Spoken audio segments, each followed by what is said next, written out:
sure everybody in the back can hear me as well. Thank you so much, Council Mayor and Mr. Villa, for your opening remarks and setting the stage for us today.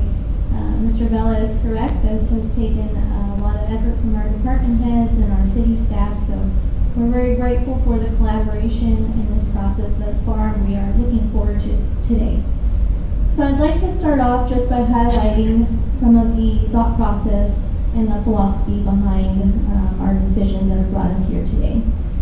So a number of objectives served as kind of our big picture roadmap for putting this together for you. The first one was really trying to stick to a priority-based decision-making system. So you're right, Mr. Mayor. The decisions that we make here today are going to set us up for the future. And so we tried to remember that as we were putting this together for you. The city has to operate on a day-to-day basis, right? We have to keep the doors open, we have to pay vendors, things like that. But really where the priority setting comes is in the form of those supplementals. And so pulling those requests out and having them listed so that we can help identify your priorities in alignment with those supplementals was a big part of the process for us. The second objective we had was maintaining our fund balance. This is our lifeline, our case of emergency pot of money, and we want to keep that intact just to ensure the going concern for the city of Odessa. The third objective was identifying funding for some compensation gaps that have already been touched on. The first responder premium pay that was being funded by ARPA is no more, so we had to ensure that we put that in the budget. Also, the Gallagher study, compensation study, that has been a topic of conversation.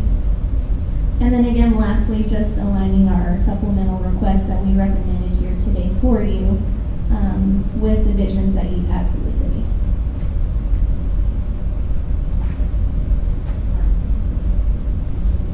Okay, so I know you've all spent a lot of time in your books, so thank you for that so far. Just to get our day started, we'll touch on some of the high points here, some of the very important big picture items. First up, property tax. There are two kinds of rates that a city of our size can adopt. The first is the no new revenue rate, which is the rate that would generate the same amount of dollars in property tax if a property was on the property roll last year and this year. So even though their property value has gone up, we adjust our property tax rate so that they're paying the same amount of tax. The city obtains new property tax revenue only from new properties on the tax roll. The other rate is the voter approval rate. The city is able to go up a certain amount on our property tax every year without having to go to the voters for approval. And so we are recommending, city management is recommending to go with the voter approval rate. And that this year is 0.481654 cents per $100 of value. This is an overview of our preliminary property tax values. They have come in at $12.78 million. This is Edgar County and Midland County combined together. Our proposed property tax rate, and you'll see here, we collect about 98% of the property tax that we're supposed to receive. So that brings us down to our net tax revenues, and as you all know, some of our property taxes do support our debt service. So when we take all of that out, what we're looking at putting into the general fund based on preliminary values is $49,196,000. Again, that is preliminary. The appraisal districts will send us preliminary values around April or so, and while they complete all of their final check marks and things like that, they don't send us the final numbers until this week. We've received Edgar County, we have not received Midland County. So for these types of decision-making purposes, we present the preliminary values so that we can get guidance from you all on what direction you want to go within the tax rate.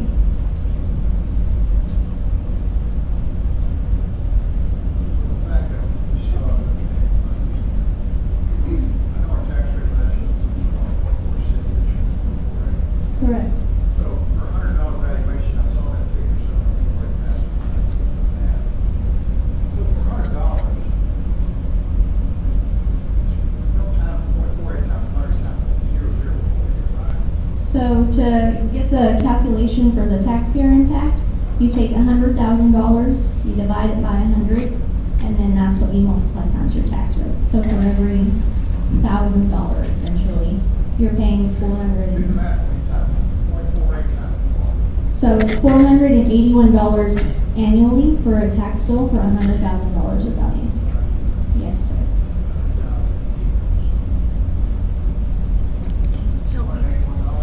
Correct. Just on this PC, not on the domain. Yes, correct. Just So that per month right breaks down I to think because I don't have $1.28 internet. more. But if you Compared to don't mind, last it's year. just on the PC. So Per month. Yes, sir. I don't know if it'll let me. So I think, So I know there's another form out there that can recover yes, part sir. of what we have not increased in the past. You're correct, and that is built into our voter approval rate. You know, the voter approval rate, you gotta go to voters, right? If it's over voter approval rate, it does have to go. Yes, That's sir. good. Right. And thank you for bringing that up. There is a recapture factor that we are allowed to incorporate into our voter approval rate. So we had, I can't remember the exact dollar amount, maybe $1.2 million in property tax revenue No, I said, that did we you had get it? missed out Did you on get the last few years by not going up to Is this our your max first time voter signing approval into yes, it? it rate. is. So we are allowed to capture those 3 years on a rolling basis. So it's on. So that is factored into the It's voter on approval rate. a local account right now, so it doesn't have your OneDrive. It is expressed in the That's voter fine. approval Can I rate. It's use my in the word? calculation. I Yes, don't think I sir. can use my word. I Yes. think that's So if we were to take that out, I It's don't gonna have to be remember what like the on the exact web. percentage is, Do they have? but this voter approval rate is Like lower PS20. without that recapture. I used to be able to use it on a standalone and then with the word. What do you mean by standalone? What do you mean? PC, just PC, and I could get on my word. Normally I would say yes, but because this isn't on your account, it's not signed in. I didn't hear your And question, it can't. sorry. It won't work. It can't hit our authentication server when it's on. That's why I said it would probably work on the web word, but not on the local word. Yes, sir. Sorry. So I can't do it. Well, I mean, we can try, but that's the thing is the local word is going off of the local account, and the local account doesn't have a Microsoft account. It assumes we've been lower than the voter So, approval rate. So every year you can go up to a Was it your certain first amount. time trying to log And in when onto you this don't, you device? bank I that did it difference. before. Hang on. Can you show me what it was doing when you were trying to log into it real quick? Hold on, I'm gonna sign out because I know how to get into this one. So Yes, sign out of it. that is the recapture effect of it. Okay, can you show me what it was doing when you were trying to sign into it?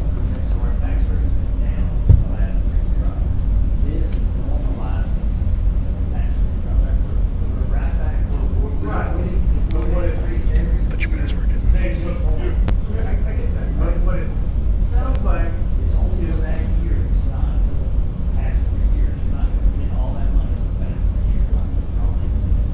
You're only- okay. That makes sense. Yes. I was just making sure. It sounded like that's what you were saying. Is that pay us whole for those 3 years you missed out. Go up, go forward. Right. That's how we recap. Okay. That makes sense. All right, thanks. That's the way we recap go forward. Right. So then it gives you room to go up. Right. Correct. Yes. I got it. It just, Instead of using the touchscreen, use the touchpad.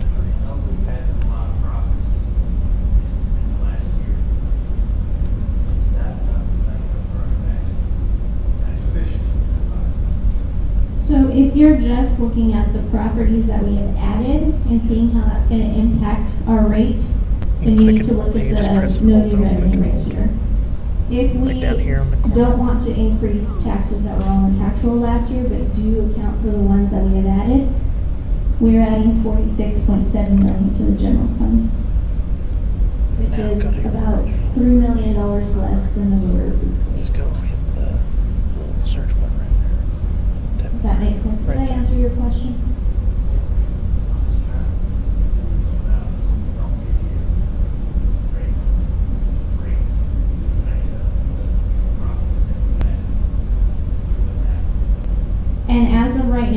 with the budget that we have proposed, we cannot make it up with just the new properties that have been added. It's because you don't have network right now. Okay, well, that's fine. Yeah, but it can still use it for right now, but yeah.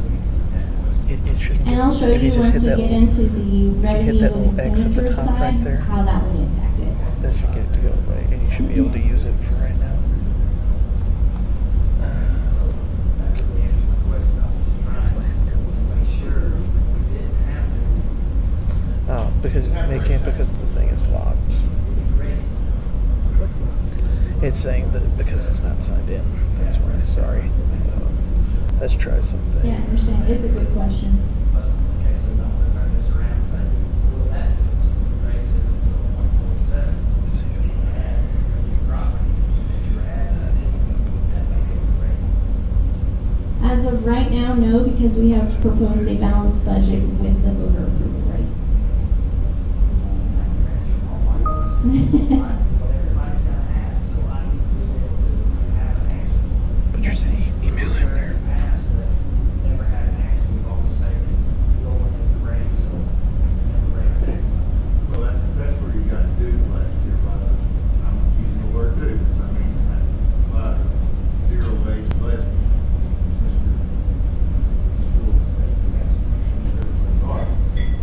Right about that? Okay, put your password in. Well, the zero-based budget doesn't work. So what you do, man, it doesn't pass not a balanced budget, in my opinion, correct. We passed a balanced surplus operating budget, but all of the supplementals that came with the zero-based budgeting does tap into the fund balance, yes. It's just basic. But I think one of the things that we can tell a story on, just with property tax law, which is called. Do you have a phone? They're the base for fire. They're the base for fire, and police. That number at the bottom, I think is very important, 33.6%. That's all.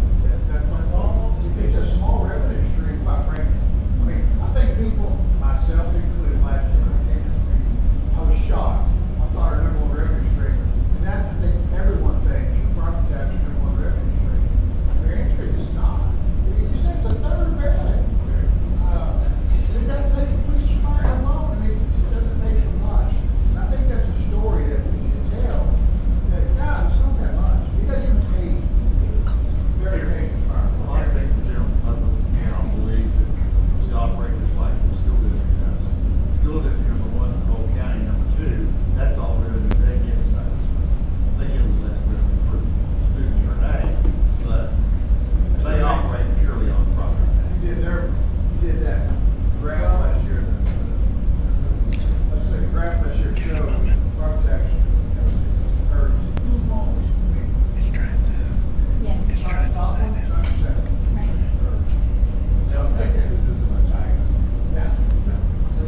drive down the street, get mad at those orange barrels, hey, you wanted this.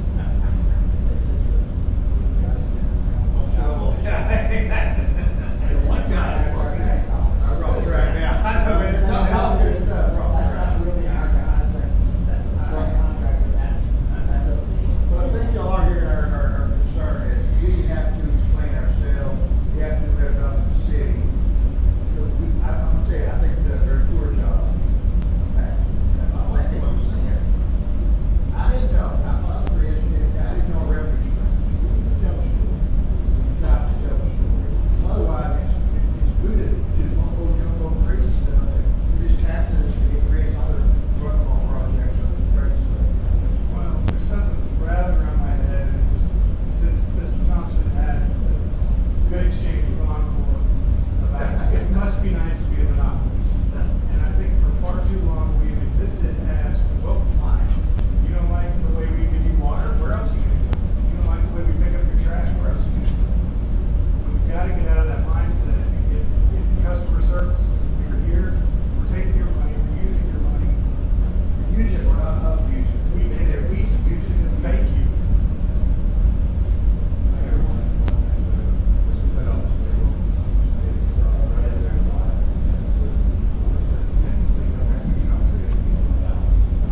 Any more questions on property tax? Great conversation, y'all. Thank you so much. Okay. One of our other biggest, largest revenue streams, as you know, sales tax. Sales tax accounts for 39.88% of our budget this year.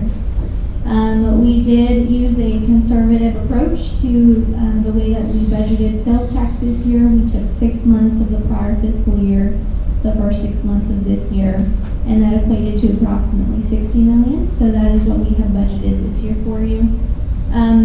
These here are historicals.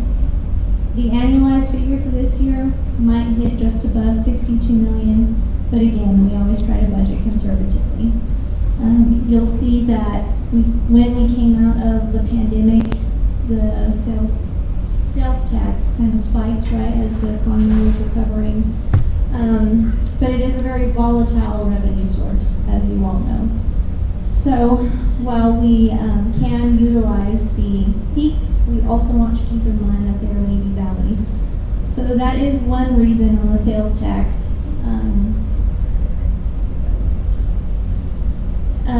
When we compare our sales tax to our reserve assumptions and how those kind of align with each other. So the industry recommends, and our fund balance policy currently reads, that we need to maintain at least 3 months of operating expenditures in our reserves. Well, before you go any further, so what are we up as of now? Are we up on sales tax for this year? We are up on sales tax, if you'll We look up? at me. We Yes. up 10%. Yes, so we're up 7.84% from last year. That's Yes, what sir. we're looking at, and we still have 2 months to go, right? Well, that is, yes, correct. You are correct. Before the year ends, we still got, still fine. Correct. Any more questions on sales tax? All right, so on our reserve assumptions, although industry practice is 3 months, because sales tax is such a large revenue source for us and it is so volatile, we do recommend that we keep at least 6 months of operating expenditures in our reserves. Of course, primarily the general fund, the water sewer fund are larger funds, but it is just a good practice overall to keep 6 months. We have consulted with other industry leaders, we've consulted with our financial advisors, and then we did consult with management, of course, and 6 months is the target that we would like to keep.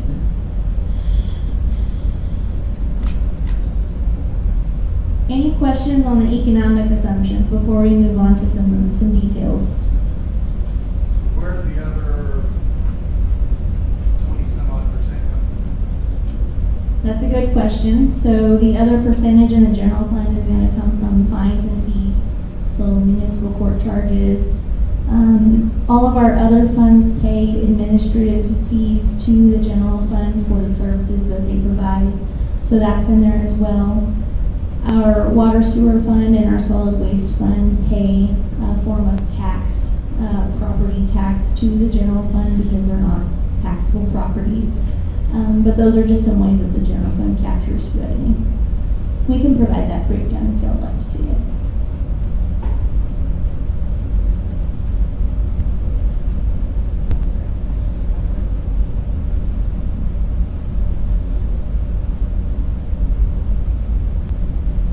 Okay, a couple of funds that we would like to draw your attention to specifically.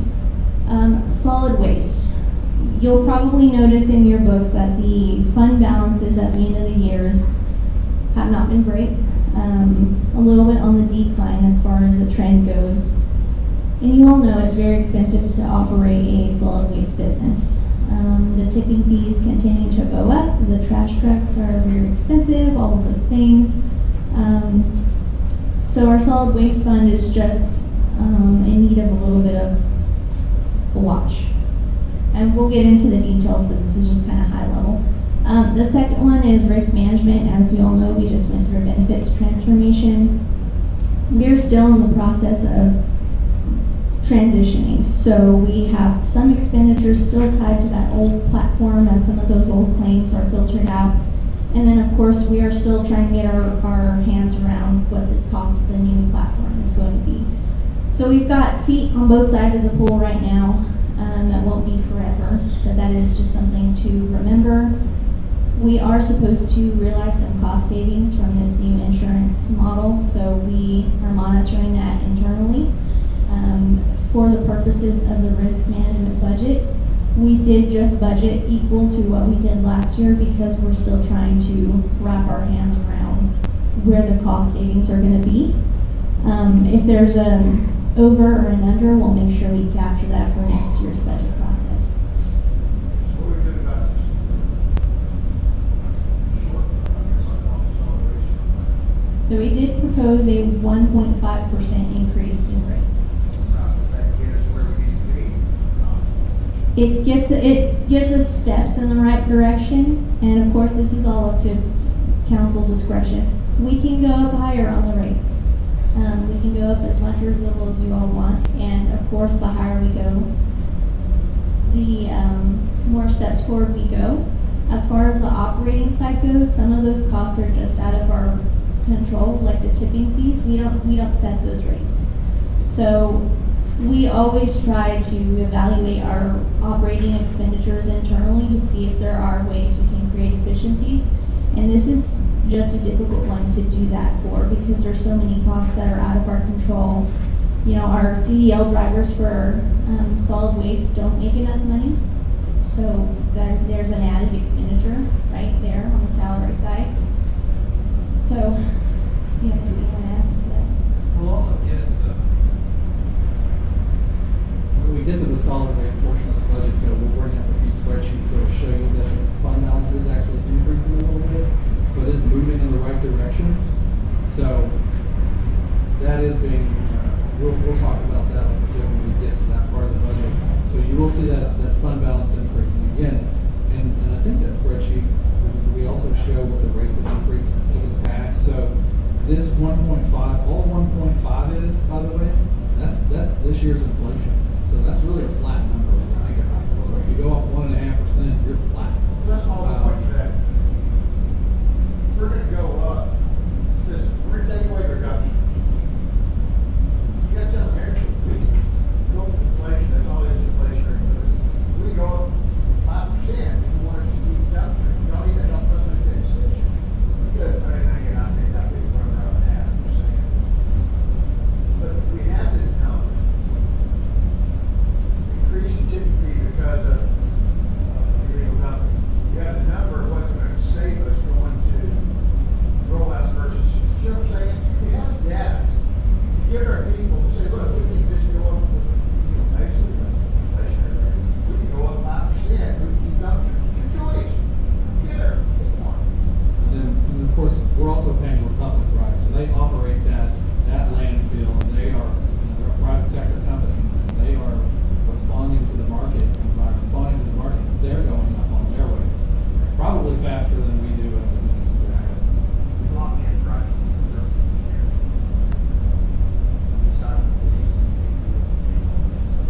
rates aren't going up that high on the others. They can do that. We will do that.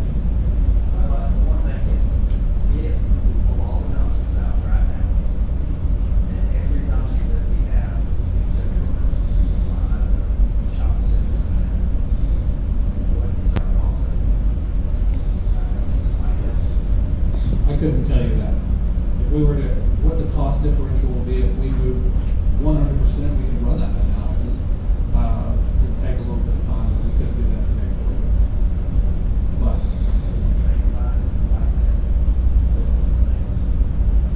sure.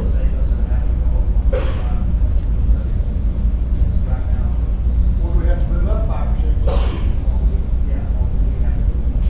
We could certainly run an analysis of that. That won't be a problem. It can be done today. But practically though, everyone needs to understand, we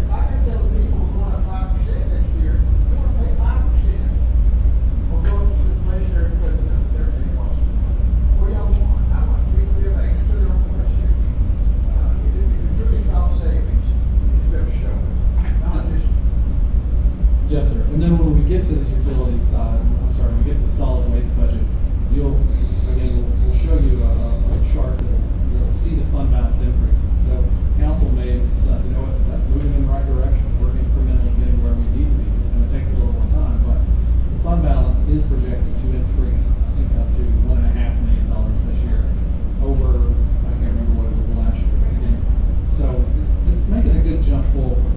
It's not where we need to be, but it's making a good jump forward. I also challenge you guys to find some savings. Find some savings. Because John did a great thing of local public. You gotta go out there 1,000 more times to be able to cover it. 1,000 times that cost. I don't know the answer to that. I don't know anybody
the biggest strategic initiatives I think that any organization can have long-term is taking care of their people. So, thank you all for your participation so far in the Gallagher initiative.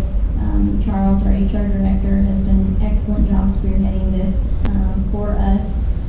So this is the summation of all of the Gallagher impact line items that are in your council retreat books, broken down by fund. You'll see the general fund had the largest impact, which is of course logical, at 1.4 million approximately. Water sewer at 484,000, solid waste at 222,000. Those were our heaviest hitters.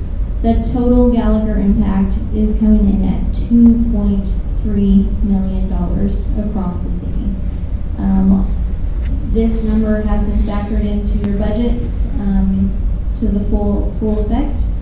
As you heard on Tuesday, this does get us to the 50th percentile mark as recommended by Gallagher.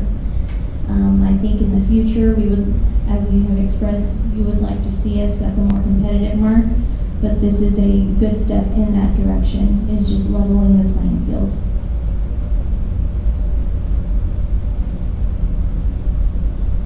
In addition to the recommendations made by Gallagher, the city management, finance, and our human resources department came together to really look at the figures on a detailed line item basis. And Gallagher has done a great job with the data component and compiling the data and working with Charles. And Charles is here if y'all have any questions for him as well. The thing I think that in the room we talked about that might be missing is some of the smaller picture items. So for example, our solid waste CDL drivers were not going to make a competitive salary even with what Gallagher was recommending that we pay them. So when we're thinking about the gaps that we have in compensation, the gaps that we have in providing services to our citizens, that was an issue that city management felt that we needed to rectify and make an additional adjustment.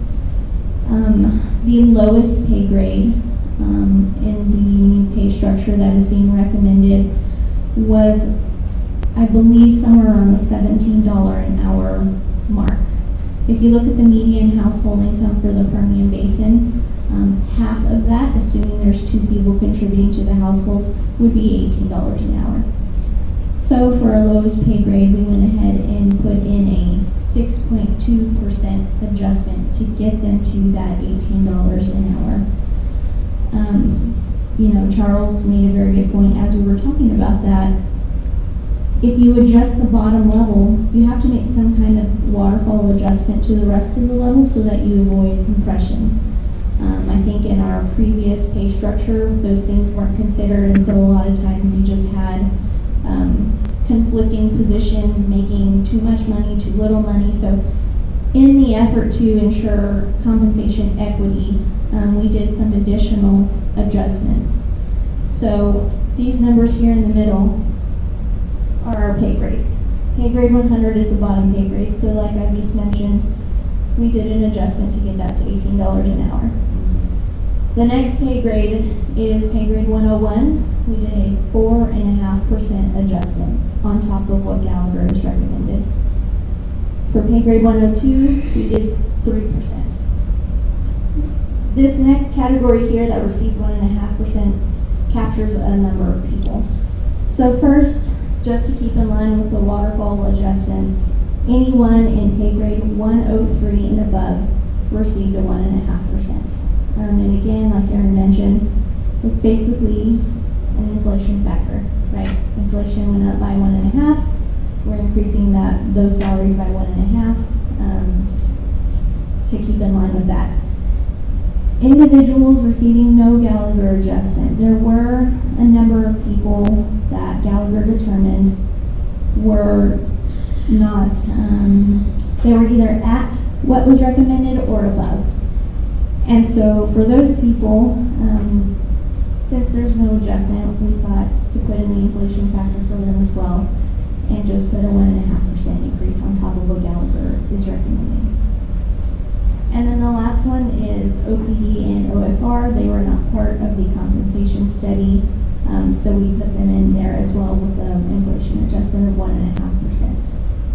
And these are all just proposed ideas. We're open to your feedback on anything that you think might be appropriate. Would those percentages be effective for the 25, 26 budget year? Yes. And then the following year, we look at it? Yes, correct.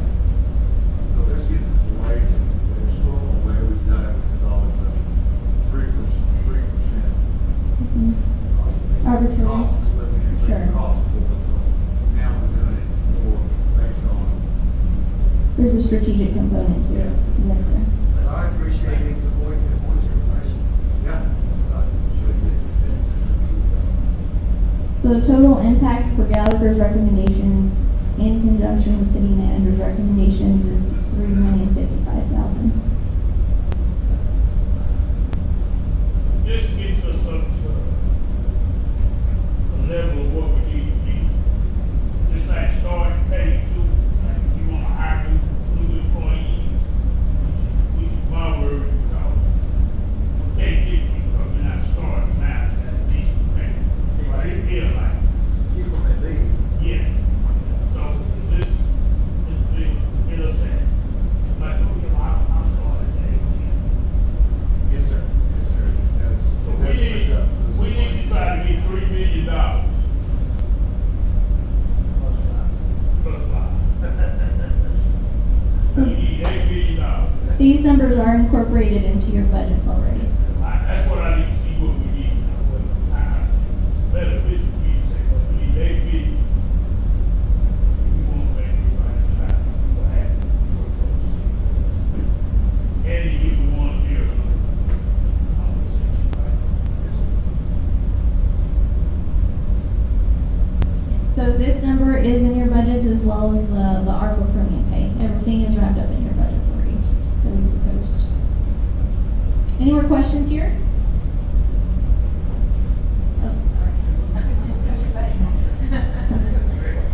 And then, last thing, we've already hit on this a little bit, but the inflation assumption that we used in multiple areas of the budget, the utility rates, the internal fees, other cost of goods considerations, was based on the May data produced by the Bureau of Labor and Statistics for the southwestern region, which is Texas, New Mexico, Oklahoma, Arkansas, and Louisiana. As of May, when we pulled the figures, 1.4% was the regional data. As of June 25, the figures are 1.8% for the Southwest, and for the South as a whole, in June they came in at 2.3. So we are still a little bit on the low side with what we have requested and incorporated.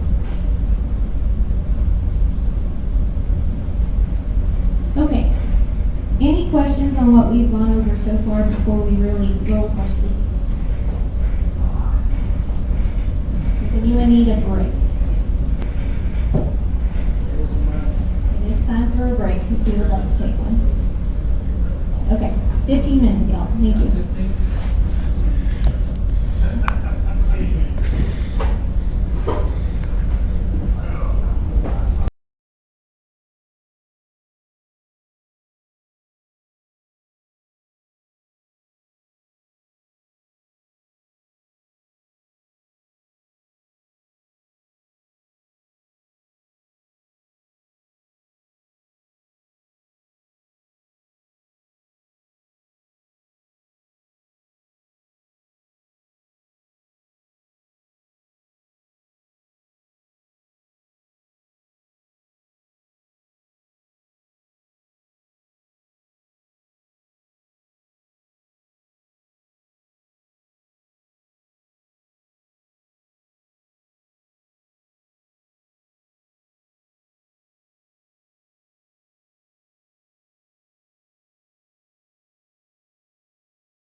Sounds better. Better? Okay, good. Yeah, that'd be Okay, really good. helpful. All right, so for the rest of the day, we're gonna roll up our sleeves and be in the weeds. We're gonna hear from our department heads on some of their supplementals. So this morning, we'll be starting with our largest departments. And first up, we have water sewer. So what we're gonna do is we're gonna go through page 19 of your books, if you'll flip there with me. I'll give you a minute to do that. More on my collaborator.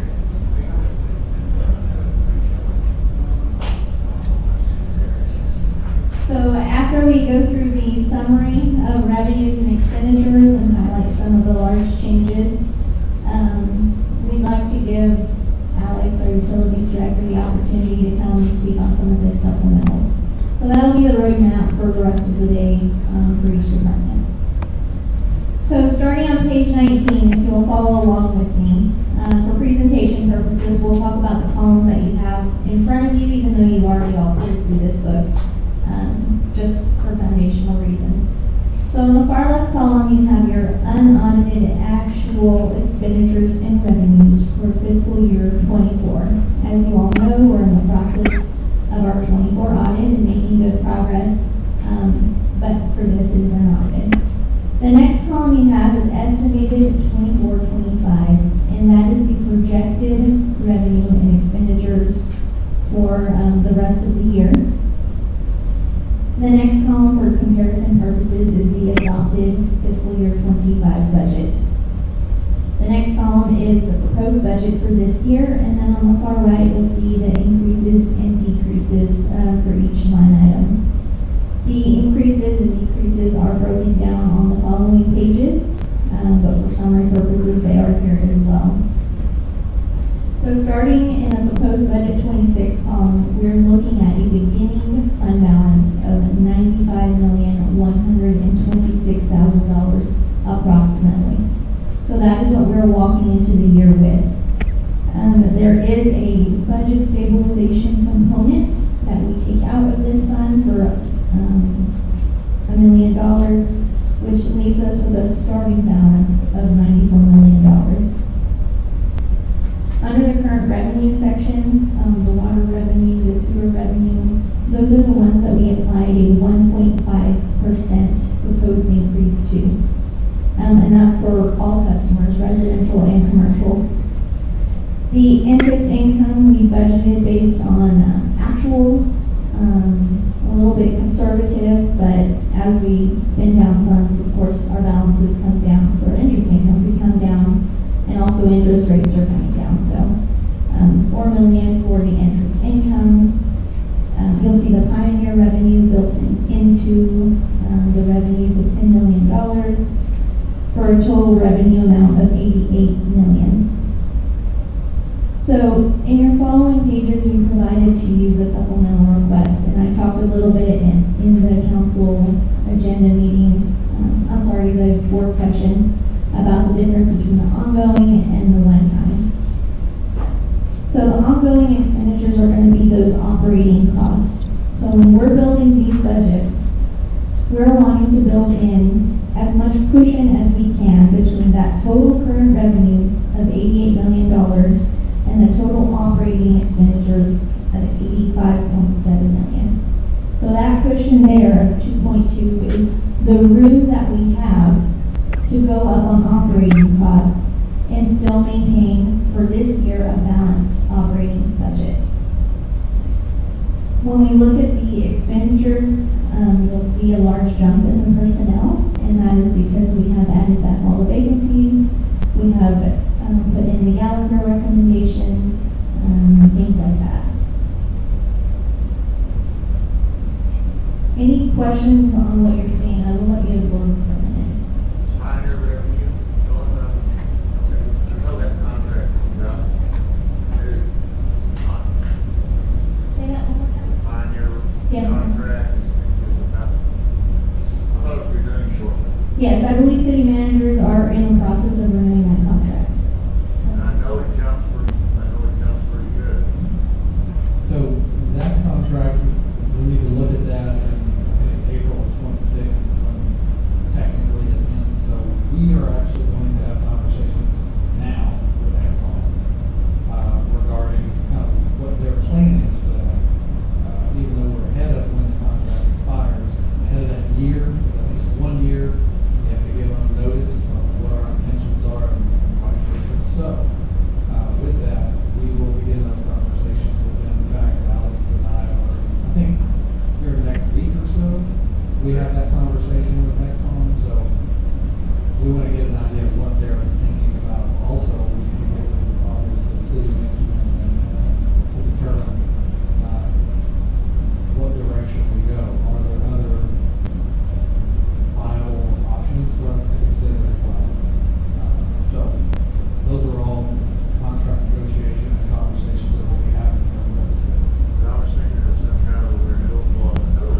wastewater influent from our sewer collection system.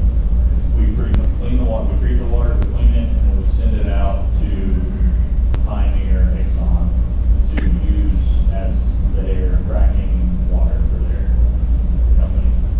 So the backstory is in 2015 it started. We actually were discharging our reclaimed water into the Miami Draw.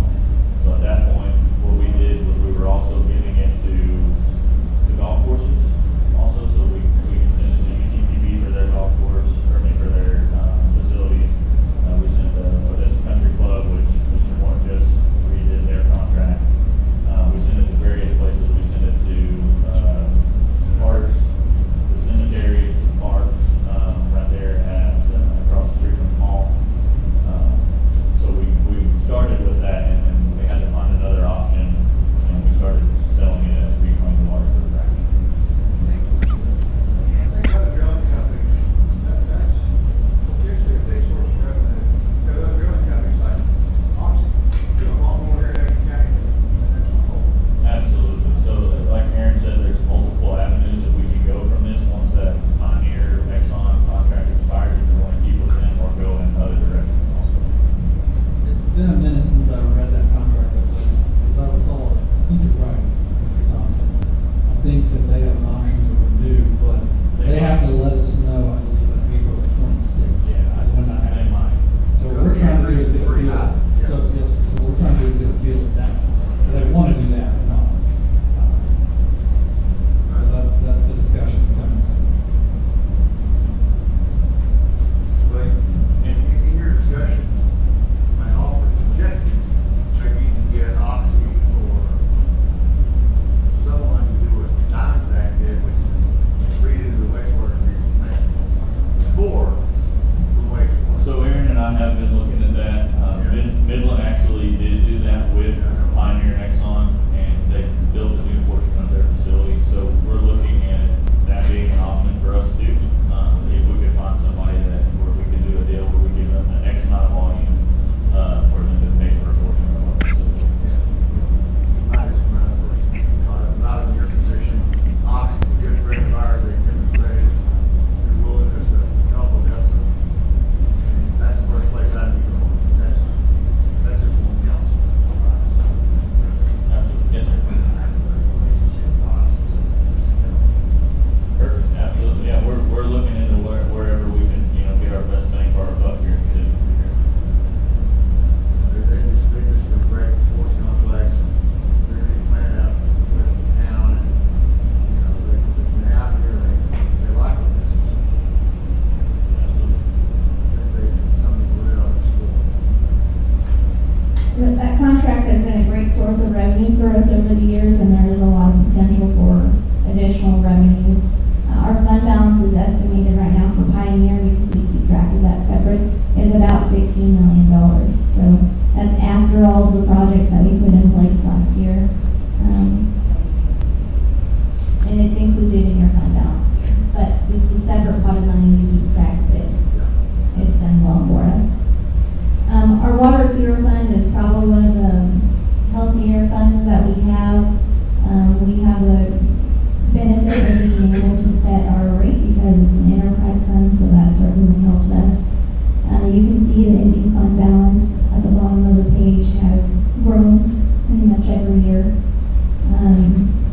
You also know that our water sewer infrastructure is in need of a lot of funds, a lot of time, a lot of effort. So it's good that our fund balances are growing. It's not enough to offset all of our needs, but we are definitely making moves in a positive direction. So if you'll flip to the next page for me, I just want to go through some of the large swings, both on the revenue side and the expenditure side. Starting at the top, you'll see the water revenue, the net change in water revenue. So this is from the 1.5% increase. It's going to get us $3.9 million in additional revenue for this fund. Sewer impact is not as great. The other big heavy hitter is going to be that interest income that we budgeted more appropriately this year. So total revenue change of 10% year over year.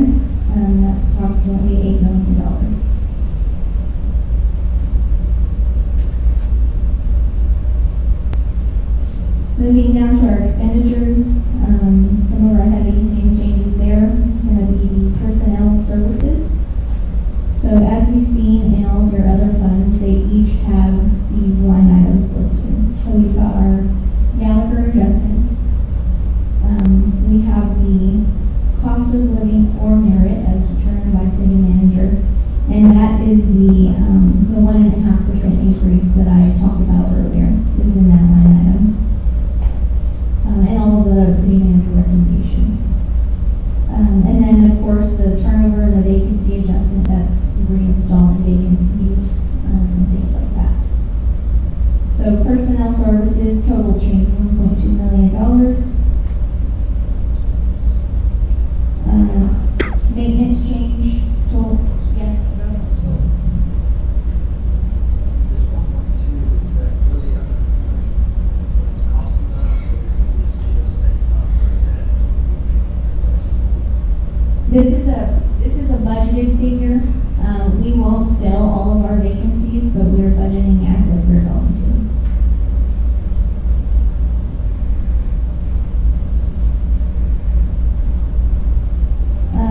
Maintenance change, let Alex speak to that here in a minute with his supplementals. Okay, down here, other requirements. There's a gross receipts tax that I mentioned that is paid from the general fund. I'm sorry, a payment in lieu of tax that is paid from our utility funds to the general fund, and there's also a gross receipts tax, which is basically a portion of the revenue from those funds that go to support the general fund.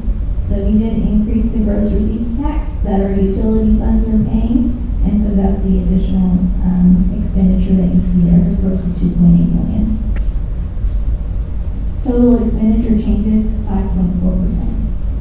So we really did try to stay in alignment with the operating budgets that we had last year.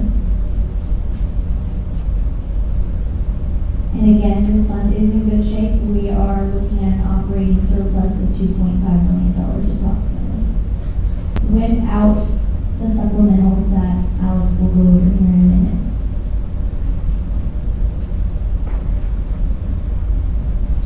Surplus, why don't we go up? Because we have operating costs that are increases that are reflected on the supplemental sheet. So, I'm sorry? The $2.5 million is whatever you approve from the supplemental sheet will come from the $2.5 million. Yes.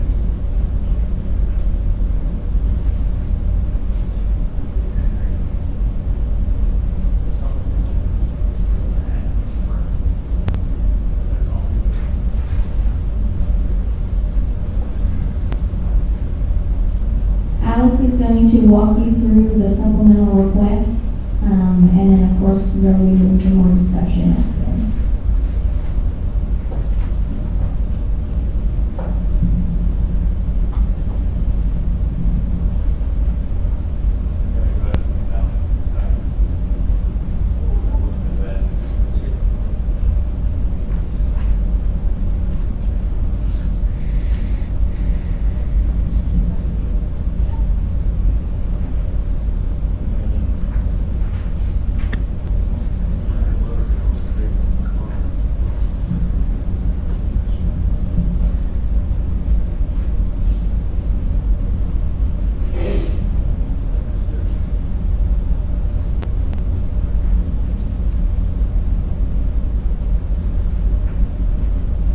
Good morning, Mayor and Council.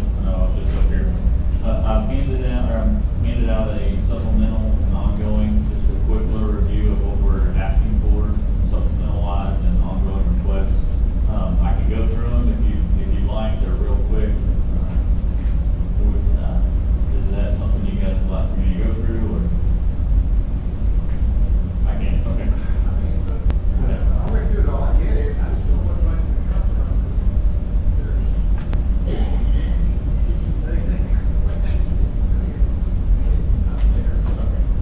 Okay. So the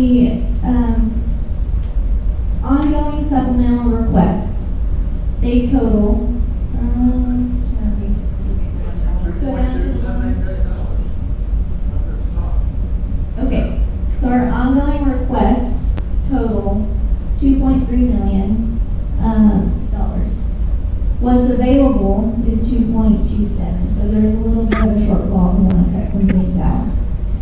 The one-time projects always will come from fund balance. Those are never supposed to come from your operating costs, so that's why we broke it out into two categories. So for anything that's just one time, there is a fund balance availability of $52 million.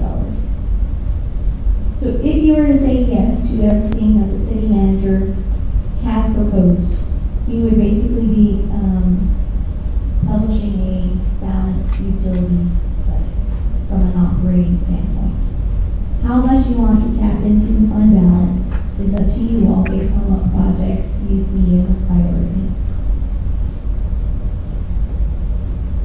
We understand that, but the problem is, You wanted these, we don't. I'm telling you, these are some, are the ones that you need. That's right, what's the priority? What's what we have right now? We're all, I mean, So I went ahead and put them in order. So first off, when we talk about the Darrington, so one of the issues that we have here is grit within our ditch, which is making us have a hard time being compliant with DCEQ. So one of the main things that we really looked at and worked on, this is a sonar of one of our ditches, which shows us the amount of grit in that ditch. So in both ditches, we have two different aeration basins with ditches. There's 4,400 cubic yards of grit.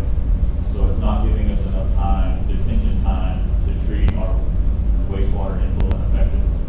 So I'm only asking for 600,000 for one of the ditches. We're gonna be able to do one of them in this year's budget. So this will just be for that. So that is our number one priority when it comes to one of our supplementals. Secondly, as you know, our city has grown vastly, especially with water and sewer infrastructure, and we're asking for a master plan update, especially for the north side. As we talked about with the new tower, we're already behind on capacity and for our connections for the north side. Once we add the new tower, we need to be able to really plan for the future CIP plus our rehab plans and water and wastewater. So those are our top two. The third one is some replacement parts at the water treatment facility.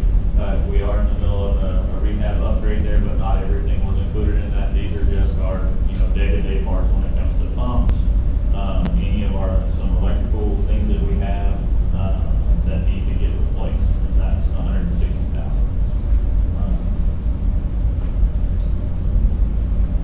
Fourth, we have our water distribution and wastewater collection. We currently do have a valve truck right now.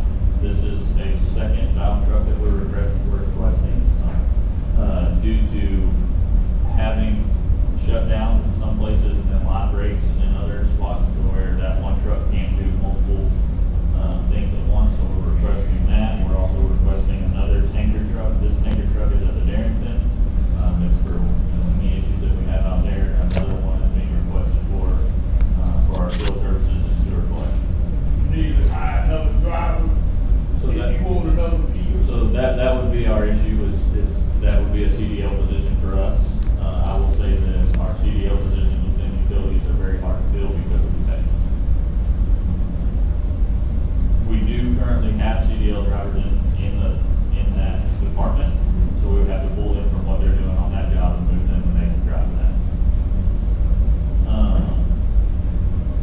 Number 5 is we have an issue at another issue at the Darrington with the HST building. That line is the line that mixes our sludge before it goes into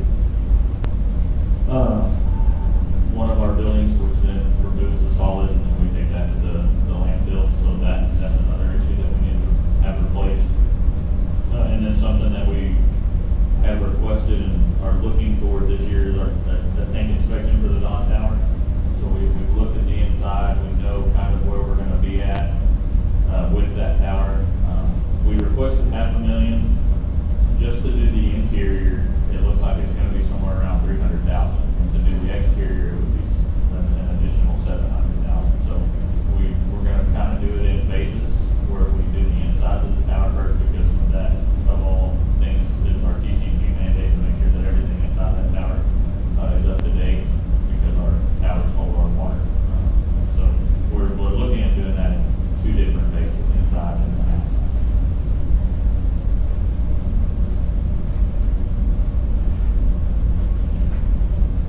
So that would be an overview of what we're asking for our supplementals.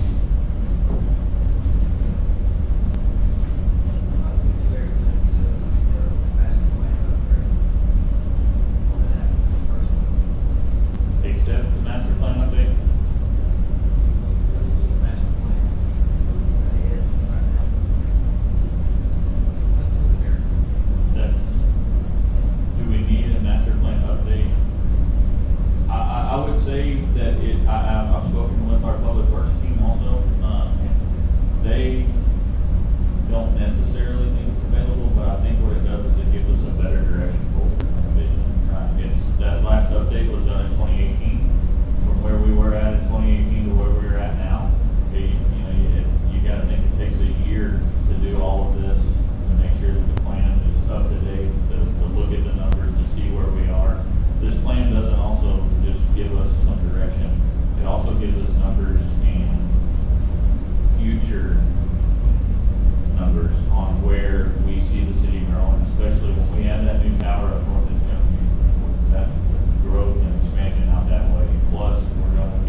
be my recommendation.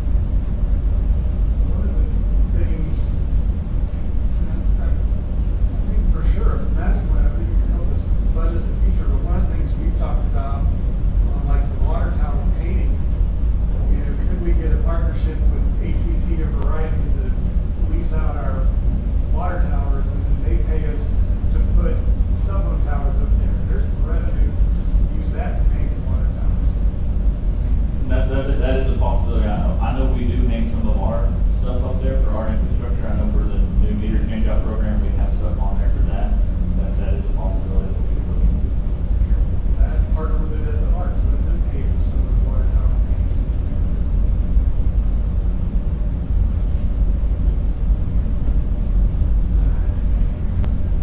I can go ahead and go through the ongoing also.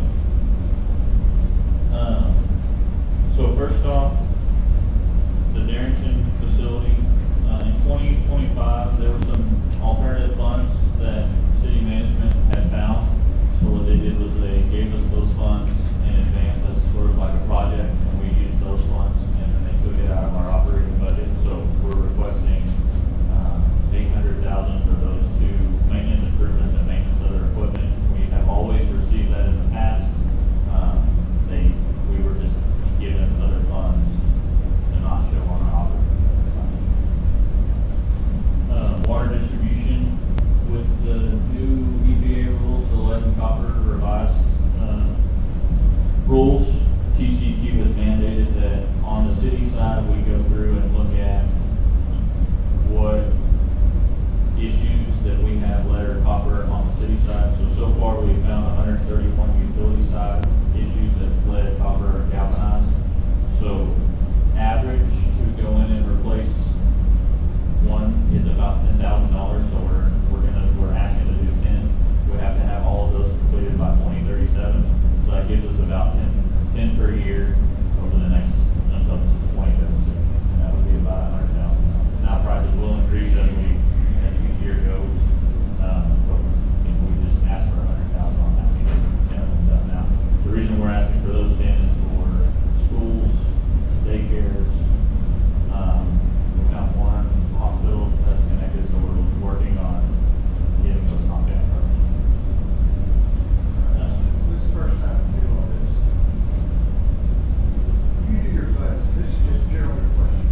You did a budget, you did, one time request, then the city manager works with you to sort of approve it. This is a recommendation. This will be the recommendation from finance and city manager for us to move That's what forward. he does. Then, what you have available, I guess my question is, what I'll have a hard time with, you only have about 2.2 available,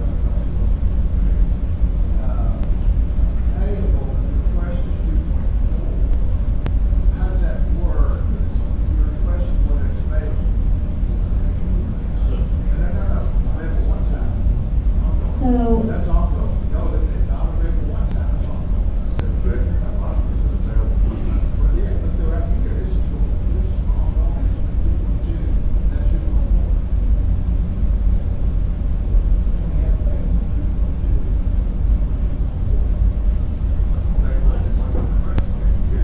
Because the amount that we are recommending is slightly over what is available, you have two options. You can, what we'll do after you've asked Alex all his questions and he'll stay here, we'll go through each line item and based on what you've heard from him from a priority standpoint, we'll say, yes, we want to pursue this or no, we don't. We'll get our new totals and compare them to what's available. This formula will change based on what you all tell me yes or no to. And if we're still over, if you go with the city manager recommendation and we're still over by 121,000, you can either cut that from somewhere, or the amount is so minimal that we actually probably won't realize that loss from an operating That standpoint. was the question, what do we do with the negative number? That's negative. So with 121,000, it's such a small number, a $53 million budget, probably just take it out of fund balance. And yes, even though it's an ongoing, this thing will actually play out over time. Once we get there, we can, that's a 3-year project. Right? So even all of this money sitting in the fund balance is $53 million. That's still maybe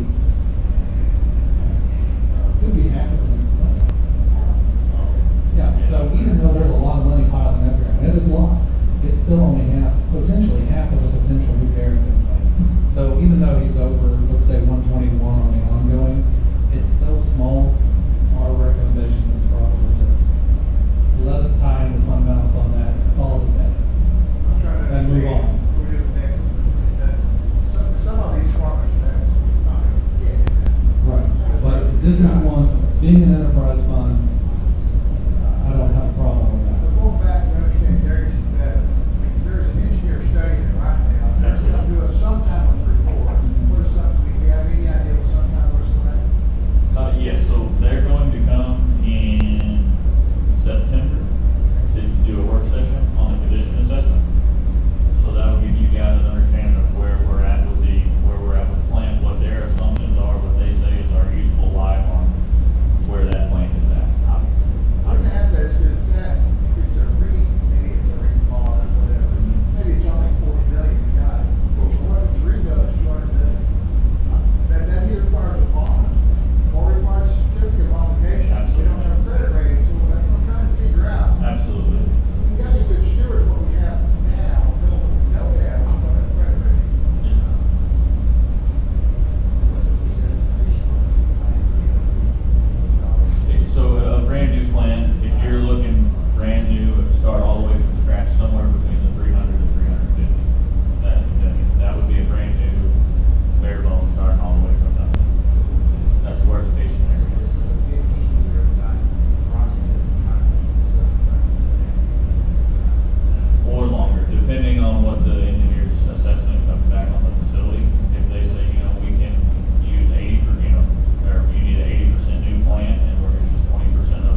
We currently have one valve truck. understand? Yeah, yes, sir. We currently have one valve truck and it's working great.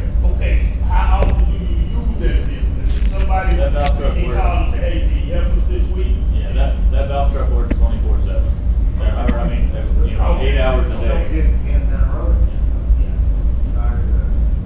Next thing else, then I remember. 3 years, we get it down to 3.5, 4%. Well, I ain't got to keep a kid.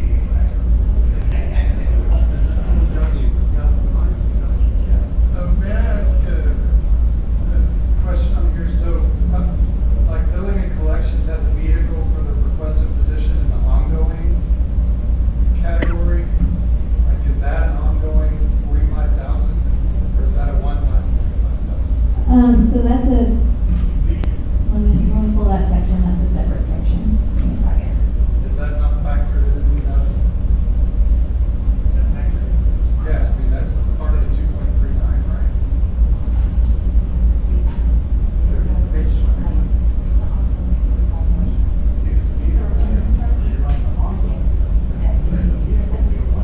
So there is ongoing costs associated with it, from the rental replacement charge. For this purpose, I think you're correct. I think we should move it to the next column. Let's go ahead and do that. Thank you for bringing that to our attention.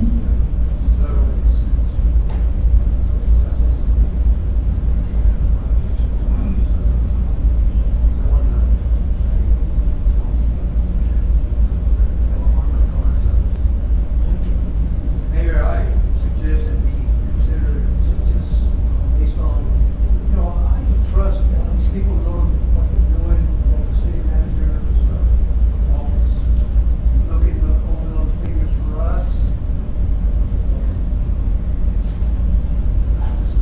Just be, considering consensus. Anybody have any objections to check? Check, go, thanks. I didn't have a question for you. Y'all carry money down there, what's our? That is for billing and collection. Yes, they come and pick up our deposits. I'll bet it's free. Are we protecting that? Left or Sorry, we have to protect that stuff. Oh, it's good.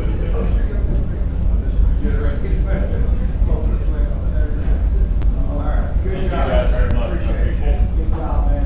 We were just trying to find. Thank you, Alex. You were first, you Thank had you. They get this one street. That's right. 97% process. That's it. Just want to be sure about it.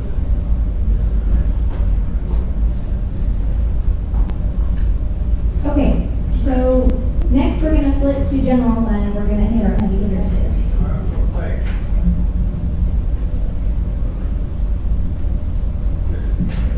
All right, so if you'll flip with me to page 8. 8.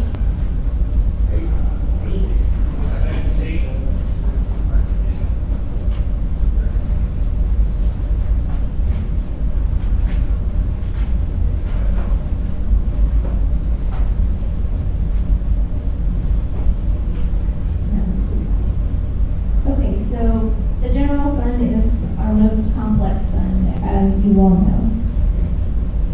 Page 8, yes. We are starting, no, this is not, this is just for when we discuss supplementals. But if you want to just flip to page 8 and go with me, we'll walk through it together. We're starting this proposed budget year with a fund balance of approximately $163 million, which sounds like a lot, but, we have a lot of needs in the general fund as well, so. We are mandated to take out those following lines from a stabilization standpoint. So our starting fund balance is $127 million.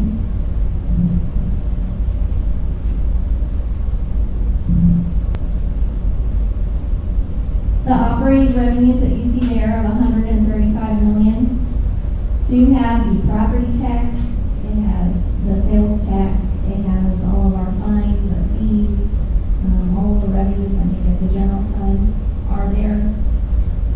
Interest budgeted at $6 million. Our actuals for this year and last year are a little bit higher, but as we look at starting to expend these general funds on the projects that you all have discussed in conjunction with the rates coming down, we budgeted conservatively at 6.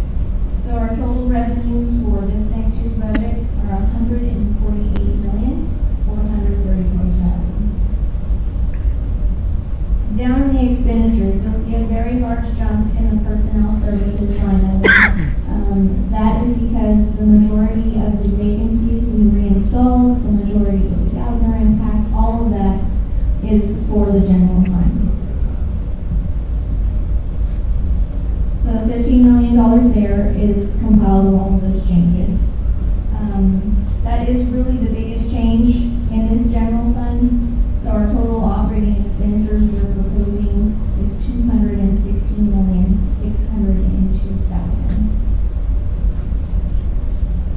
So that is an operating surplus of approximately $6.8 million before we consider any supplemental requests. Yes. So, what happens when they have a job and don't have people, but have jobs? Because we're not gonna fill all the jobs in one year. So historically, we fill about 80% of our jobs. We have 20% vacancy rate, so it's pretty standard over the years. That was an option that was considered last year, up to council's direction, but I think you all really wanted to enable our directors to be able to hire at their will to serve citizens services. So. The other one here come back for budget, and everything will hire. That's an inefficient process. No, I understand. It's pretty efficient. Half of it. Half of it. Well, with the new salaries though, it should be more attractive to hire now too. You already hired 80. Yes.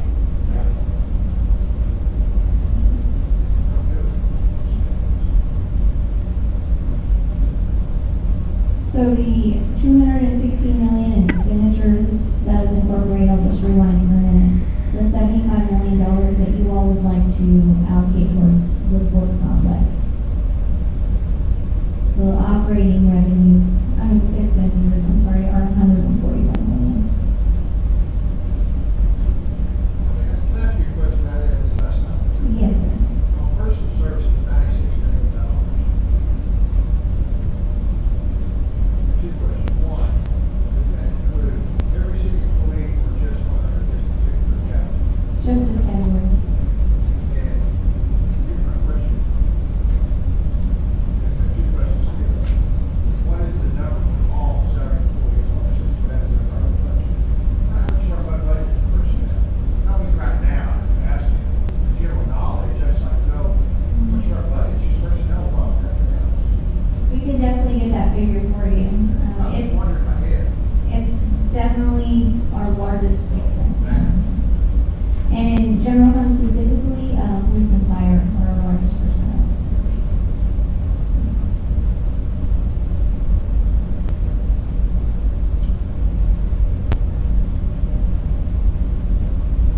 Any other questions here? What are the services, 2 lines down, is that the 31 million, what are we providing? For that cost. Well, that's our other services category, and that varies from department to department. It could be, other services is a master plan study, falls into there. It could be, dry cleaning is another service. It's kind of not a catch-all category, but just another services, any services our departments need. Since you got enough questions, what is the amount we want to keep in there for the 90 days and try to keep it everything? What is that? What's the right number? That's good. What we want to keep in there, great question. Make sure it's there. Yes, so it's the sum of those 3 line items down below, the 11,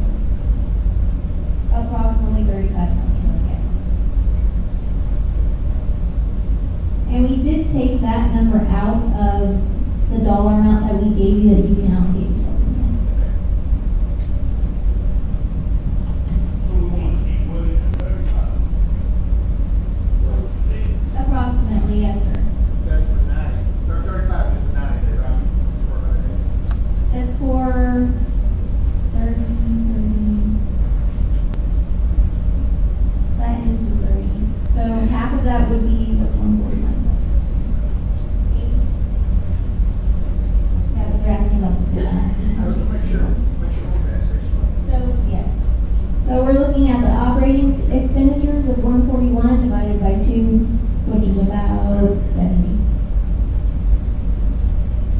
Yes. But we are mandated to keep a 35, we would like to keep 70. We're way above it. Definitely above it. Yes.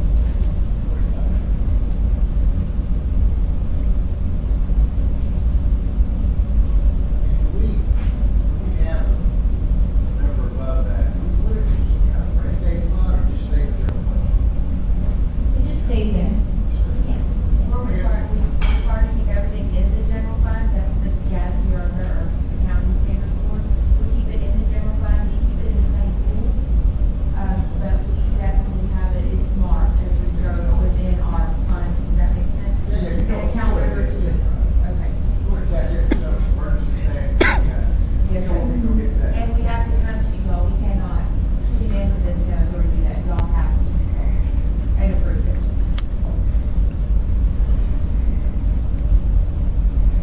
Any questions on operating? We can jump into the supplementals if you'd like, from our department heads. And again, they'll go over their priorities for their department and what they would like for you to consider. We're gonna start on page 12. Thank you for remembering. Thank you. You're so welcome.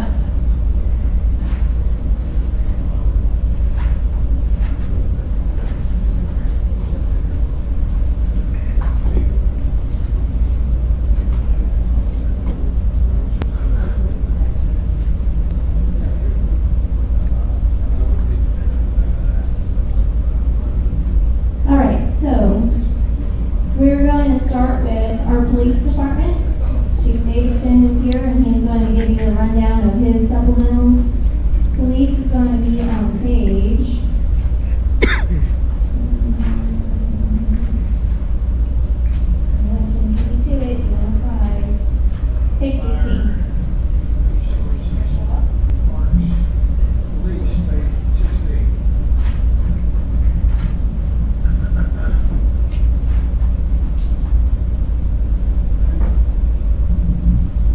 All right, Mayor and council members, thank you for your time. I'll just go over one-time supplemental requests just to get started. I know the 30 million for a police department sounds crazy, but if you don't ask, it's not on the radar. And our department's 43 years old. We have taken every bit of our electric grid that we can utilize in our building. We're popping breakers all the time. Our bathrooms, they're not ADA compliant. We just renovated what the lobby was, but we have 2 large bathrooms in the basement with locker rooms and a workout facility. Nobody uses it because it's so out of date. I think maybe 3 people shower down there after working out. Trying to think what else. You say the building's out old? Yes, sir.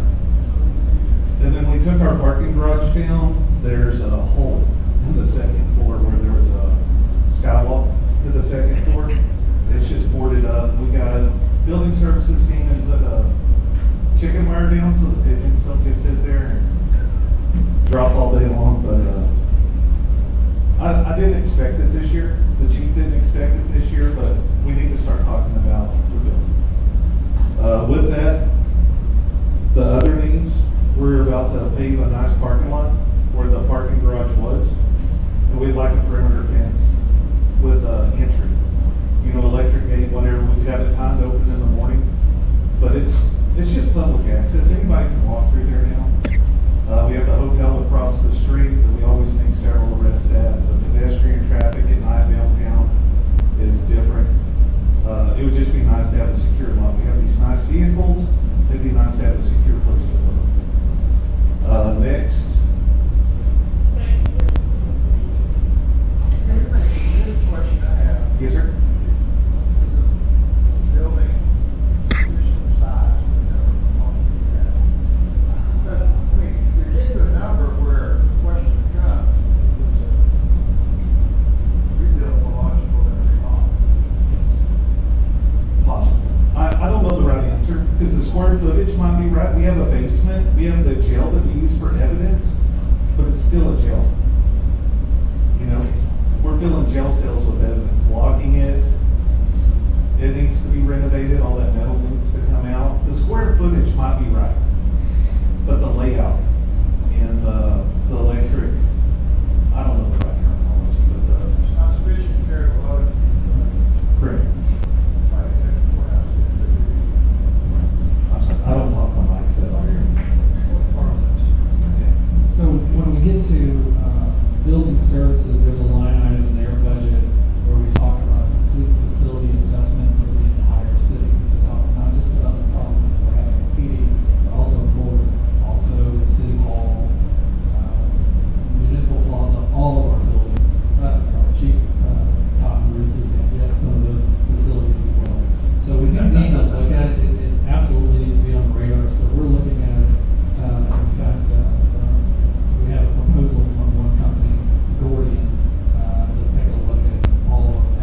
consideration. You think about renovating the entire PD, or you do little chunks at a time. I think we've got 4 restrooms on the top floor, 3 restrooms on the first floor, and then of course the locker room, 2 bathrooms, and then 2 additional. So $2 million for that, or wait on the renovation. I mean, those are the, and if a renovation never comes, we're out of ADA compliance. You know, that's why it was so important to do the lobby, so we could serve our citizens there. Then next is serving our employees. So they're all large numbers. I apologize. I wish it was cheaper to build stuff in this town, but it's gotten outrageous. I'll start with the firing range next. Our firing range is older than our police department. It's like a 20 by 30 cinder block building with a 2nd floor perch nest that goes over the range, and it still faces south. So many houses have been built out there beyond our range, so we are firing in that direction. And I know we have berms. We have a 30-foot berm. We've never had an incident, but the growth on South Dixie with all of those new businesses that come up, we need to rotate our range where we're firing in a different direction. We need to be firing east. And to move the berms, have a metal building that's air conditioned, has plumbing, maybe 1 bathroom, kitchen area for long training days. You're out there 12 hours, and then shooting a different direction for $1 million. And then the next one is outdoor shoot house that is covered. We do simulation training. So it resembles a house. There's walls, entrances, common areas, and then there's a catwalk above it so you can watch the training. Ours is, I want to say it's 17, 18 years old, and it's plywood with rock in between, and it's falling apart. It needs a covering on it for the weather elements. We can't keep replacing the plywood and the gravel in between. It's a counterproductive process. And you can only do it so many times before you're just completely out of alignment. And I believe that was all the one-time stuff. Any questions? Yeah, well, parking. That would probably come with the building remodel, hopefully, but it is kind of sad that building, you know, the parking garage that we had, I remember I would back up and you'd hear it thump.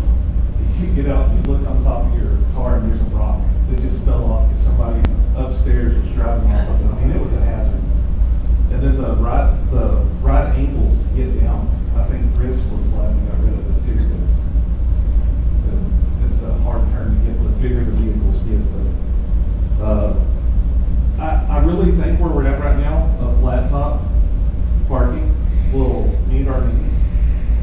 But as we go on and evolve as a department and as a city, I think the parking structure will be important. Okay, one time?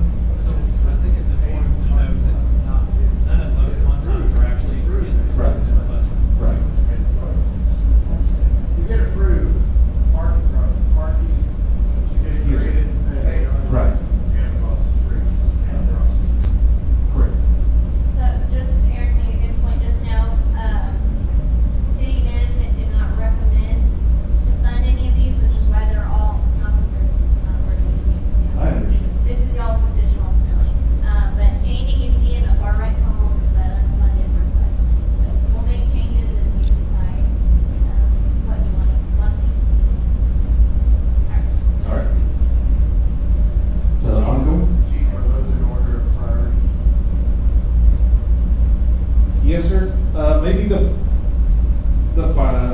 training building for the range should be above the bathrooms. But yes, those would be in priority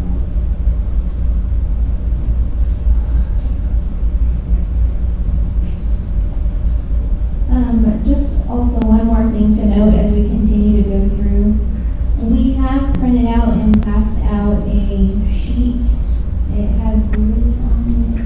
You guys have it. And hold it up for you to see. That's the one. Yes, thank you. So that sheet there is the remaining amount you'll see at the bottom from our 2019 bond fund, which did facilitate the training facility remodel, animal shelter, all those things. So that pool of money down there at the bottom, what's the total, Kayla?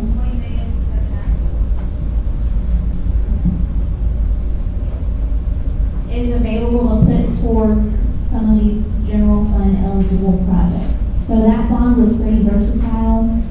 If you read the bond verbiage, you can for police facilities, roads, parks, fire. So just keep that in mind as you're hearing these requests.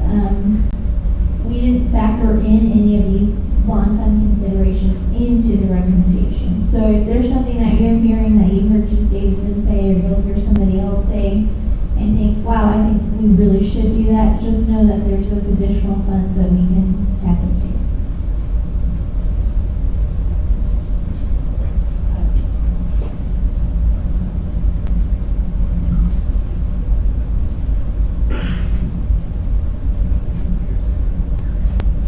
In addition to that, we have $6 million coming back from the tax dot reimbursement that we should be getting within the next 30 days, and that will go to the general fund. It was from a project on the I-20 relocation, the first phase. We expended it, and we are finally going to receive that reimbursement. 26 million. I'm sorry? You said 20 million, 26 million. Yes. Some of these funds here are committed towards projects. So Very Bob said, available funds, $20 million. But ultimately, that would be the council's decision. So when these 2019 funds were allocated in 2019, they had probably some priorities, right? So, and with that, that's why they're divided out into these categories, because that was the direction that was given in 2019. The council today may have a very different opinion on what those priorities should be. So ultimately, for instance, I'll give you an example, under streets, for instance, it said downtown improvements. We're not aware of any downtown project right now. We think perhaps they were talking about Festival Street. Festival Street. Okay, so there's Stay a out. Festival Street. So, there's, there could be potential money. Is that for Festival Street? And again, at the end of the day, these are all projects that are up to the council's discretion on how they want to move forward with. So there are dollars for this 2019. So I think it's important that we think about spending these 2019 dollars, because $1 in 2019 is now $1.26. So there's been 26% inflation on certain. I'm not sure they jumped that. So what's really available that is not currently committed to anything? is about $12 million. When we factor in a couple of projects of public works that are either ongoing or set to be paid out, that's where you get that increased number. Okay, so all of these on this area, this money's already been allocated out there. These projects are already ongoing, The green figures were the original allocation amounts. and these are all going. So it's the fire station 6 and 9 rebuild. Is that what it was? They're done. That's done, so that amount that you see there available is what is available to allocate to any project. 5.6 million. Okay. But again, Greg Bob said there's 20 million left. You just said there's 6 more million, not 20 projects. Therefore, there's 26 million that we could spend on projects. Yes. What was the 12? So 12 million, so there are projects that are still in progress. So if you choose to remove, yes. If you choose to, I'll give you an example. That Quadri Road widening that says 4.2 million, that's under construction, so we can't pull those funds, right? At the very top. The next one there, the Yukon Grandview for $4 million that have not been spent, that is an agreement with a private developer. Once he's done with that intersection, we'll be reimbursing the $4 million. So we can't really pull those funds. We can pull those funds, but we would still have to honor that agreement by pulling money from somewhere else. It has been committed, yes, but if you want to uncommit it this way or in the same, it's up to your discretion. Like, you know, weekend and that, I think the verbiage is for your, so this, let's just say everything is paid for, we're not messing up something else, 12 million plus it. Yes.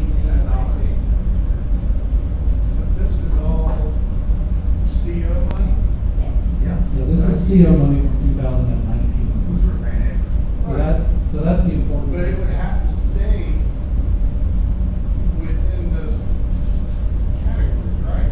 It would have to stay in one of those categories. You're right, but you can move it around categories if that was the discretion of the council. Categories in the CO. Right, so again, that's the importance, we think, of spending it as quickly as possible, because, again, that dollar that was in 2019 now costs $1.26. There's 26% inflation on this dollar since 2019. So the other thing she mentioned was the $6 million coming back from textile. So we were not aware that was going to come back when this original budget went out. So that was we just became aware of that, what, maybe 2 to 3 business days ago.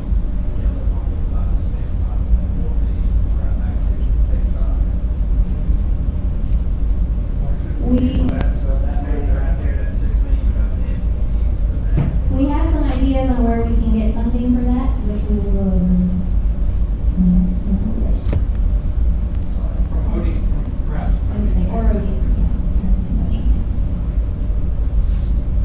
All right, I'm gonna hand this back so that you ladies can go over. For a second, another question. In the general fund, there are 12 departments where we can't do anything we do in every department because. Correct. So we don't know how to do that from a procedural perspective, right? Yeah. Here, everybody's, we decide what we're gonna approve. You're exactly right. And that's what's gonna happen. Yeah, so what we can do is hear from Chief Vic and then go through all the general fund. Yes. And then you can make a total budget decision on what you're told by everyone else. So we've got everyone lined up for you. And if there's something you like now, we can go ahead and put the dollar amount in, and then come back later and look at what we're over.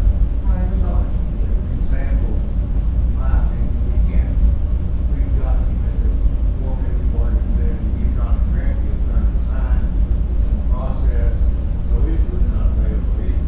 I think that's where we come back with this little thing, right? Yes. I think it's a shut you up, that's what it is. Like we go to fire, we're gonna build a fire station, cost $10 million. We can take 56 in our this category, 9 years, we're right at the fire station, plus another, whatever, 4, whatever. We build a fire station. We can't really do that because here everybody, Yes. it's gonna be good all, they come back good all again, really. Yes. I think one of the questions we should have is, what do we do now? What is on here that we need that we don't have? Next year? So they should be listed in order of priority. So let's let Chief Bates and go over the remaining ones, and then we can ask those questions. Sure. And for without, I mean, we're without these now. I mean, this is about improvements. Right, but we're talking about, for example, we're gonna, the main, the rebuild versus remodel, well, go into the metal fence, because you're moving, you don't need metal fence now, you have to move it. You don't need a remodel now, we're gonna build another one, almost come out, basically. If we're gonna do something different, Even if we build a new building, we're gonna have to do the garage. that's my point. So one thing stays in me, the new training building, that's separate from park, that ain't a good dirt building, it's a new building. Correct. And that's the difficulty of standing up here is presenting this stuff because, you know, it might take 5 years for a feasibility study and financing to come together. And then somebody else besides Deputy Chief Davidson and Chief Gerke's talking to you about building the building. But if we don't put it on the horizon, it's not gonna happen. And this is supplemental. This isn't, we're not trying to be greedy. We're just trying to open eyes to the needs of the department. And that it fits within your plan, that's great. If it doesn't, we understand. You can't have everything. So for me, I would say restrooms is a bigger key. You guys right now, fix those up and the locker room is a real big fix for you guys. That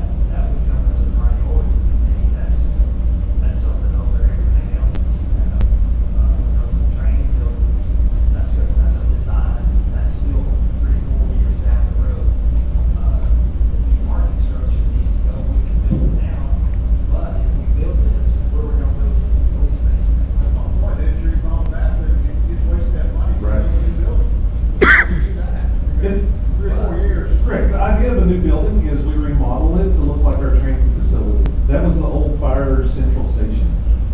You know, we remodeled off of that. Gutted it, updated the electric, updated everything, the plumbing.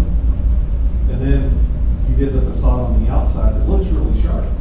And if the front building mirrored what the back building looked like, you'd have a really sharp campus.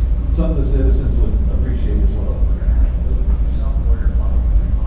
Right, and the idea is, can you do phases?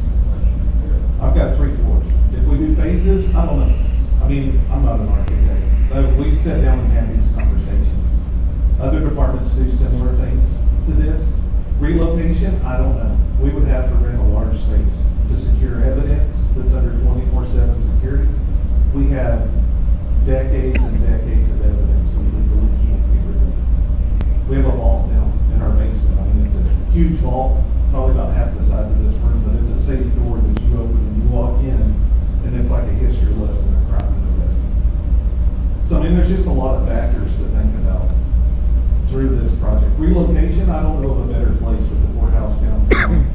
And, yeah. Yeah, the courthouse, you guys can be right there, volunteers. Enter the courthouse, everybody's happy. Yeah. Everybody comes in. By then, I would all.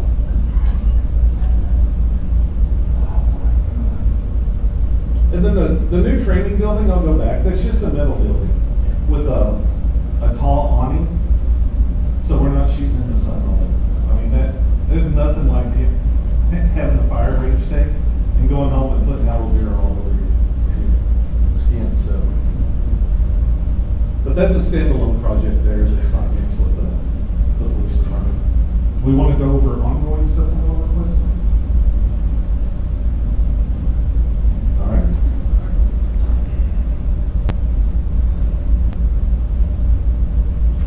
This is where city manager's approved down there. Sir, y'all approved down there. Just sitting in there. Do you want to know about why the increase or what we're talking about on any of this? I'll grab one, sorry.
y'all are looking at. And if we look at that first, I guess, section of the one-time supplementals for fire, you're looking at a total of $340,000, which is 1.25%, if I may, of the 26 million that we just talked about that you had available. Is that correct? 26 million.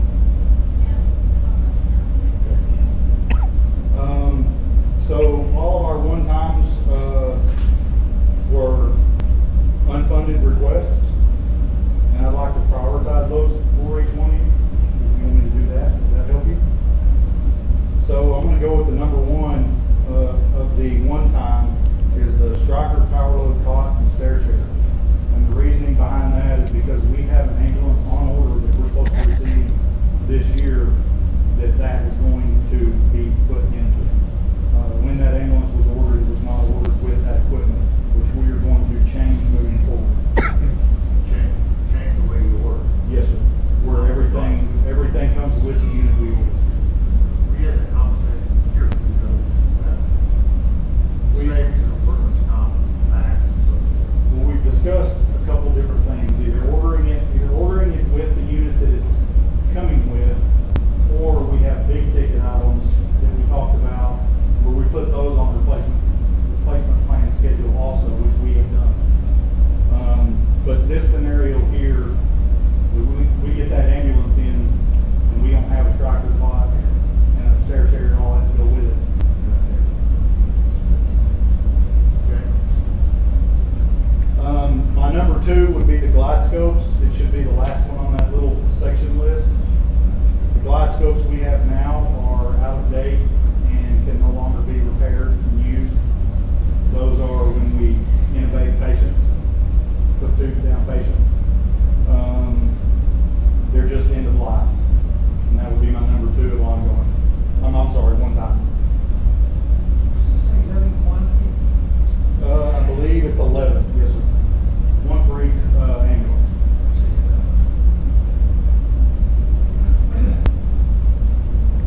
Keep going. Number three would be the medical supplies dispensing lockers. Currently, our central firehouse has a room that has all of our purchased EMS supplies in it. So personnel can go in and out whenever they want, grab what they need, and it's not really monitored, secured, monitored is the big word for it. If we were to get these smart lockers, we're estimating that it can save us 40% in medical supplies alone. Add security, accountability, staff efficiency, and it's also DEA and FDA compliant as well, which is very important for us. Each machine is 10,000, and we're asking for 5 of those, and that will be able to fill up that room so we can use that for all of our medical supplies that we dispense on a daily basis throughout the day after medical runs, all the medical calls that we make.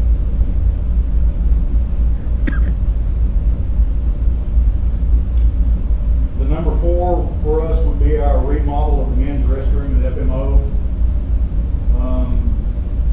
This past, actually it was 2024, we fully staffed our fire marshal's office for the first time in the state. We have 6 males and 6 females that work in that department. The men's restroom has 1 stall and 1 urinal. And what we'd like to do after discussing it more, I don't think it would take the 30,000. We would just like to convert that urinal to a stall. So at least they can have 2 stalls between 6 men. Is that the station we're taking? No, sir, that is, it's right across from our insurance risk department. It's the upper level, 2nd floor of the code enforcement building. It was remodeled a few years ago. But when it was remodeled, it was a men's bathroom and 1 stall. So the ladies, okay. The ladies have 2, and theirs is work for them.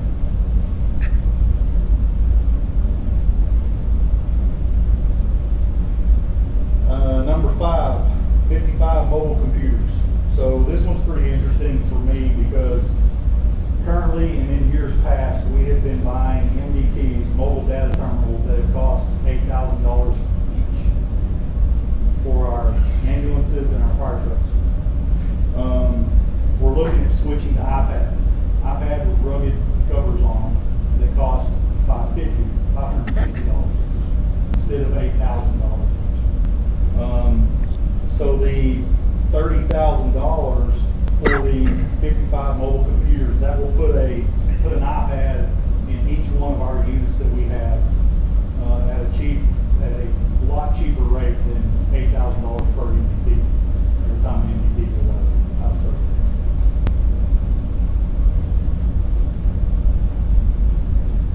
Number 6 would be the network connectivity for OFR vehicles.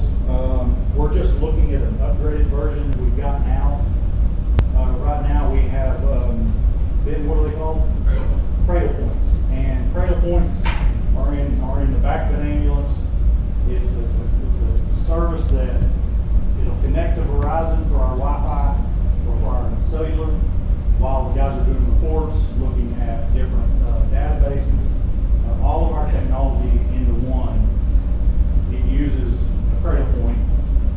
If Verizon fails wherever it's at in the city, if it fails, it takes a little time for it to move over to one and only second T-Mobile link. We're looking to upgrade that to a one called Dejero, where it takes in Verizon, AT&T, T-Mobile, give me some others. How many others? Starlink satellite, maybe. Starlink, where it uses all of them at the same time. So anywhere we go, we won't drop cell service or service to be able to use our technology at all. And it uses all of them at the same time. So it goes from one, it takes whichever's the strongest and uses it automatically. So there's no delay in time.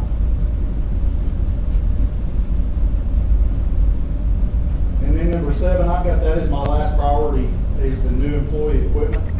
And I can explain that more when I get down to the ongoing with the new employee that we're asking for, if you'd like me to do that.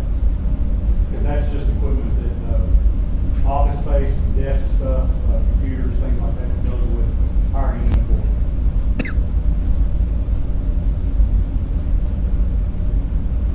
Any questions on the one time? Okay, I'll move down to the ongoing then.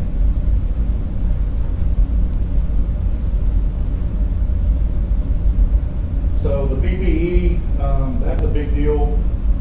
City management recommended to fund that. That's great. We've been needing that. We need it even more so today because we have more employees today than we've had in probably 7 or 8 years, or are less short-handed than we have been in that amount of time. One new fire station. I know that the majority of you have been to Central to see Dark Horse and look at how that plays out and where we need one. I don't think there's a question about us needing one in the Parksville area. We've got the land given to us, generous donation of Mr. Bell, and that's greatly appreciated. 18 additional personnel are to go with those, with that new firehouse. Now, from my understanding in conversations with finance and Mr. Smith, we're only going to request 12 of those, or city management's recommendation is for 12 of those personnel, just because we won't have that station built until 2027. So I'm totally on board with that. The 3 new rapid response vehicles, city management's recommendation is to get 2 of those. One to replace one that we currently have, and then which will actually come out of equipment services account, and then 1 new. Those are squads? Yes, sir. Originally, we were asking for 1 replacement squad, 1 new squad, and 1 new Delta is what we call it, which we would put, it's basically the same thing, but it runs, city runs. It'll be stationed at Station 6 there behind Butler Lottery in the middle of the city, where we can run from it. skip down, I'm sorry, the next line, the 12 additional personnel are for those 3 vehicles that were requested. But management recommendation is for 6 of those for the 1 additional Tahoe as well.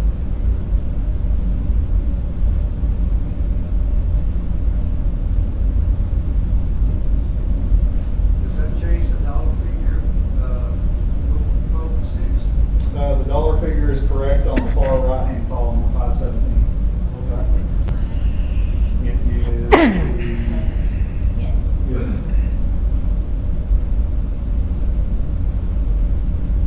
I'm gonna skip the next one, the additional admin captain for training, and I've got a reason for that. It goes back to our one time of, the new employee equipment, so I'm gonna say that for last. So let's do the replacement fire station, and of course, it's unfunded at 13 million. I understand that. We've got a lot of stuff, a lot of needs in the city. Just like everybody that's seen Dark Horse, we need 4 new stations in the city today. We're just gonna have to work toward that in that direction. So if we'll move back to the additional admin captain for training division, we keep 15 cadets on hand at any given time. Of course, until we start to get full, and we're getting very close. So it's hard, we need an additional admin personnel to help corral, if you will, those 15 cadets that are working 8 to 5 Monday through Friday. And that goes to the new employee equipment on the one time also. Now, something that we're looking at, if that continues to stay unfunded, we've got a different way we're gonna operate that. We're gonna take the additional personnel that we have been given or that have been recommended and use those captains to be our admin captains temporarily until the new firehouse is built. If that makes sense.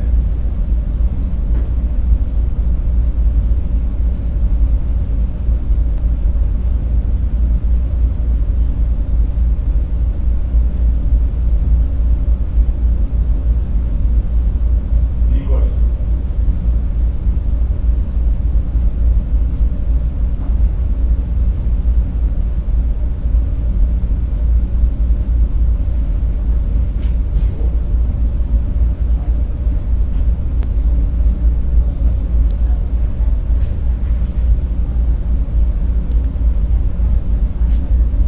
I see 1 new fire station, Yes, sir. 1 replacement fire station. Yes, sir. What's the difference? Nothing really other than we already have the equipment and we already have the personnel. I see a $2 million difference. That's the Still 2 equipment. new fire stations. Fire trucks are combined. If we replace the fire station we're looking at replacing the fire station on South, Grandview Martin. I'm sorry, Martin Luther King Boulevard. And we're looking at replacing that one, but we've already got the personnel for it and we've already got the equipment.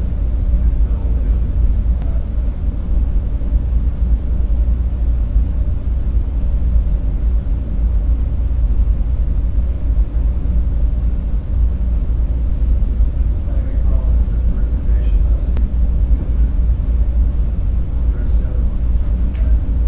Okay. Any more questions on that? Sir? We should be funded all, we have the problems there. No, I understand. Thank you, appreciate it. Thanks, Chief. All right, we'll flip to page 13, and we're gonna hear from John Reiner, Parks Director.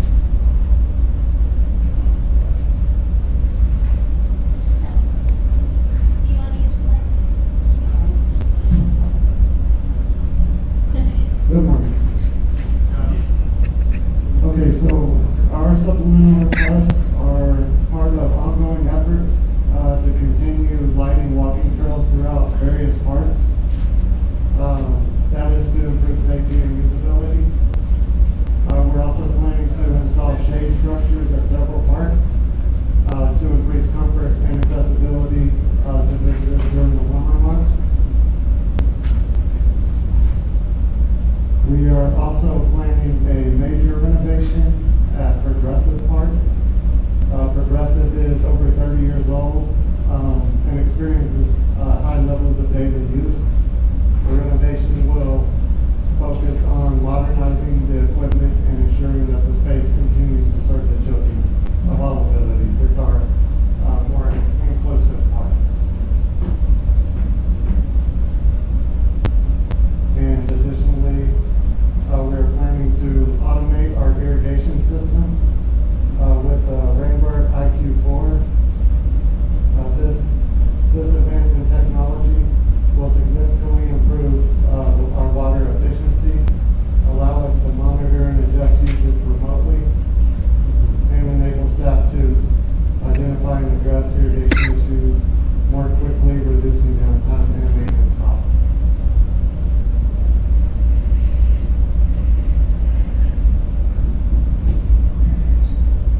feasibility study, so I did request that.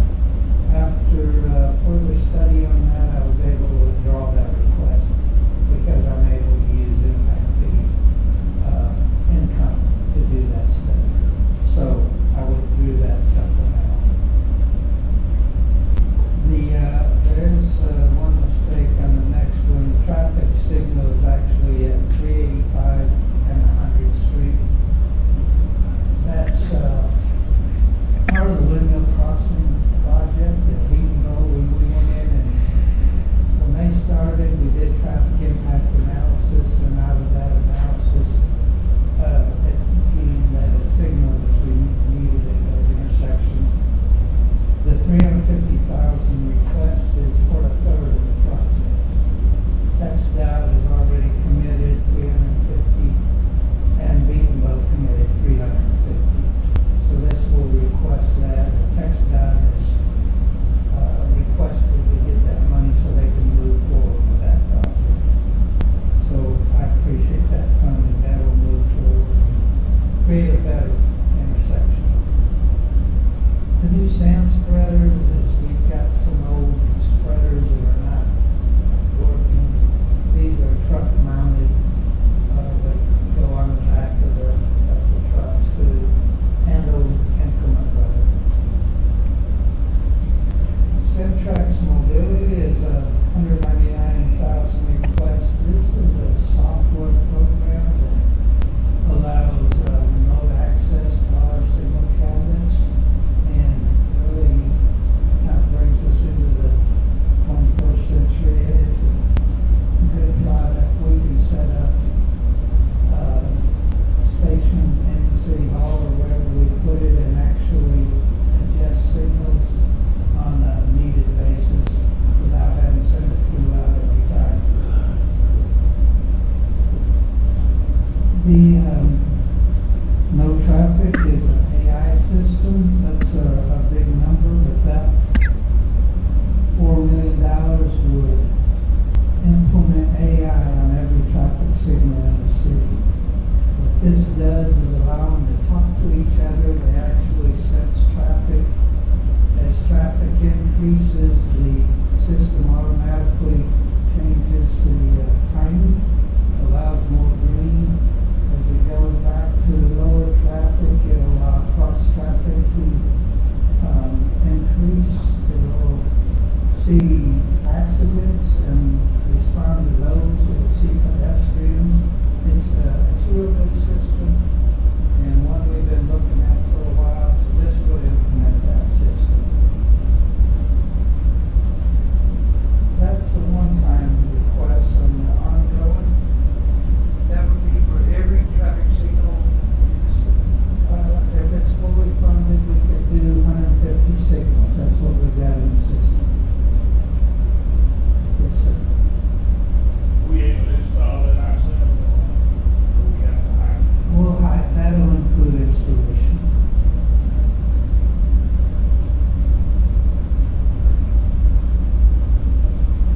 Any other questions on one-time supplemental requests? Ongoing, I'm gonna skip over the reconstruction. We'll come back to that. That's probably gonna have more discussion. I asked for one position out of the whole department, this, because I was trying to be conservative, but this is an important position. It's, in the street department, we've got one employee that runs the whole admin part of that department. She's 30+ years and looking at retirement, and her workload's increased. A lot of supervisors are actually having to step in to help her. So, in addition to moving some of that workload off supervisors back into the admin and creating a succession plan so that when she does leave, she's got somebody trained. That's an important position. You need to get that in place. Jayla and Jamie, that 43,000 is where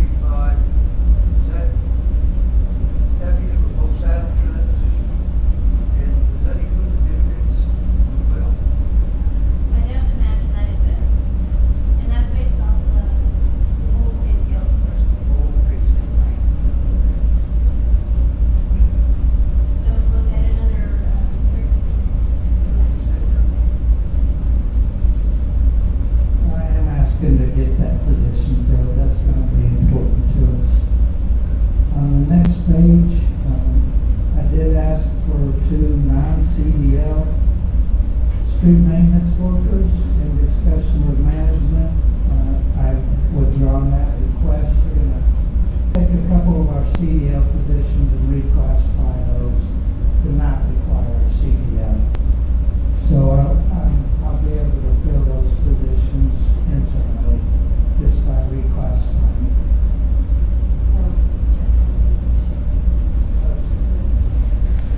Sorry to interrupt. Is anybody driving a Ford Escape gray and color parked out here? Have a white one? It's gray when it's in the handicap spot. No? Okay. Sorry, Claudia.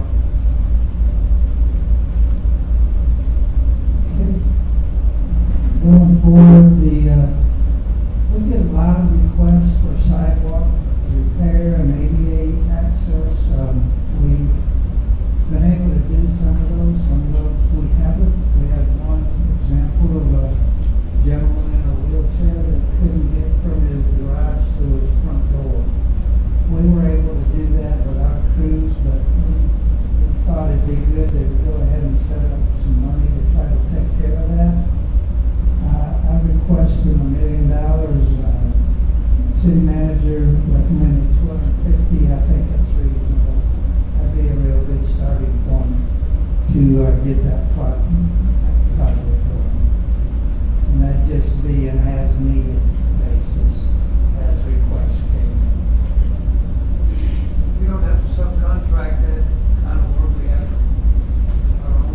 It would depend on the size of the job, yeah, and our availability. We were able to put in the sidewalk work request. It would only be where there's need for ADA or Yes.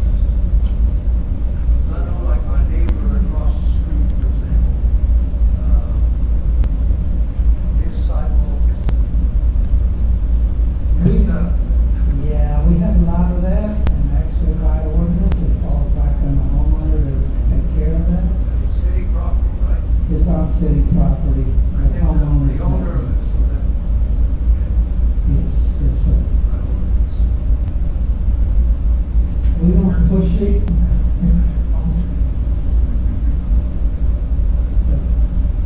But this would be where a homeowner's not able financially to take care of it, and we were able to do something about it.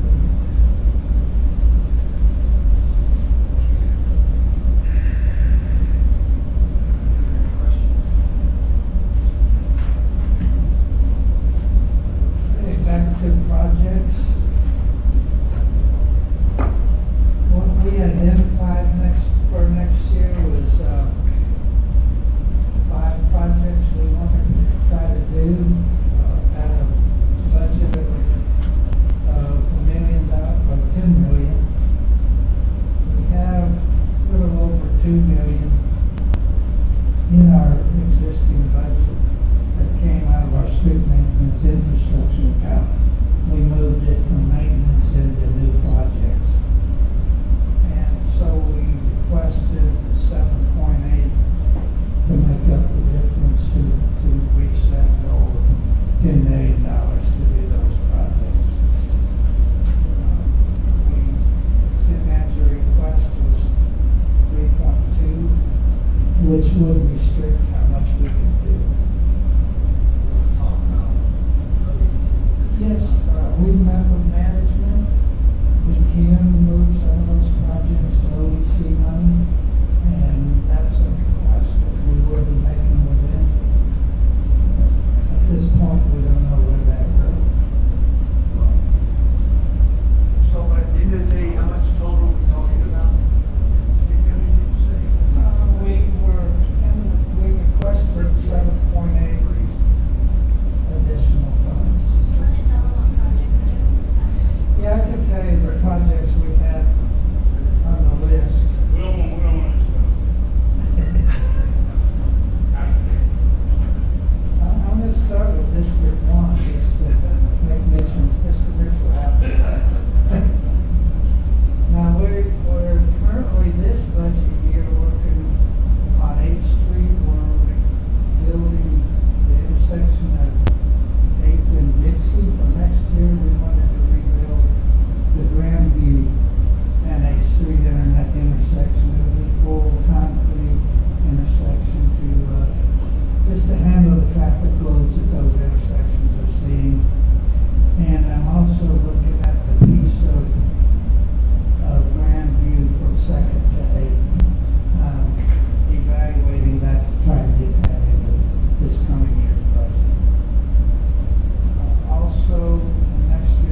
it right quick, this supplemental.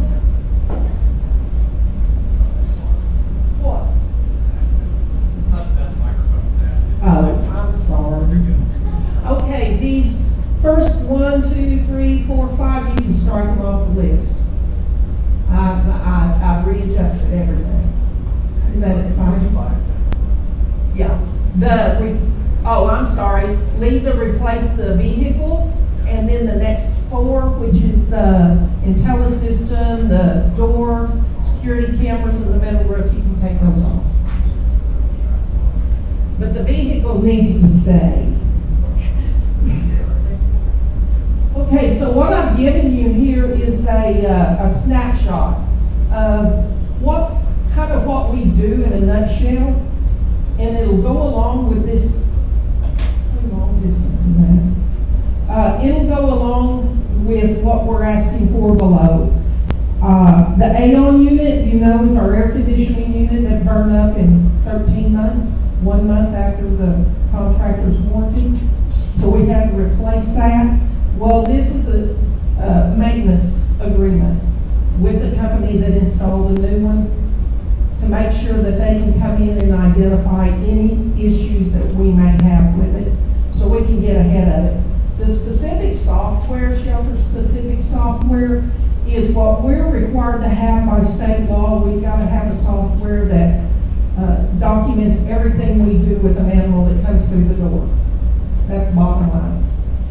Basically, that fund is funded through adoptions.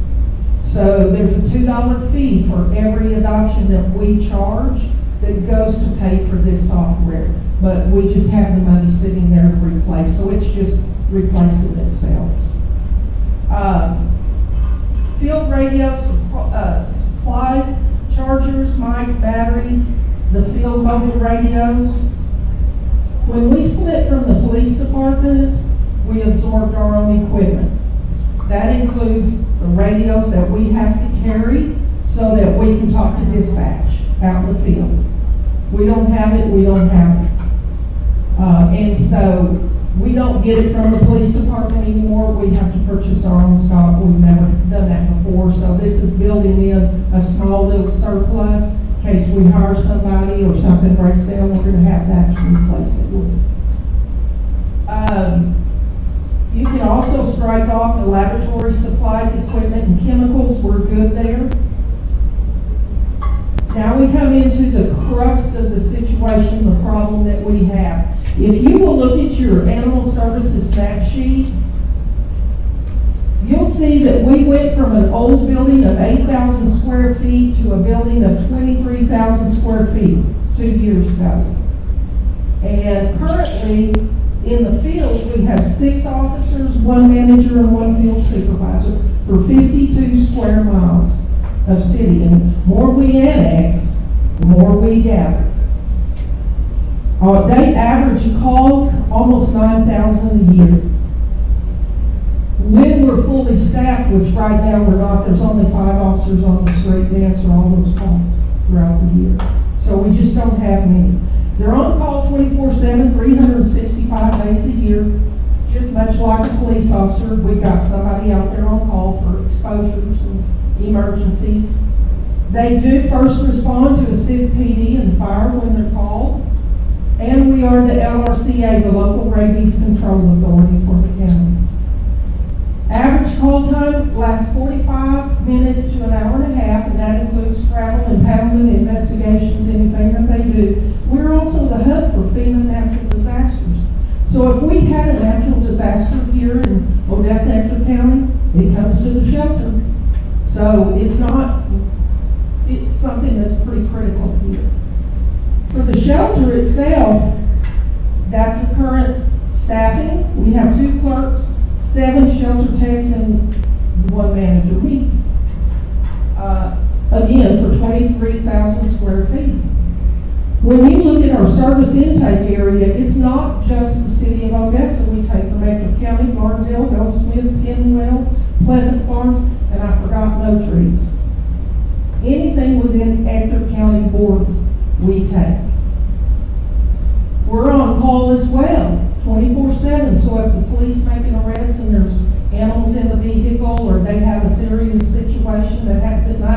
gotta have techs on duty as well. And that's 365 days a year. We operate 7 days a week. Somebody's gotta feed and water and medicate the animals.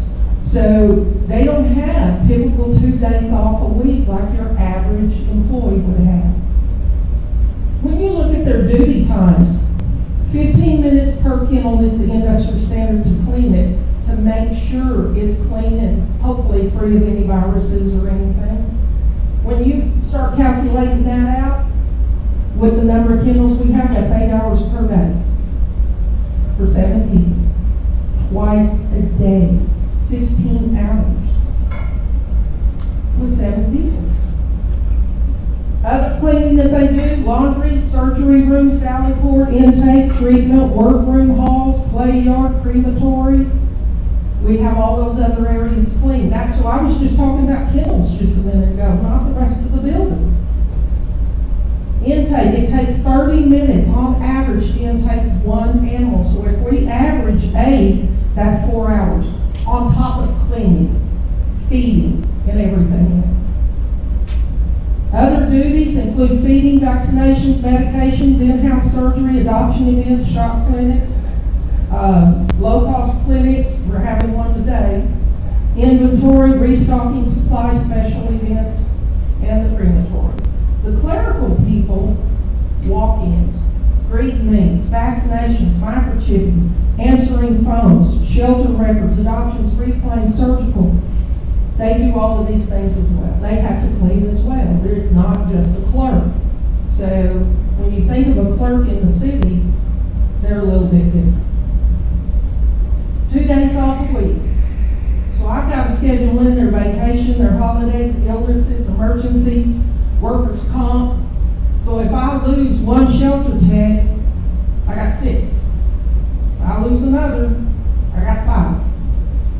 So you see my dilemma. I don't have enough people to service that building adequately. My people are most of the time working 6 days a week. One time a month, they might get 2 days off. That gets pretty tiring, pretty telling, pretty fast. When we look at equipment and vehicles, we have 6 animal control vehicles. No spares. We have no spares. So if somebody wrecks one, that's it. You're the 2-unit people.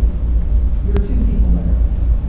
We have 4 that are over 100,000 miles and over 10 years old. So when I'm asking for 2 vehicles, we have actually 4, but we can get by with 2.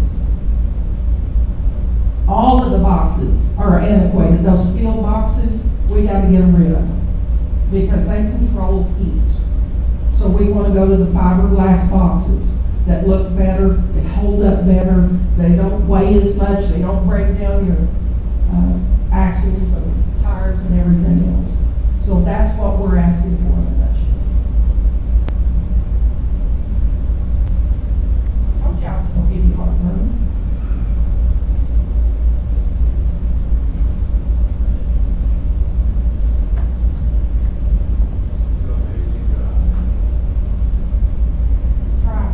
We try. It's the workers. I just kind of hurt them. Mason, that's what you can see.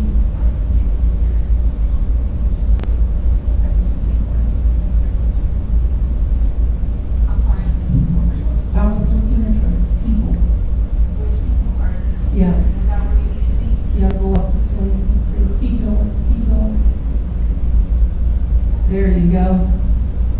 The temporary employees, we have 3 that we have through energy personnel. I don't know if the comparison, if you compare the size of the buildings between Midland and here, we're about the same size. I think they have 16 shelter techs and 11 temps. I got 7 and 3. You add it up for your temps to go full-time. We give them that option. It depends on their background.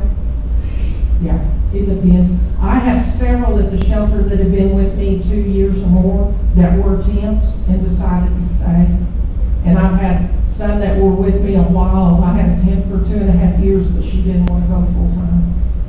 because there's all the other duties that they have to do. The temps do a lot of cleaning. They take some of that burden off of those shelter techs when they're doing intake and treatment and vaccinations and stuff. The temps can't do that. So when you go full-time, you have to. Kelly, does this reflect any cost for vet services, contract services? No. No, because that's in the main budget. These are supplemental requests. Yeah. Yeah, we have 2 avenues for veterinarian services. Jay and I vet out of Colorado City. We have 2 vets that come here once a week. We can have them twice if we need them. They also do the low-cost clinic once a month. And we use Angel Vet Clinic for all our emergencies. If they can't come for some reason, I'll take them over there and they'll do my ultras over there. So actually, when you look at it, I have 2 vets from Jay and I have 3 from Angel Vet, so I've got 5 vets. And I need them. And we pay for that out of our spay and neuter account. But this is the request for how many people I'd like to have to try and get up to where I can function. Maybe let people have some days off.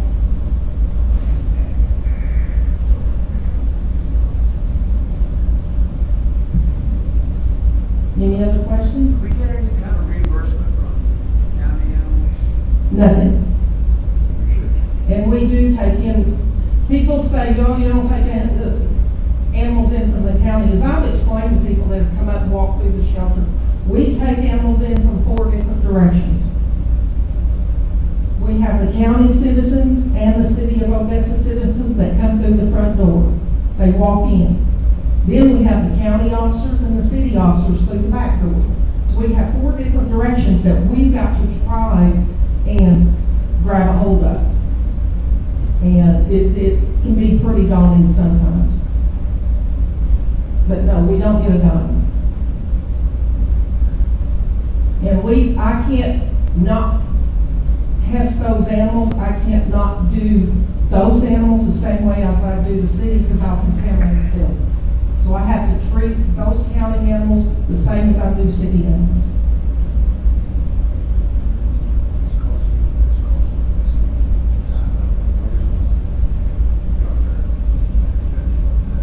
Yeah.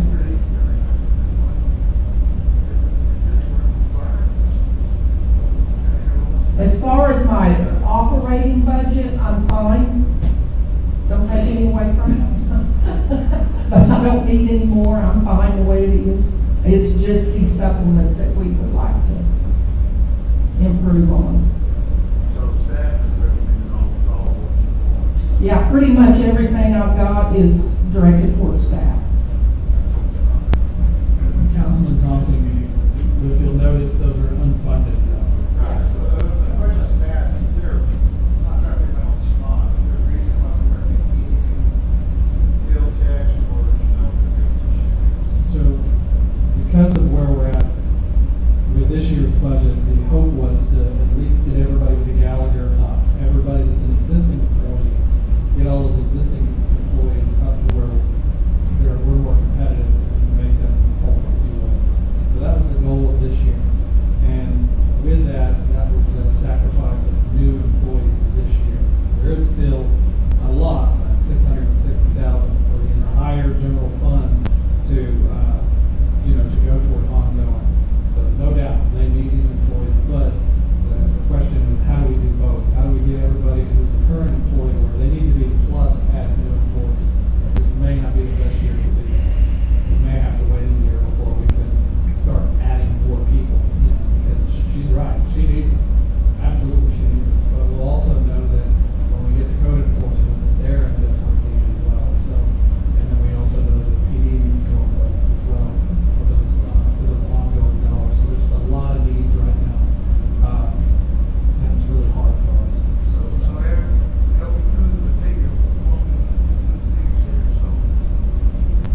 to sit here and cut something right now, I could cut the clerks, the admin assistant. I could cut those right off the top. What's most pressing? The shelter techs, field officers, and the facility supervisor. Because maintenance, we try to do, myself and one of the field officers, try to keep up with the maintenance inside the building. Because, I mean, it may be something fell off a bed. It may be a pulley broke, and we'll go fix it. You know, we're trying to do our part to keep the shelter up as best we can. So, and I know the building services and all of them, they've got a lot to do with what the city too. So the small stuff, we take care of in-house, and he does a lot of that stuff for me. And one thing to consider is as Kelly's able to hire people, that temp labor will go down. Yes. Should be really better. Our shelter technicians more important than field officers. Are they more important? What I'm saying, I don't think we would afford everything. Maybe Right. 2 to 1, one or the other. What's 2 to 1? Or which is 3 and 2, right? Just asking. If I had to, you know, I could give up 3 techs this year. The field needs people. I can't complain about that. As they increase in what they do in the field, also increases me. I mean, you can't do one without the other. So, I mean, I can cut down to 3 techs and cut down on 2 officers. And then maybe next year we can look at it and pick them up again. So, I mean, I can cut those off right there if you had to do that. Giving me 3 more techs in the building will give us a little more breathing room for people to take some time off. Because literally, when I say those women up there, and I say women because I don't have any men in there right now, they're working 6 days a week. They have to work like 14 days to get 2 days off in a row. That's crazy. It's just not enough people. So if you cut down to 3 shelter techs, that'd be 137,000. The way of,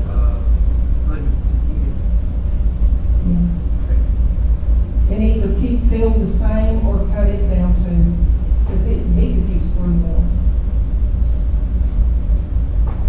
And then cut out the admin assistant and the clerks. I'd rather keep it at 5, but if I had to cut it down, I'd cut it down by 2 and give him 3.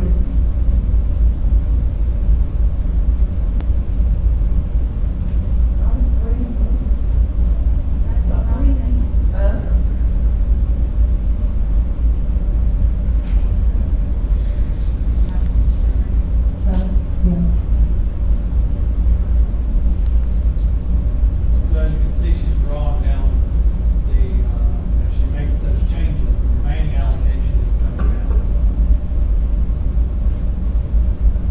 I think, hold that thought.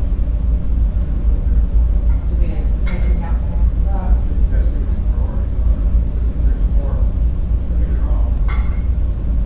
We're more priority than anything. More police people. I don't know, but that's for us to decide. And I'd like to keep the facility supervisor because I work 7 days a week since I started. I'm always on the phone. If I gotta go down there and do something, I do. So, I'm salaried. So that's just the way it is. But the facility supervisor is different. They're gonna be up there working too.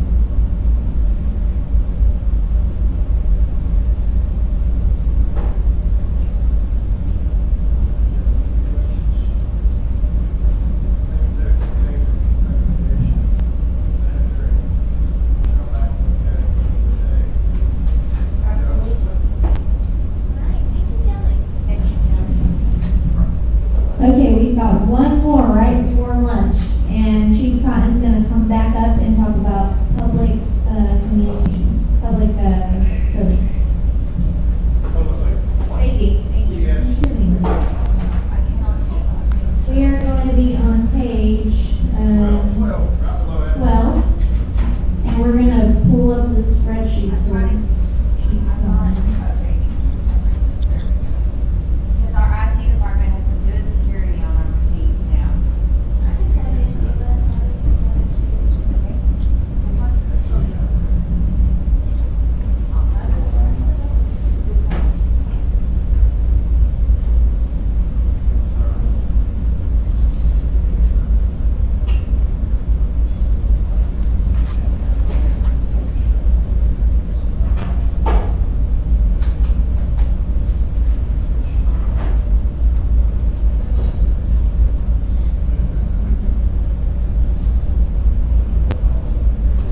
took ours that we built and we gave it to her, and she made some modifications to it. And when she made the modifications to it, of course, she sent it back to me, and we looked at it, made some changes. But one thing we noticed, and I kind of feel bad because I'm not here to throw shade at her or anything, but if you look at all of her employees, and this is the percent raise, and each box area is a percentage raise for each rank, if you will, within dispatch. And the biggest problem that I saw was, is that, am I looking at the right one?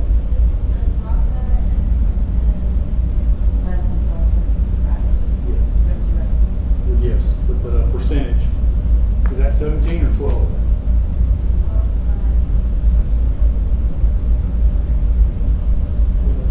And Cotton was just given 3 minutes notice to be here, so we were running a little ahead of schedule, so he stepped in for Rocco.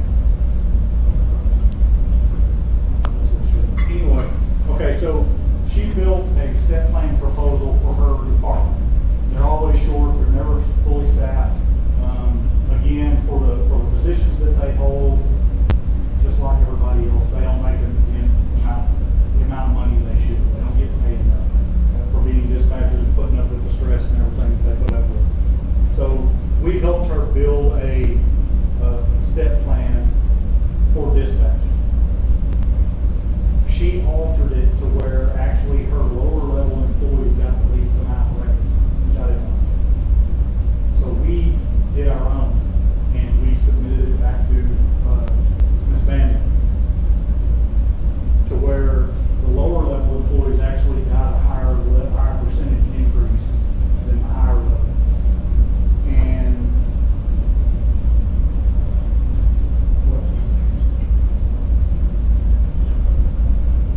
yeah, so this one's mine. This is the one, I shouldn't say mine, we built, as in OFR, to help the lower level positions get filled.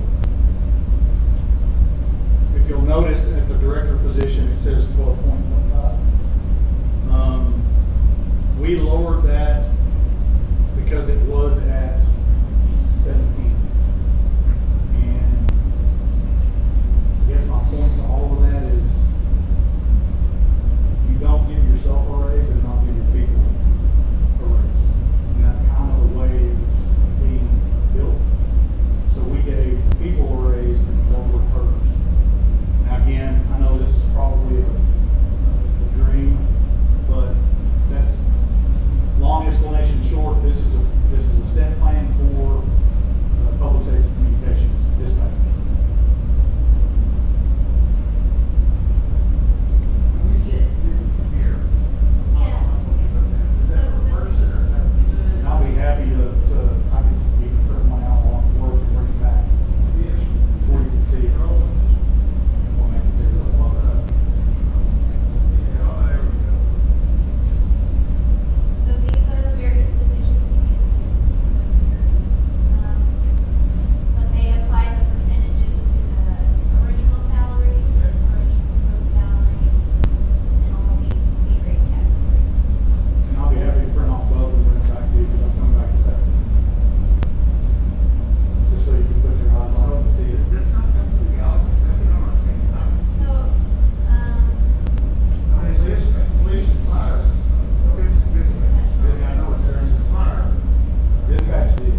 phenomenal. In the past, it usually takes about 4 months to get there. We also have the Team Odessa app, and last week, it had more than 600 submissions, and 300 of them have been taken care of. So it's really a testament to the hard work of our staff and our employees and everything that they're doing. Probably the second biggest one is advertising, as you can see right here. We do a lot of advertising for all of our departments. We have code enforcement, we did Operation Clean Sweep, we did parks, we had Starlight Village, creative lights, tree lighting, and so as a way to get the word out, we work a lot with our TV and radio stations to get that out there. Questions?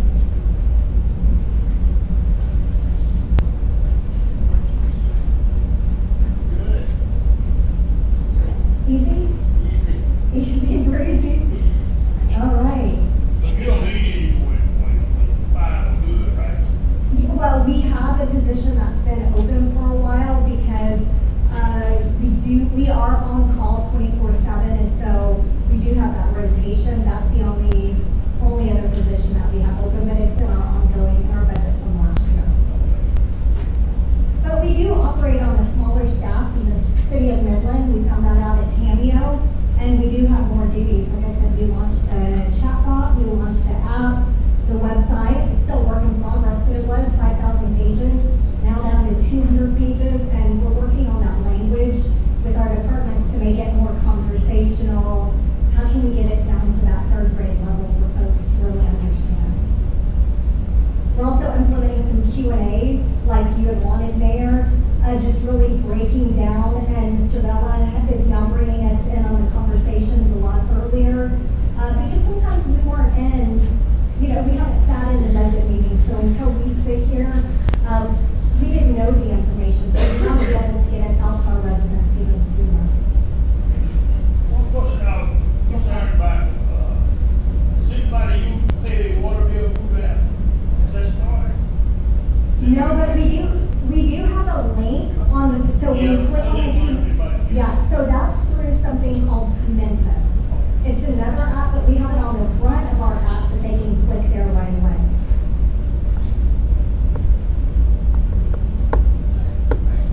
Thank you.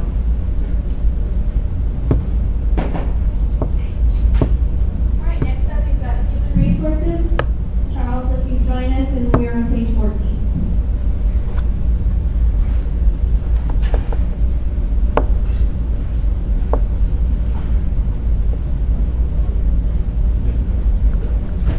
I may not need the microphone. I'll try turning it up a little bit. So on our supplemental requests. You need mine. Say again? You need your mine. I do need the microphone. I have never heard that from you, sir. You have told me to be quiet on many occasions. So our supplemental increases, we are looking for 2 positions. The first one is specifically to address maintaining our currency with the Gallagher data. We've spent a lot of time and effort and money in getting that information, and kind of what they were talking about when they came in and presented to council. We need to make sure that that stays current. 385 positions. There's quite a bit of data that has to be collected and on a yearly basis. The other position, and I think Mr. Mitchell reported this one at council, he was surprised to hear that we have 128 vacancies. Of course, that flexes by the day.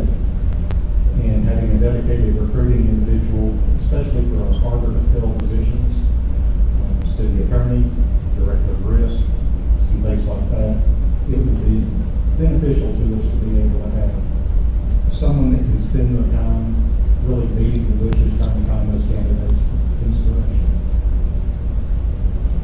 Outside of that, there's a few one-time expenditures based on, they are contingent on the positions. We don't need to remodel an office space if we don't have a body to put in there. Right now, I think those of you that have been to the HR office, we have 7 desks and we have people in each one.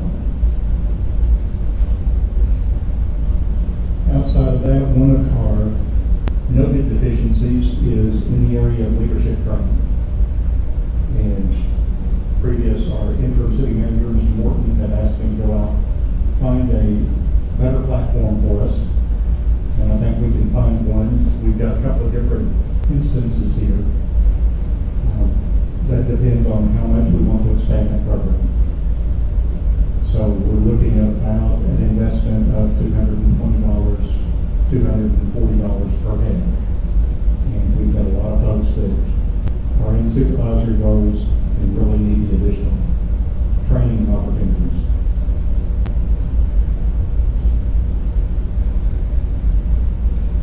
The HR performance evaluation that is down there, the 46,000, that is, we do have that module in our Tyler Venus platform. It's never been implemented. My staff is working through trying to do that now. Many of the different offerings within Tyler, if you get to a certain point and you need your implementation team to come in and get you over the finish line, that would be a contingent amount in the event that we can't figure it out on site. Any questions about any of the amounts that are down there?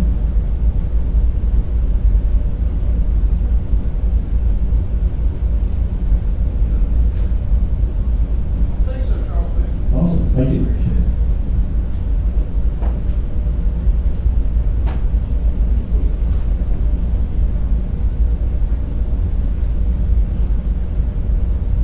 All right, so we're going to revisit the step plan conversation.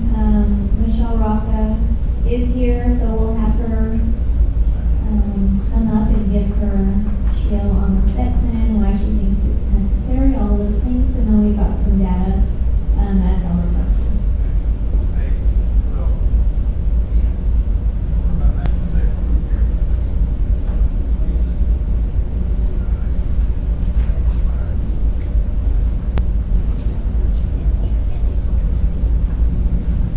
What she's passing around is just a kind of scenario why we feel the step plan is important, an organizational chart of our vacancies, and then how the step plan breaks up and what we would institute for each position. So I'd ask you to close your eyes for this first part, but since you just ate, you might fall asleep. So I'm not going to have you close your eyes.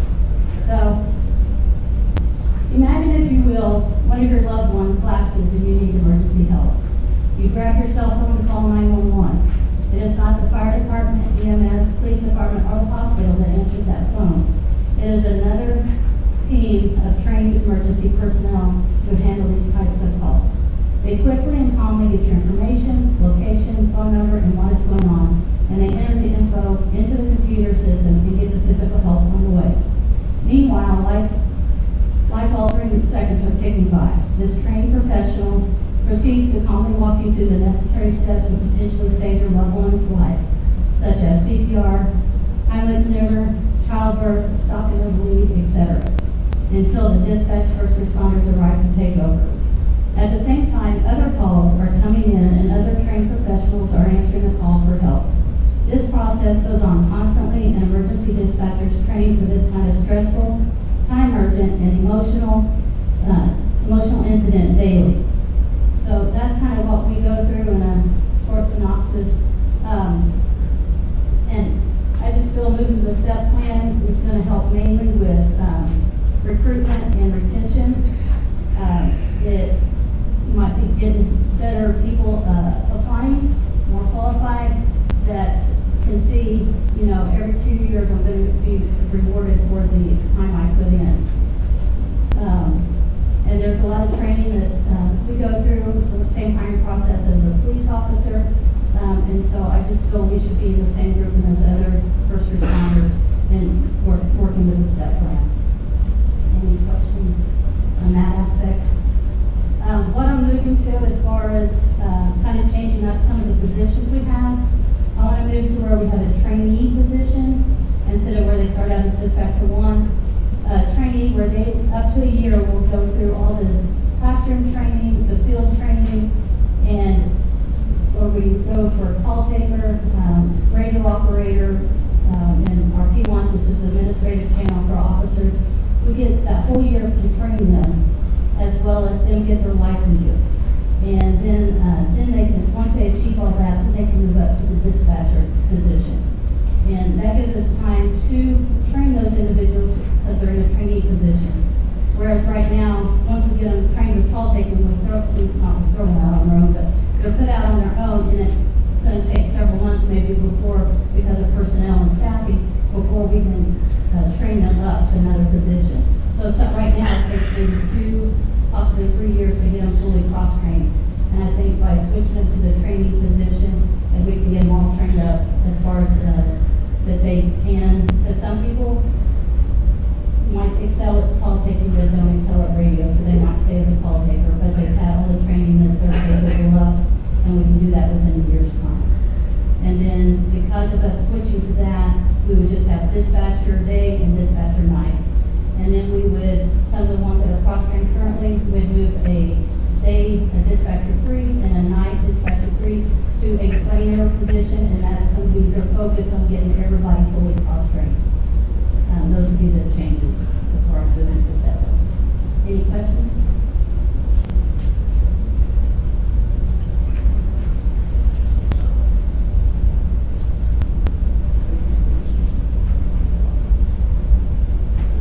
Yeah, right now it shows we have 4 open positions. The organizational chart. The ones in yellow are current open positions. The ones in red are the ones that are kind of, I guess what we call restricted positions. I mean, if worst case scenario, we can possibly open those back up, but it's right now we're 4 short. And then come September, unfortunately, we're going to lose another one because she's relocating, so it'll be 5 positions short.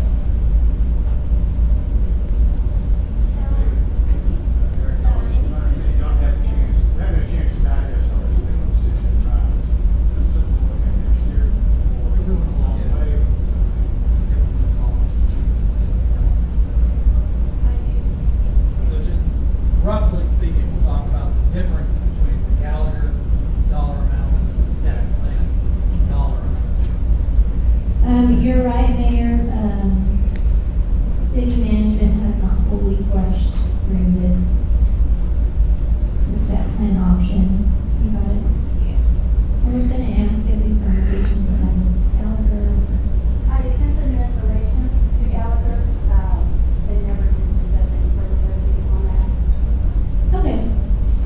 So what we have here, I've merged a couple spreadsheets. On the far left, you'll see the position training, the position title. Currently, we don't have a training position. As Michelle has just said, we don't have the trainer day and the trainer night. So those data fields will be empty. But as far as the dispatcher 1, 2, 3, day and night, you'll see here their current salaries in column B.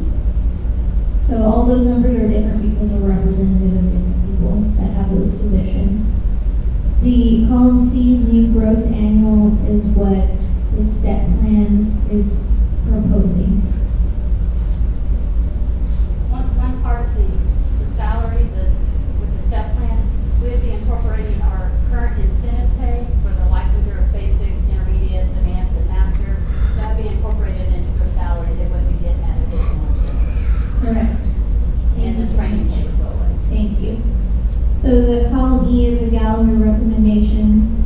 Column F has those additional adjustments that we talked about earlier for the different pay grades they're in. So column G is going to be the difference between what Gallagher has recommended versus what the step has recommended. So you'll see in most all of these cases, Gallagher has recommended a lesser amount than what the step plan would be supporting. The salary column does not include the incentives, so there's a little bit of a difference there. This is just their base salary, which is the majority of their pay, right? The incentives don't make up a huge amount of what they are paid.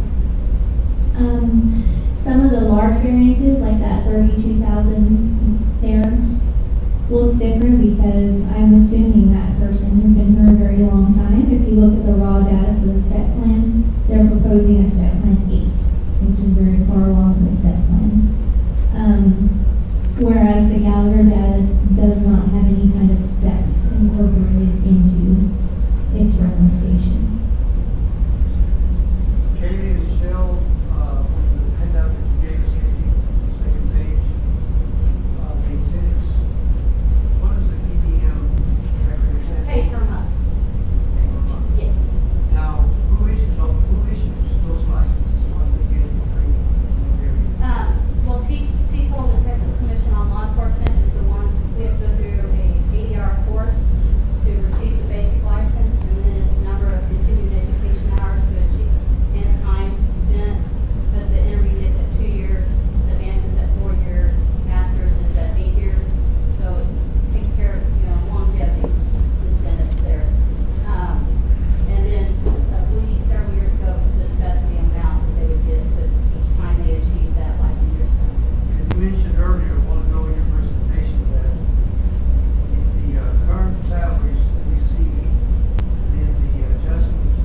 the budget. You're already in the budget. This would be extra 200, so that would come out of the 660. That's just something to keep on the sideline. I think I prefer looking out there this year, let's have time to match, this may be a future thing, not, seems like it's too quick, and so much is done. I think we're going to look at it harder, maybe the future, I'm not sure it's this much. We'll definitely continue to have some conversations about it. Thank you very much, I like that analysis. Okay, thank you, appreciate it. All right, next up, we've got planning, Ms. Shaughnessy, we'll be on page 14. And she's also going to do a building inspection for us while she's up.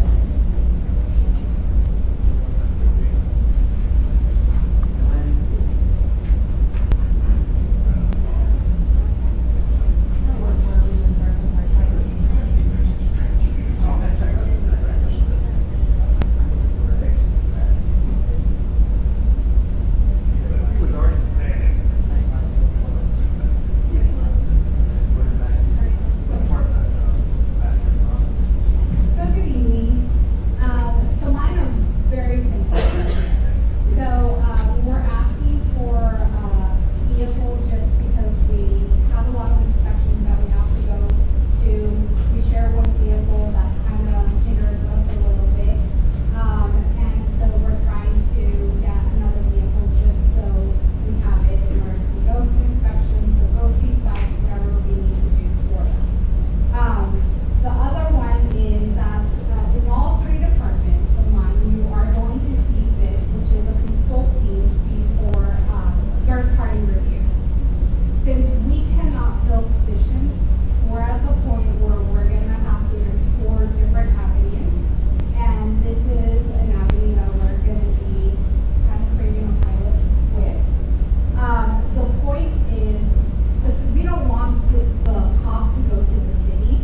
There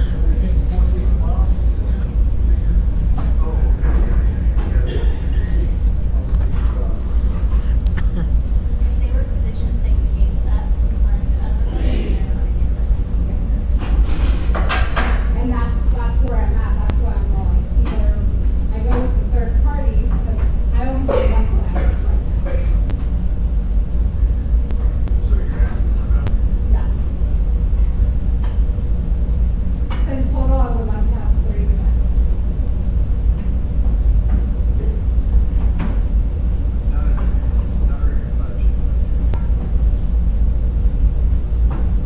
And that's why, as a backup for right now, I'm doing this third party, because the logistics is not gonna work, but we need something now. Because, as you can see in one of my other items, we're gonna see overtime, because we're exceeding that overtime. And then the burning out, and then they leave.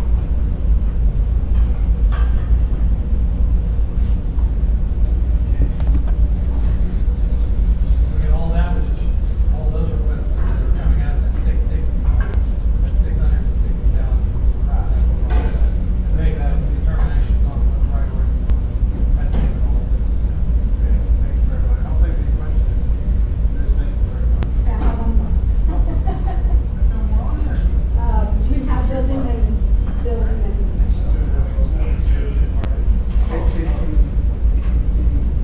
Back to page 12. I'll put 15. Okay, so for building and inspections, for one-time supplemental, all we're asking for is $50,000 because we don't have a security system for our permitting department. We've had customers throw clipboards out at our staff. We've had people just walk right into the back. So we kind of need to secure that space in where we have more of a privacy between the customer and our staff.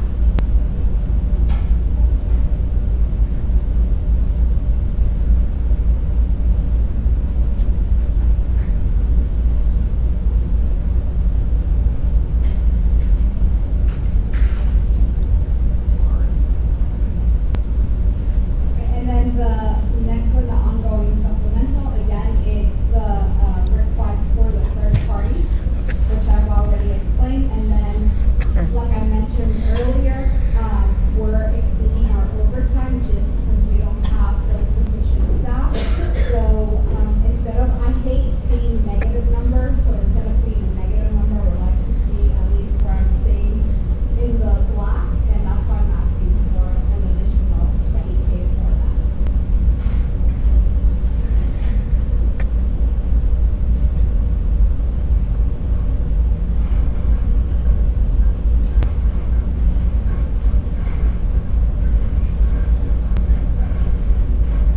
Okay, any questions?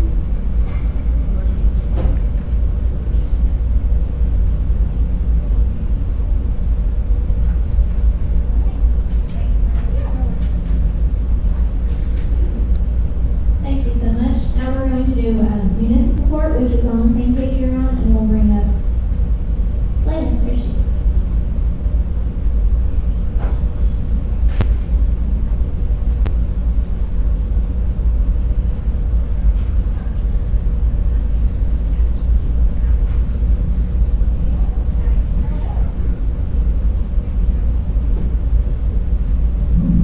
Hello.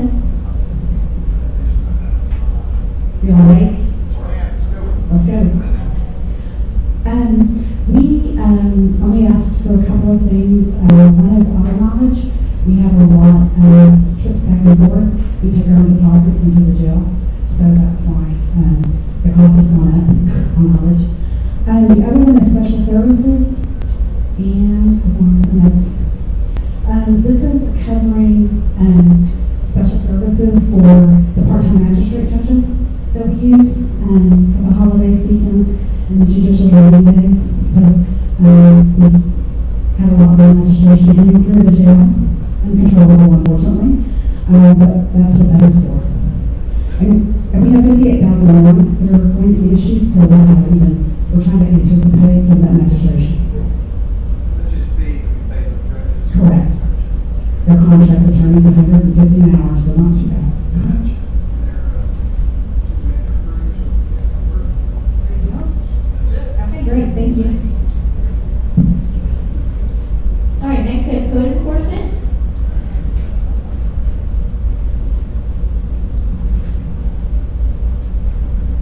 Leon? 16.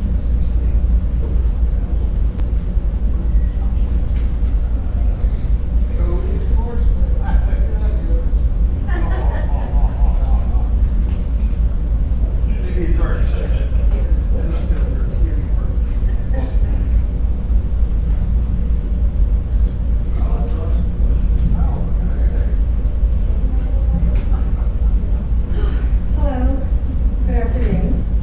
I went ahead and provided y'all with a thanks to engineering and GIS. They provided me these maps of the most recent annexations and new developments. You can see the formula of how they came up with the number of residential lots, okay? So also attached at the very end is the numbers of total cases for fiscal year 2024 and fiscal year 2025 to date. So since 2017, the city of Odessa has annexed approximately 404 acres of land designated for residential development, resulting in the creation of roughly 2,593 residential lots. This includes 213.8 acres for the Windmill Crossing subdivision and 190.2 acres for the Parksville subdivision. More recently, an addition of 217 acres was zoned for the Deer Meadow subdivision, which is projected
7 years? I think it's 7 years. I think we're trying to move to 5, but historically it had always been 7.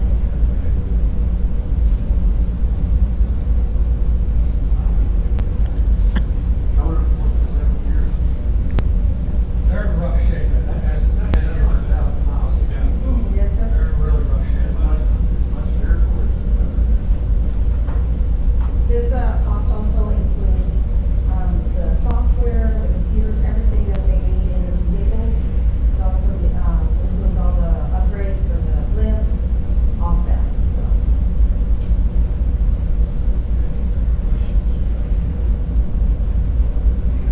Put that list. Thank you, Mayor. All right, next we've got building services, Scott Anderson, and we've got a big list here that Scott has presented, today. I'm sorry, I have a lengthy list. So, I have a number of one-time requests and a few ongoing requests. Currently, we manage about 500,000 square feet of office space. Big building, Scott.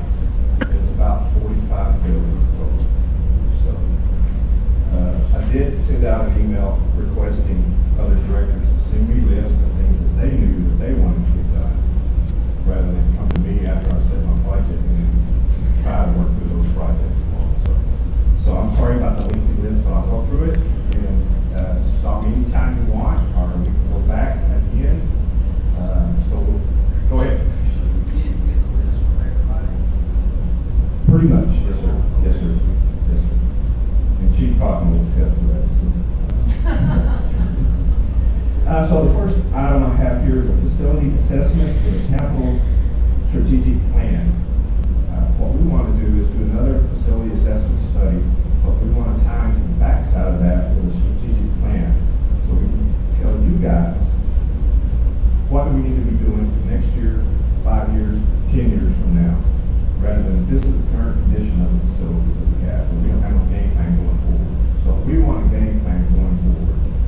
So this council and future councils will see that plan and see if there is a strategic plan in place for that. So that is about $292,000. We'd like to upgrade the elevators at City Hall, update those. I don't know that they've ever received much of an upgrade since the building was built. So we would like to see a modernization of the elevators. Chief Cotton will attest to this one. We ran the numbers this morning.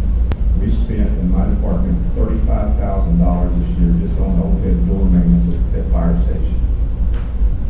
What we want to do is go in and refurbish all those doors, other than 6 and 9, of course, but refurbish all the doors, go in with a more heavier grade commercial type door. I mean, it's not like a door at your house and up one day and down.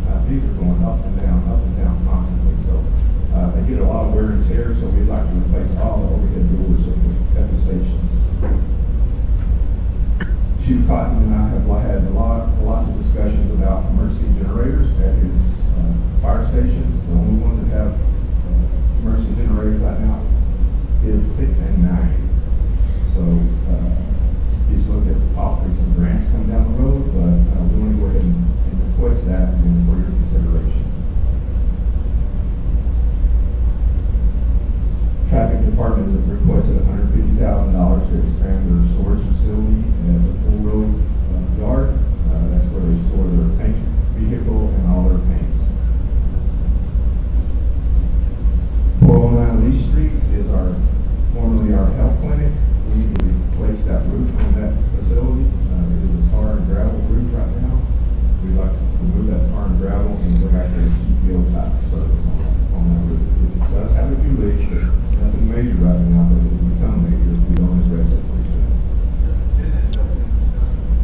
Right now it's vacant. We have some storage in there, but we're looking at all departments to see where we can utilize that the most. Because we do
Street Department's asked for some office renovations at the facility on Pool Road. They requested a position within their budget, and we would accommodate that additional office space for that new position because the rest were to be funded. Additional carpeting on the fourth floor engineering department. That carpet's been there for well over 20 years, so it's pretty worn. We cleaned it, it needs to be replaced. We're requesting a sewer jet trailer. This helps us out at our fire stations. Jet those sewer lines out, somehow or another, there's some kind of grease done in the sewer, and we have to jet it out. So when we call out OpEx pipes, it's usually about $1,500 to jet one out. So we're replacing our own jet trailer, as well as a camera recorded unit, so we can look and see what we have inside those sewer lines. Holiday lighting. John, where are you at? We would like to replace the holiday lighting at City Hall, Police Department. It's the orange lights that we've had up. We started putting lights up probably 25 years ago. Then we've changed over to LEDs, and those LED lights, they're all frayed and they need to be replaced. So we're asking to replace those lights, that lighting on the City Hall and the Police Department. And the other ones are ongoing. They're just a percentage increase of our budget. Other services, where we have contracts with Odessa elevators, extermination services, things of that nature. So we're asking for an increase there. Maintenance, we're asking for a small increase. Small increase in our uniforms, travel, janitorial services. This is for KOP. They brought in janitorial services last year to their facility. So we're going to just tag it onto our contract, and we'll do this increase. We'll just include our contract. Building maintenance continuously, definitely tag that.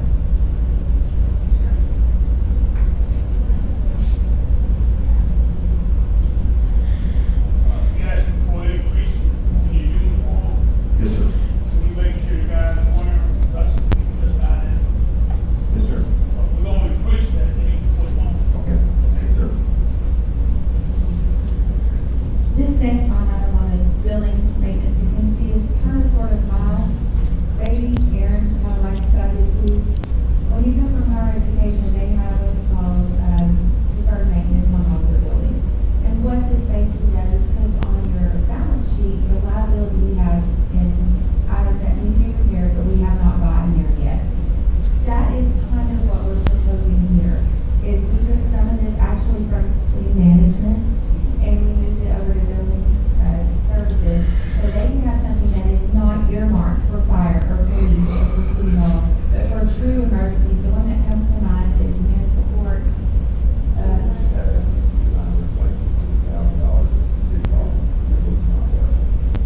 And we had never had this in this budget before. So when we originally looked at it, we were hoping to get $306,000, and we can't come up with that this first year. But this first year, this is what we're proposing. It's a real simple concept, but I think it'll help us in the long run. They got priority for that, one-time expense, they got priority top three. Big number there, bro. Yes, yes, sir. It's a priority. I think the top three that I have listed there, the study of the elevators and overhead doors are my top three priorities. And the uniforms, sir. That's an ongoing. Any questions? Sir, any questions? Thanks, Scott. Thank you.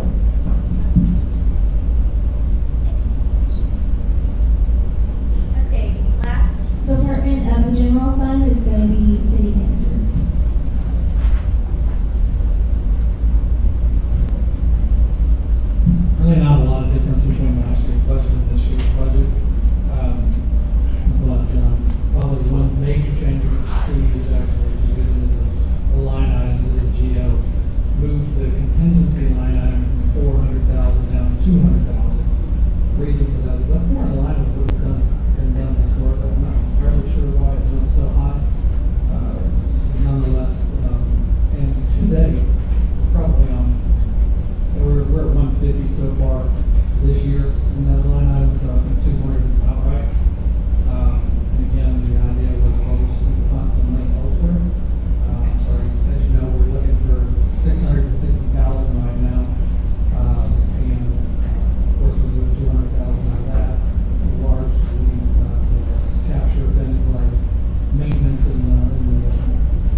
building services fund. Just back on that, we've got really old facilities, and you just don't know what's gonna happen from day to day. And, the fire line is a great example of something that was $40,000 hit, and we could have not done. So really, there's not a whole lot of differences. There's no, right now, there's nothing in the budget to increase, personnel, and there's, really, again, that's the only difference. We were pull back the layers going from 400 to 200 in the contingency. And that's really the only difference in the city manager budget.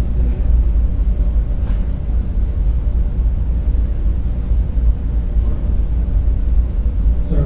What about That's in the budget, right? There are 2 ACMs in there, 2 admin positions, the auditor position, of course, the CMs.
But like I said, what we don't want to do is miss a council priority, right? So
OEC, what the idea would be, we would get a loan from them at no interest. That way you can use it if we need it, that's, I don't say go part of it, but if there's need, I see, like, But you could use the 6 million, rather than bring down, rather than ask OEC to loan the 6 million, use that cash for that. And that makes their, obviously, fund balance, a little better. It's available cash for them.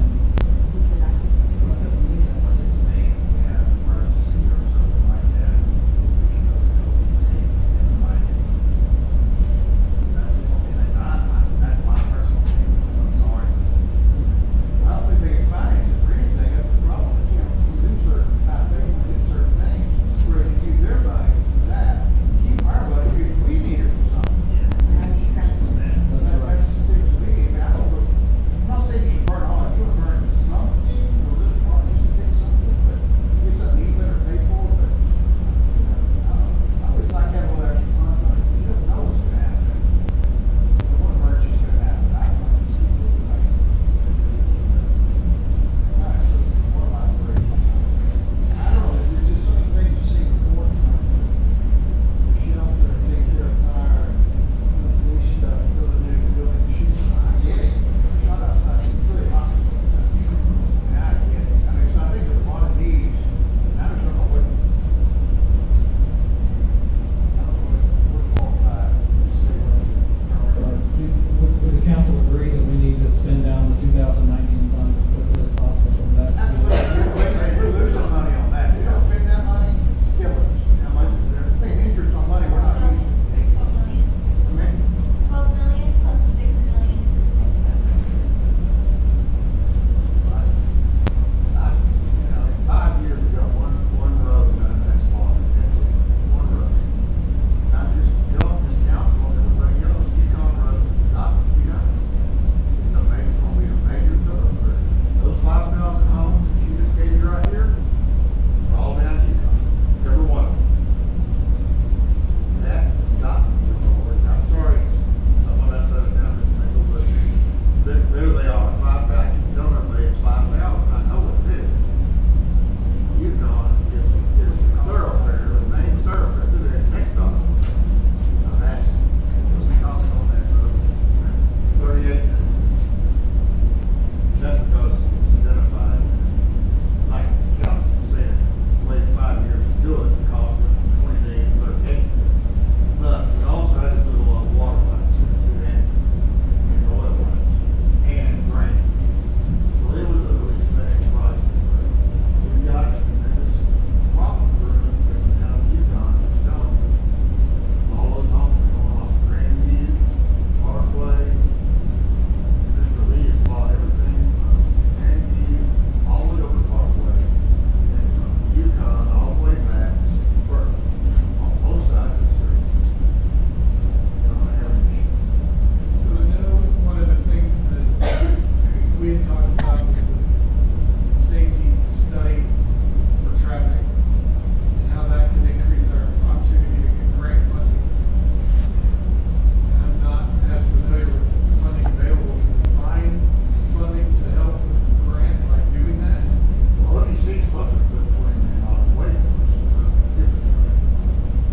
That's not gonna be. We'll certainly chat with them about that at their meeting on the 31st. David, yeah, I've had that conversation.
we are requesting $100,000. Reason we're requesting this much is that every year, we exceed the amount of credit card payments that are being paid, so therefore credit card fees are higher. A lot of people are going to online payments and stuff like that, so we're absorbing those fees. So that's why we're increasing that, and every year we have to ask finance to give us more money for credit card fees. Stop there. What happens if that bill there's a 3% or 9%, like everybody else doing? Then we do that. We charge the fees when you come in and pay in person. You pay it on the kiosk or you pay it in person, we do charge the fee. If you pay online or you pay through the IVR, then we are absorbing all those fees. Why? I mean, I'm kidding, that policy, why would we want to do that? Who said not? Previous council. I disagree, I'm not charging. That's a common practice now, that you pay certain vendors, you can pass it on to zero, it's just, you don't want to pay, write a check or do a different way. That is certainly something we can look into, but I will say it was a lot of money. That's right, you know. We can't make a decision, but not one else, yeah. Is it, would it just be credit cards? Wouldn't charge a fee for debit cards? The way it's currently set up, because this is a different merchant bank, we charge 3% for debit cards and 5% for credit cards. We could check with Paymentus and see what they offer currently, but we could probably do 2 different fees if it's a credit card or a debit card, but we can certainly look into it. I don't overcharge, I just don't want to eat. We shouldn't have to pay them, that's not eating that too. And we also should be paying 5% on credit cards.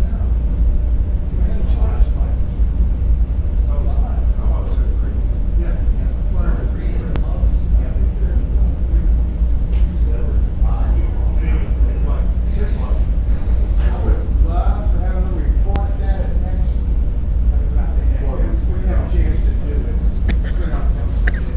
Discussion on the policy. We can do this because we actually looked at it, last year. So we have some of that information already.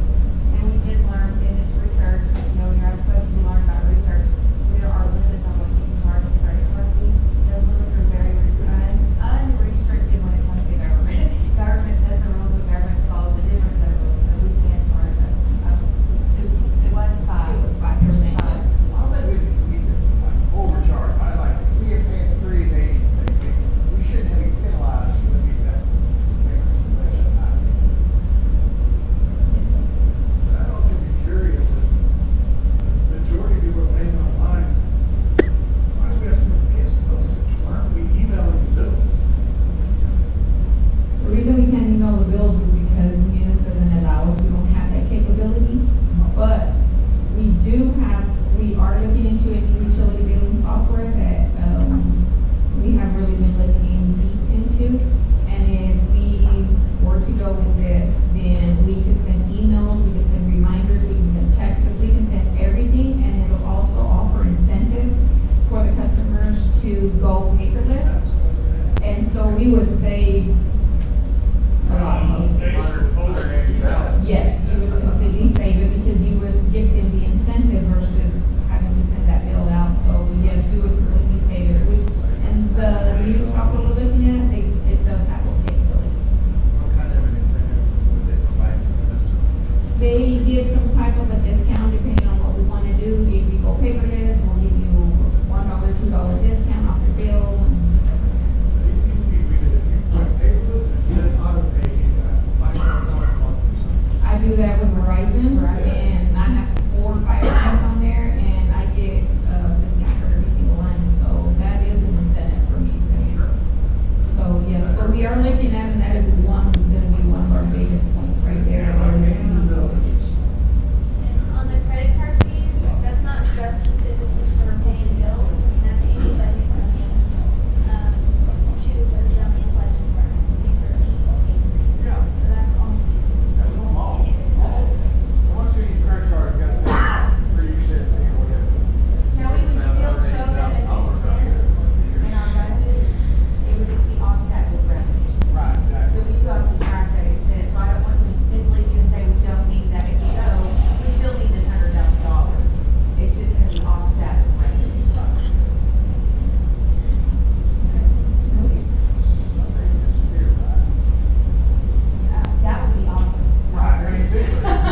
Next line is the Garda Armor Services. Now, I have a question on that. Somebody else had. Somebody else had it. I think one of them, We just talked about it earlier. This was, is this still the same? yeah, this was the page, this was the first page we talked about The one that earlier. was paying 2 feet, we just paid 1 feet. No, this was the first page we talked about earlier, and that question came up earlier. It's the same. About Garda? Okay, yes, so Garda is, they've already had another price increase, so we are asking for an additional $10,000 for them. So, this is pretty expensive. It's gone up probably like twice a year, so we're asking for another $10,000 for Garda's armor services. You're just giving them a bag, and they take the bag and make a deposit. Yes, sir. They come and take the money. We are collecting municipal courts money as well. They come once a day. Yes, probably. So we buy you a wheel, you can take it yourself. Yes, sir, we can.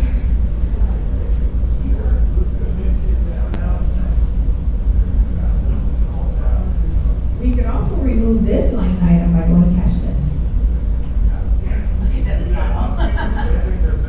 Currently, we don't, Garda doesn't offer to bring us change orders like ones, tens, fives, coins and such, so I have to go to the bank, physically go 42nd, take some of our big bills, go there, get cash on my own, in the truck that you can give me.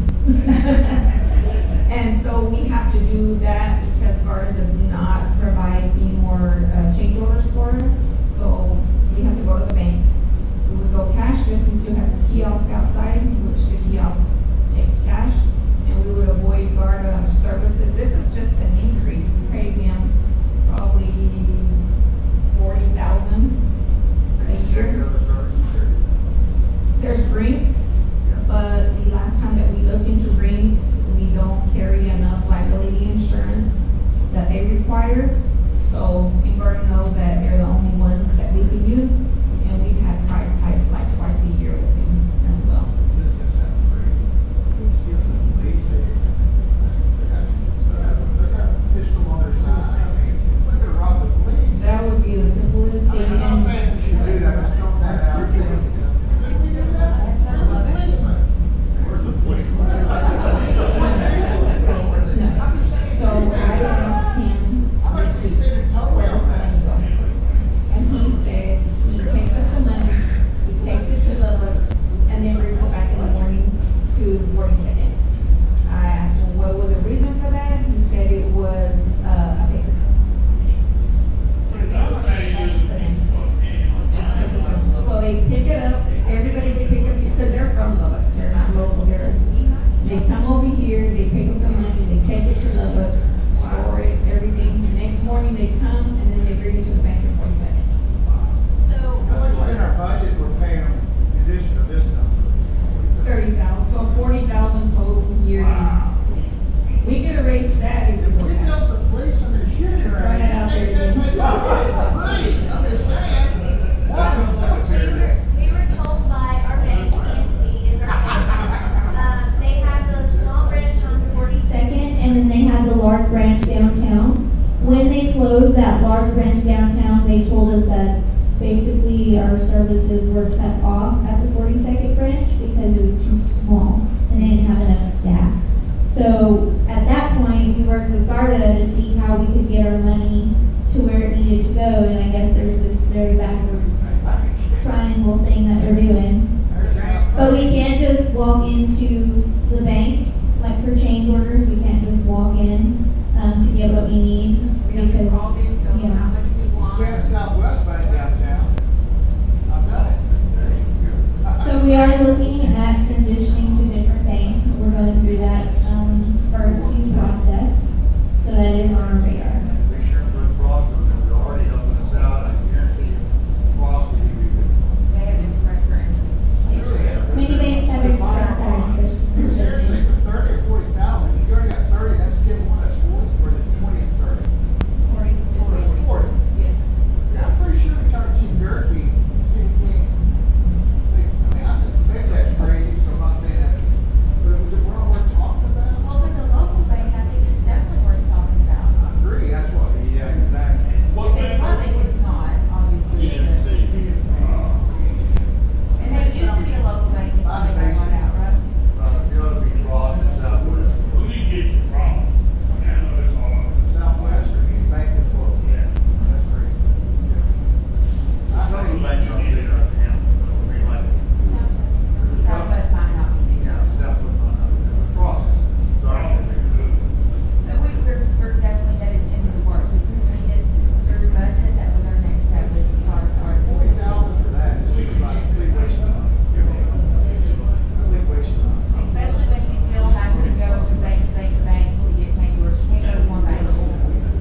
You'll see the year before, it was at a negative 885,000 that we started out with. So like I said earlier, we're making steps in the right direction. Last year, we went up on rates by 3.5%, which got us significantly in the right direction. This year, we're looking at 1.5% on all of the revenues that you see there, all of the fees. So our total revenues that we're looking at collecting this coming year, $19,210,000. Yes, sir. How do we go from 6,000,008 in fund balance to $8,000, $8 million change? You're saying we have from 6,000,008 to go down to 885? Back in 23, 24. Great question. I don't really think that's the right number. So we've never been that low. We've never been negative.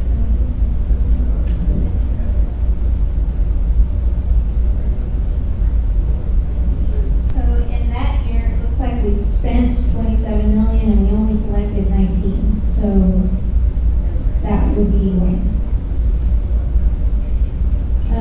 Supplies, $9.7 million. I don't know what is in there, but that would be the big difference.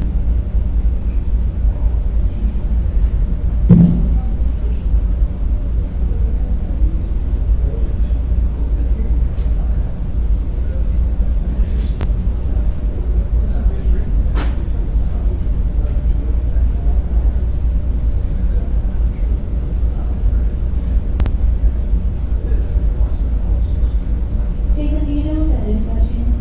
I don't believe that number. You know what? We can double check. I'm gonna have Jason look at it and then see if he has an idea.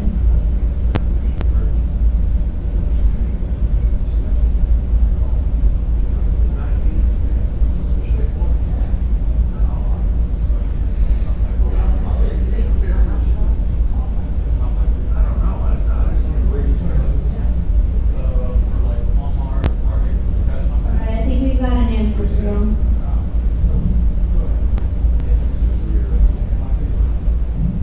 So I'd have to check with Jesse, but I'm pretty sure that's gonna be compactors, power units, open tops. We've been behind on power units for quite some time, so I think Jesse ordered quite a bit.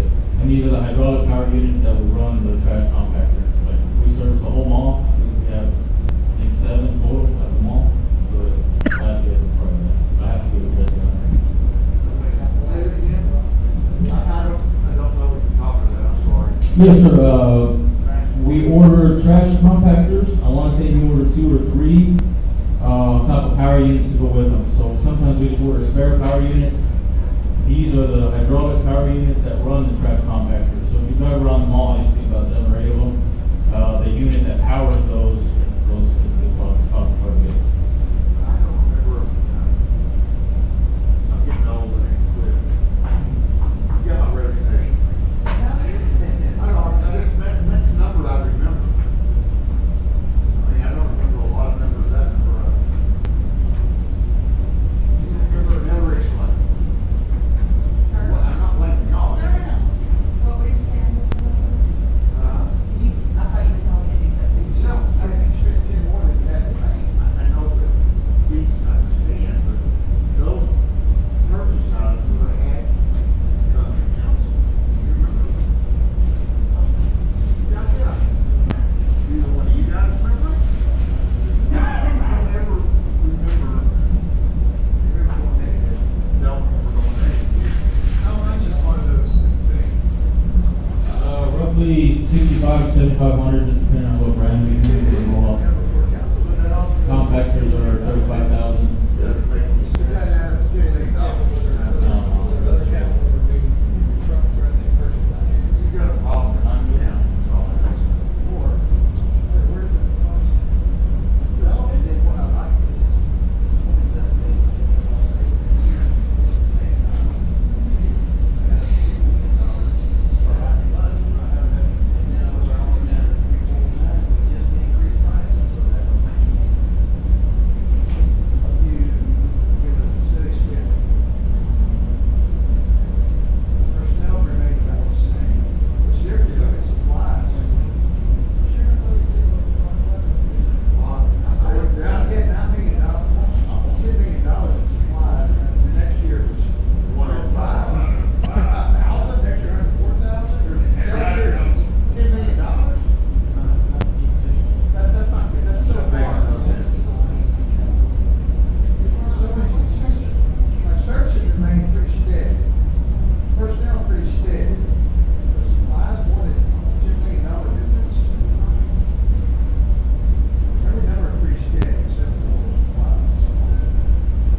revenues. So the operating revenues for the current year that we're looking at, 19.2 million over total expenditures of 17.7 million. So I'm gonna have Jathan talk you through, all of the supplementals and their projects, and while he's doing that, we will look into the number as requested.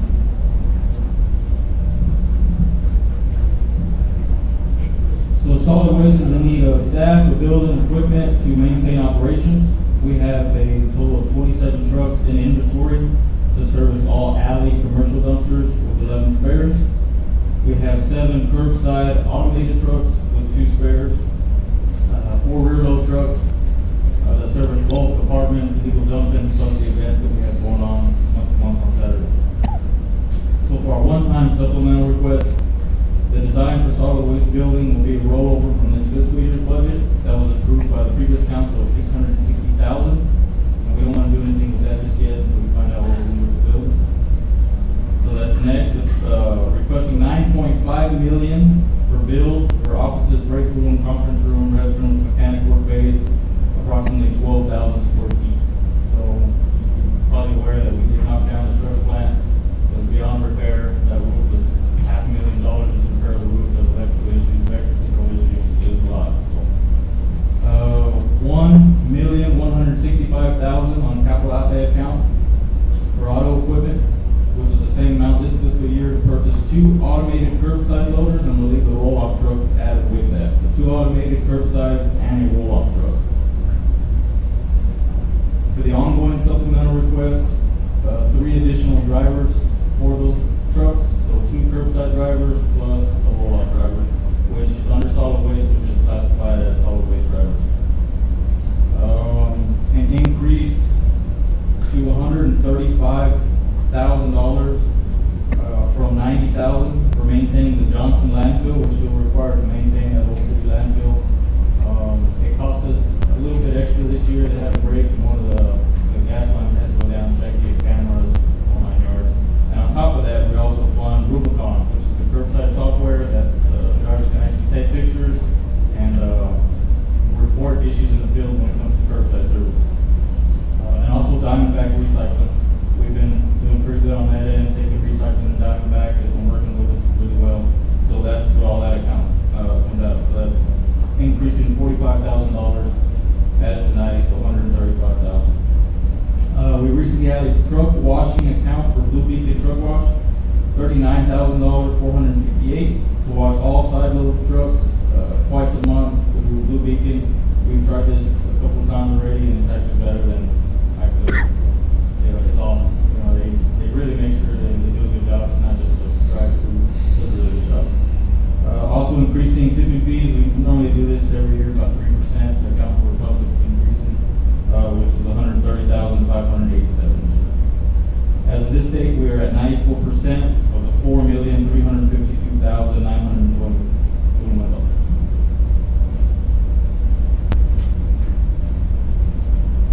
That's all we have on our end. If y'all have any questions, I can actually go into people that's beautiful. Yes, that could be some drivers on the side of record budget. These are new Supplemental positions. request. What do you want to do? They want 3 new drivers. Correct? Yes,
requesting 3 full-time positions.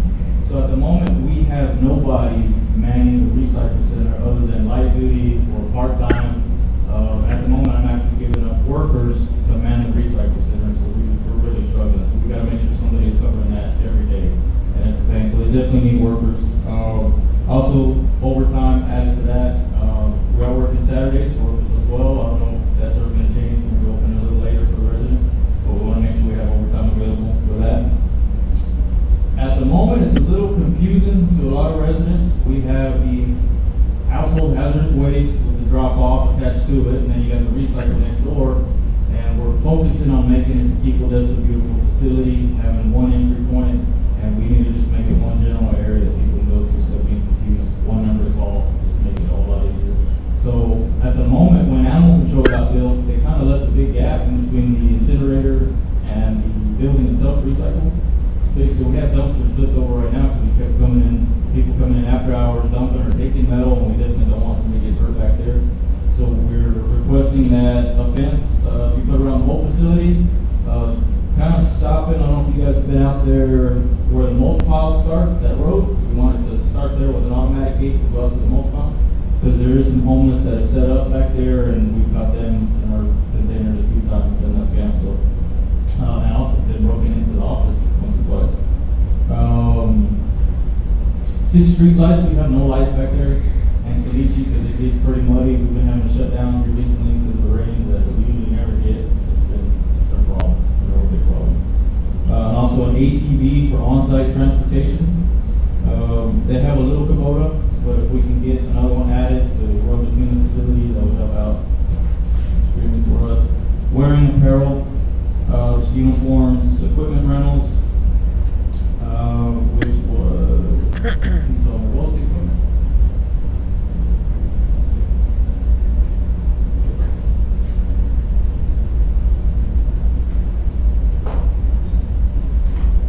Oh, the printers, right? Yes. Printers, okay. Yeah, the printers they have at their office.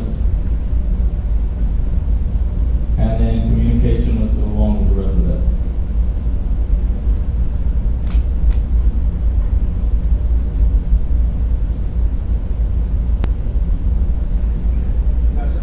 Available for ongoing is 1.5, available for one-time request, negative 8.5. That would be inaccurate. That's accurate. I'm asking. We were missing a decimal, Councilman. You were correct, the number was. No way. The number is wrong, it's in the decimal, the number for us is the decimal. Well, that supplies number in 24. You were missing a decimal. So good, you don't get to retire Okay, yet. oh, you got 2 conversations, going. I'm sorry. So now where are we? You got 2 different conversations. Cal's asking about how you get negative. And we're saying that number has changed, we're about to show you. He was asking negative $8,503,266.84. Yes, that number's about to change if we go through.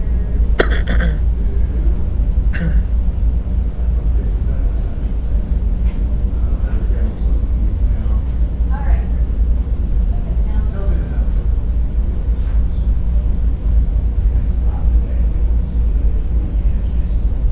Okay, these are your new numbers.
just, we don't feel that the fund balance is strong enough for them to do that. Takes you back to revenue. Should we not consider a higher revenue? It's certainly on the table. I mean, anything's on the table, right? I mean, 1.5% is what's in the current budget. However, if council wanted to go higher than that, we certainly could, we could plug that in. You did 3 last year. You did 3.5 last year. 1% increase in rates will get us another $189,000 in revenue. What percent is? A 1% increase, 189,000.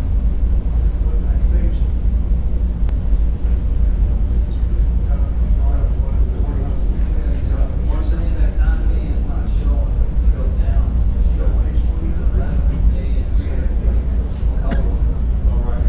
Those are unfunded requests. That is what the department requested. That's what they're requesting, not what we, put on the approved side.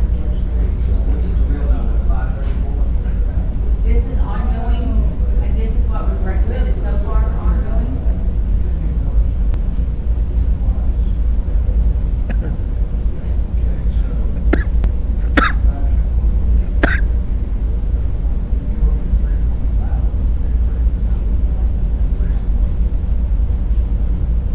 It's getting it's getting closer, but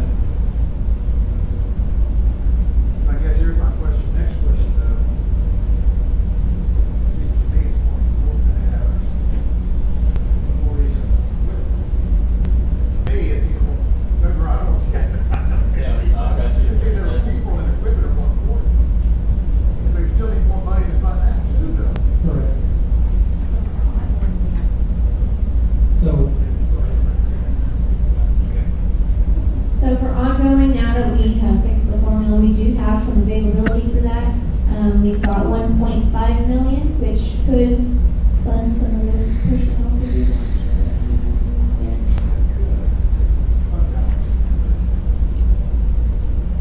So that will still, help us keep our minimums in there, the 6 months. So we wouldn't be touching any of the 6-month reserves.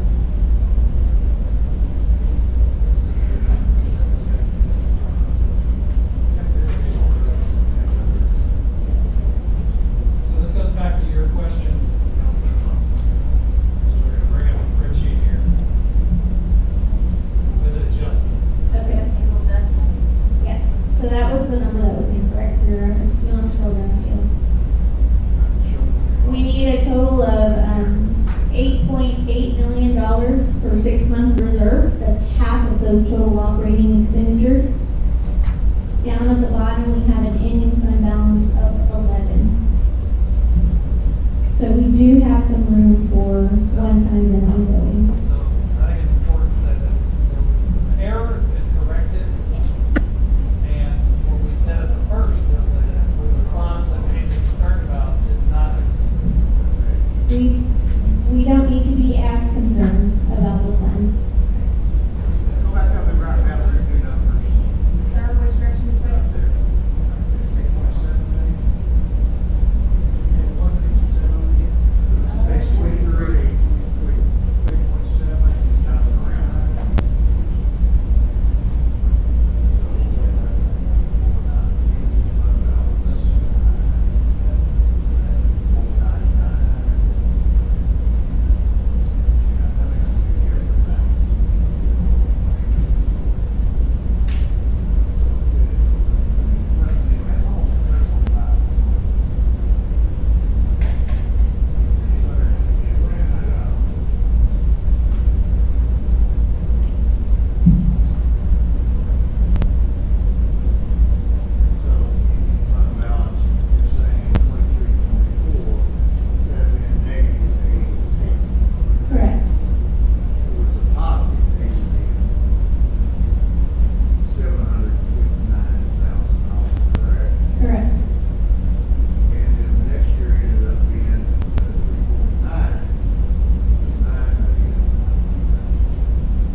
So sorry about that. We'll make sure we get you the corrected copy.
3.5%. Yeah, oh, 15, 16. We all got behind the curve. It's kind of like dudes that go there, walk to the restaurant club or something, and you don't go from this 5 or 6 years, and you got a bottle of water, and that's what they did. You got behind. When they were picking up the water, yeah. That's tough.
So revenues, or walking into the year, we're starting with a fund balance of $5.4 million. We are taking in revenues of $1.9 million, $1.95, and expending the operating $1.4 million. So we are in a bit of a surplus there. Let me ask this, Charlie, here. Yes, sir. Is this money segregated between the general account, no segregated? It's in its own fund It's separate. all fine. This is a special revenue. Yes. Special revenue. Yeah, I don't think legally allowed to mix these with general fund. Yes. So I will bring Ms. Shaughnessy up and she will talk through her supplements.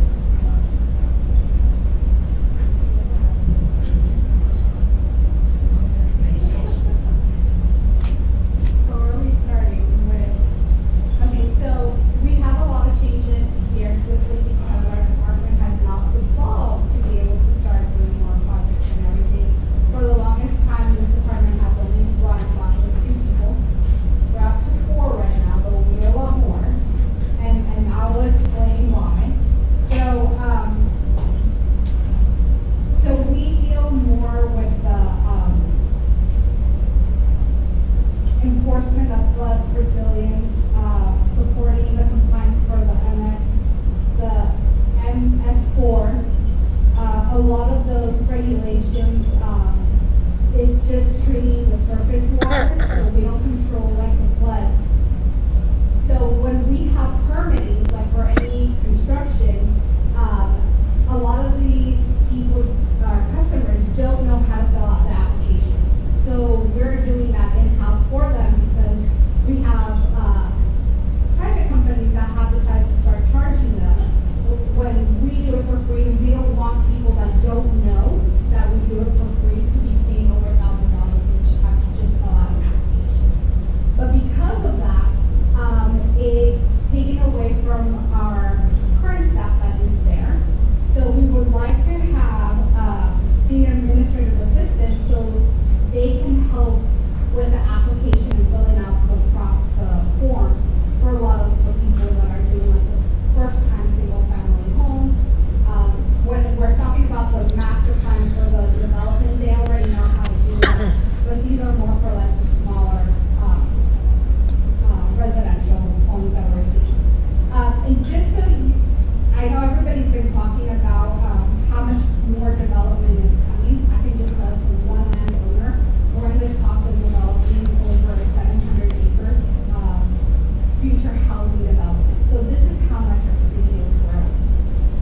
So in the next 5 years, we are going to be seeing a lot more housing, and on top of that, we're starting to talk about density and housing, especially if you start focusing on downtown and bringing mid-rise to high-rise buildings to downtown. We're going to be seeing a lot more housing density, a lot more permits, a lot more staff that we need throughout this building. Sorry, I'm going on a second.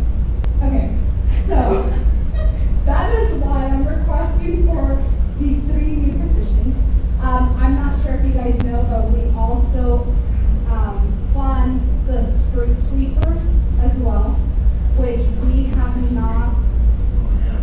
Yes, we only have 1. A lot of that has to do with the type of vehicles. So we actually pay for those vehicles and everything. And I know with once we get into people talking to that, I just wanted to bring that up. Then part of our goal for this year is, and it's, as you can tell, it's quite impact in our budget, is scoping the 19 miles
be, that's in their budget. Yes. So we have an option right now, that's a third party to wash vehicles. Fire may have some issues with some of their vehicles, but we wash our own. Wash your own. And we're not in Wisconsin, I did not hear that. Good the street like everybody else. Wash away. Okay, so, I think that's one more thing, you said 3 positions. yeah. Okay, is it because you have a question mark on them? I have, yes, sir. So we have to be doing, inspections to see if there's any contamination in there, so we have to go every single year, and this is something that we have to report to TCQ. So we have to go and be testing Our 50 acres, what else? our, it's our, It's our 50 acre, we call it the 50 acre. We call it It's south of the interstate, right? Right. Okay. I don't know the exact location, but it's. and I can have a map for you guys, so you guys can see where that is. That's where, like, all the draw goes into it, and there's, next fiscal year, I'll come back with fixing all the canals and all that kind of stuff. One project at a time. We need to approve this, question, thanks.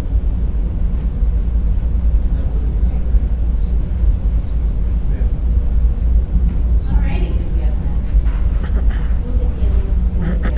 Oh, All right, we're gonna jump to golf. If you would go to page 41 with me. So John has done a great job over at the golf course, as we all know. I know we've all heard the compliments from the community and praises. So this is the first year in a number of years that the general fund is not supplementing the golf course. Yay! The golf course is doing great all on its own. They are projected to bring in, or budgeted, $2.5 million. And for this year, we're estimated they're going to bring in 2.9, which is great. 2.9 million. So I'm going to let John talk about their vision out at the golf course.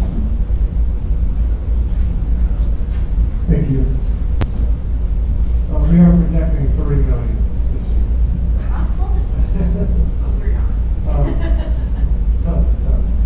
Okay, so our supplementals, first our main pump. We have 4 main pumps in the pump house. 3 of them have recently been replaced. We have 1 left, and it's all this from 2010. So we could potentially need to replace it at any time. The cart path repairs, that's an ongoing effort. We have drainage issues around the cart path, so this will repair the cart path, fix the drainage, and zero scape around the cart path.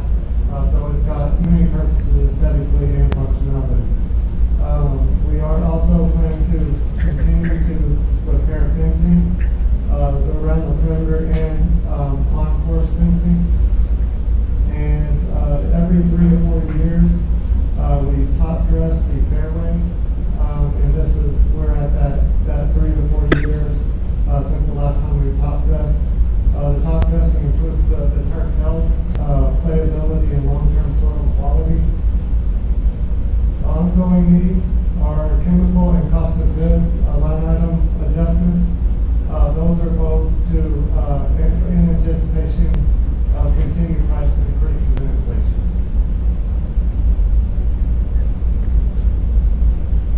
Any questions, John? You made the recommendation. Mayor wants to know if beer carts are gonna be bigger than they are now. Bigger and better. And more of them. We have 2 requests. Citizens asking, we build more golf courses, bigger golf courses. And I think it's,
believe it was probably some of y'all's first council meeting when we were dealing with some of the outfall of equipment services and trying to tidy up some things that had happened. So we all put in a lot of time and we're in a good spot now. We got our hands wrapped around how much we have in our fund balance.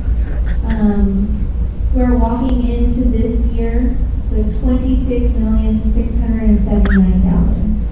I will say that all of the money in this fund balance has been collected from departments to go towards their replacements. So many of the vehicles that are proposing to be replaced, which I'll let Ms. Lord talk about in a minute, are past their designated replacement time.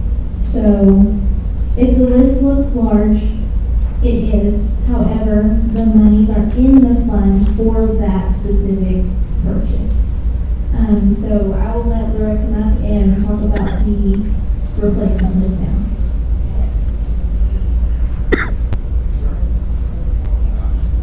And yes, that's a great point.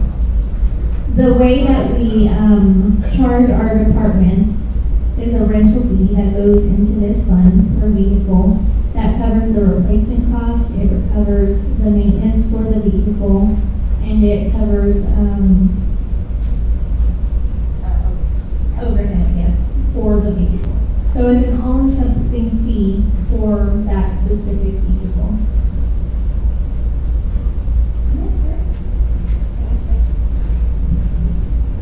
So the city has close to about 1,000 units that equipment services keeps record of, maintains, services, and replaces. Currently, 60% of the Odessa's asset fleet requires replacement, the equivalent of $53 million. Currently, 44 police cruisers are in dire need of replacement. The police cruisers I'm referring to are 2013, 14, and 15 models. This number does not include new units coming in for this fiscal year that will be replaced. The $1.7 million I originally allocated for PD in this budget would only cover 20 new and completely updated units. I updated this to include replacement through 2018, which would include 44 units with updates. Allocated for fire is $5.4 million, and necessary upgrades scheduled for the next fiscal year. Parks, solid waste, and utilities are in dire need of upgrading, with equipment that dates to 1980 and the early 2000s. We're currently exploring new and creative ways to extend the budget, such as leasing, which will ensure accurate replacement and maintenance schedules and ensure compliance with safety and risk initiatives and that would make our roads in the city safer. I have provided for y'all a breakdown of each department with year models, which will give a better picture of what we're looking at.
8 in your books for me.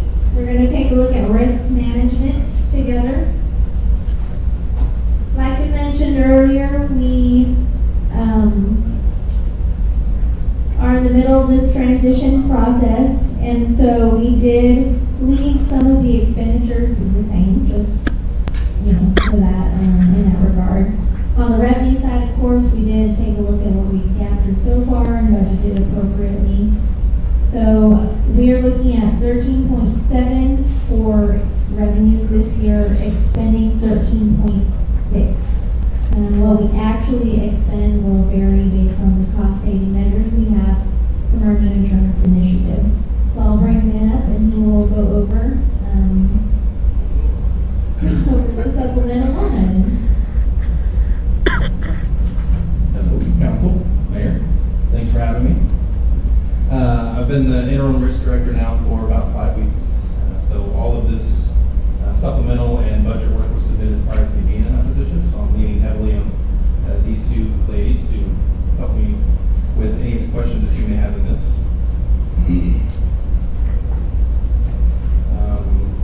I can tell you from being in the position now for a little over a month and looking at the history on most of the accounts that I've had to work with to kind of see where we came from this year and where we're going as it pertains to paying bills, basically, that most of these supplemental requests here, while they may have had reasoning from the previous director, they weren't written down anywhere. So no one knows what the reasoning is, but I can tell you that if I were picking based on what I've seen, I would be fine with accepting city management's recommendations on all of these supplements and moving forward with the way we did business this year is the way we're going to move into next year, so that we can gather more data from a number of fronts. We changed, as everybody's aware, we changed our benefit structure and how those are processed and how we pay those bills.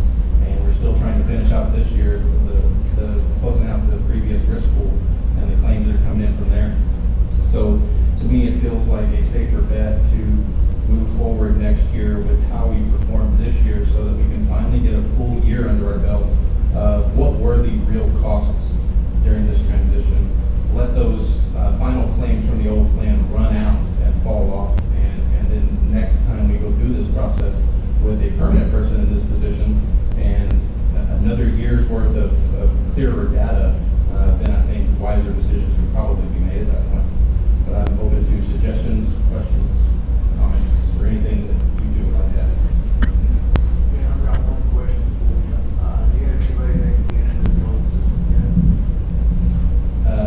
When you say get into it, what do you mean by that? Well, my understanding is that they're really qualified on the old system and can get into it to see what's in there. Are you talking about the old records from the risk pool? Yes. No, we've actually been working with IT on that and Luke Russell as recently as last week, and the plan is to have all of that data that we want access to extracted before the end of this year. And from what I've been told, we have positive movement in that direction. My only advice to you, lean on Gallagher, lean on Gallagher. Yes, sir. Okay, the whole process, where it makes sense to you. Yes, sir. They've been a big help. Previous presidents who was not listening to something, they want, if you need any help from me, but it's almost been 4 years. Yes, sir. I appreciate it. Kind of like that. I don't want to do it. I'll add one thing. Really, the only supplemental that we were requesting is the claim admin fees, just based on the historical performance we've seen there. Recommending the $400,000, but I think Ben's right. We just will maintain the status quo for now on that operating budget. That's good, thank you, because that just means paying claims going forward. Yes. And so, That you're stopping. right. Stop loss has to be inside of the system. Because I didn't see it in another. I don't think she added any additional, this is just additional money. You got to pay the dollars. Yeah. Yes, and that is wrapped up in. That's that number you got right over $400,000, that's what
page 38. Okay. Yes. And it probably would not have its own line item on that original budget. It should.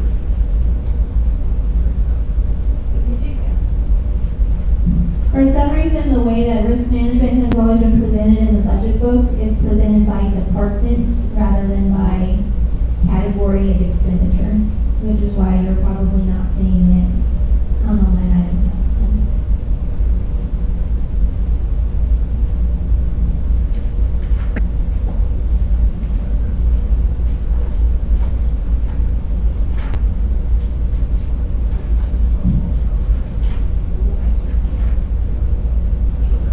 All right, so let's move on to information technology. If you'll turn to page 34 for me. This is another internal service fund. As you all know, our departments pay a charge to the IT department, which also covers replacement, overhead, all of those things. We are walking into the year with a $6 million fund balance. Total revenues to be collected from the departments, $11.5 million. Expenditures of $8 million from an operating standpoint, and then computer and equipment replacements, which I will let Tony go over, of $3.4 million.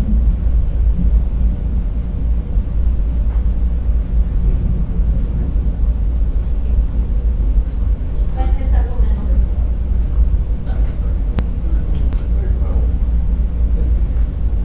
So for the SCADA system administrator, essentially we need visibility into, we need a bridge into our SCADA network. Right now we're kind of IT and utility SCADA, and that's really presented a problem over the years where they really don't have the technical expertise to like secure the network. Have, I mean, in some cases there's unmanaged switches, security issues that we found that they just configured incorrectly, and we really need a position to go in there and start cleaning up and make sure that we have eyes in that network and we're not leaving it to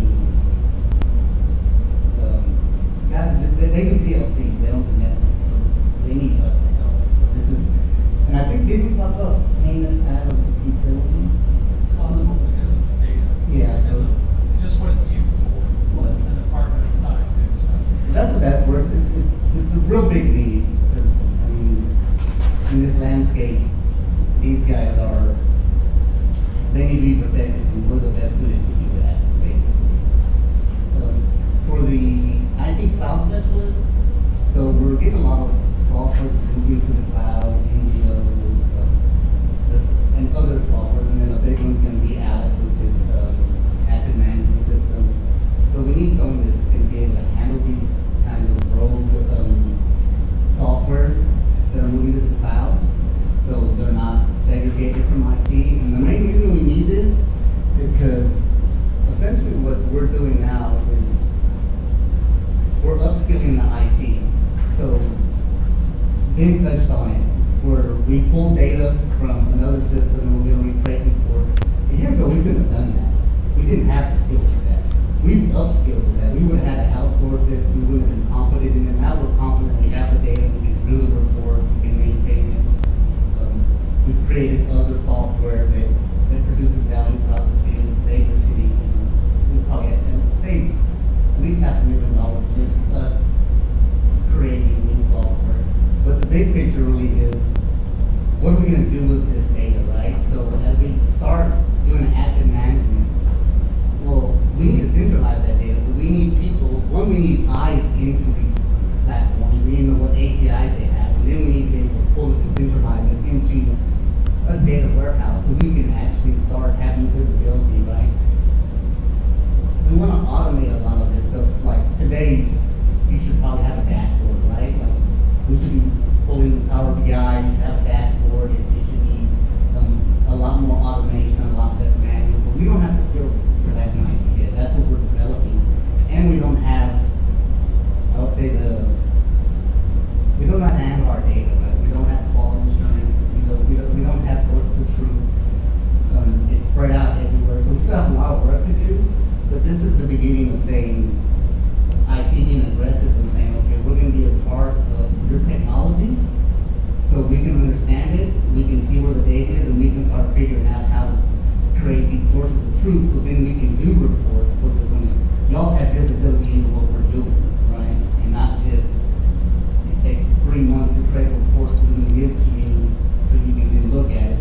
already 3 months old, right? We want it more alive. That takes a lot of work, and we're moving in that direction, but that's kind of why we want that child specialist position. So, like I said, we want to be more aggressive and tell departments, we need to be involved with their station. The next one, the intern, usually Odessa College, somebody from Odessa College will call us and they need something for their degree, and then the intern. It used to be, we would just do it, but I guess now we have to pay them, we can't have free interns, so that's why we said 5,000. Every year we usually have at least one. It's not mandatory, we've been doing it once a year, so that's what that's for. The internet service charge, that's really the department, they're now moving their stuff over to us. So they have been paying for this internet, and now we're just shifting it to us. So it's already been being paid for. We're just shifting it to us, which is a good thing, because now we can see, like, why do we have so many different, what can we consolidate? Well, we didn't have that visibility, right? We didn't even know you existed. So the same thing with maintenance software this year. We went through another iteration of y'all give us our software so we can start cataloging it. Again, this is about visibility, right? We want to show departments, this is your software, this is your hardware, do you still use it, do you still need it? So this is existing software that got moved from other departments into our department. Any questions?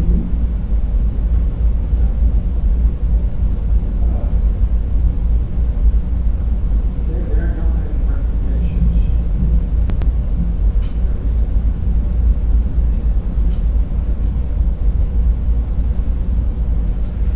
Yeah, I think the money's there.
appropriated about $4 million worth of allocations this year at the meeting.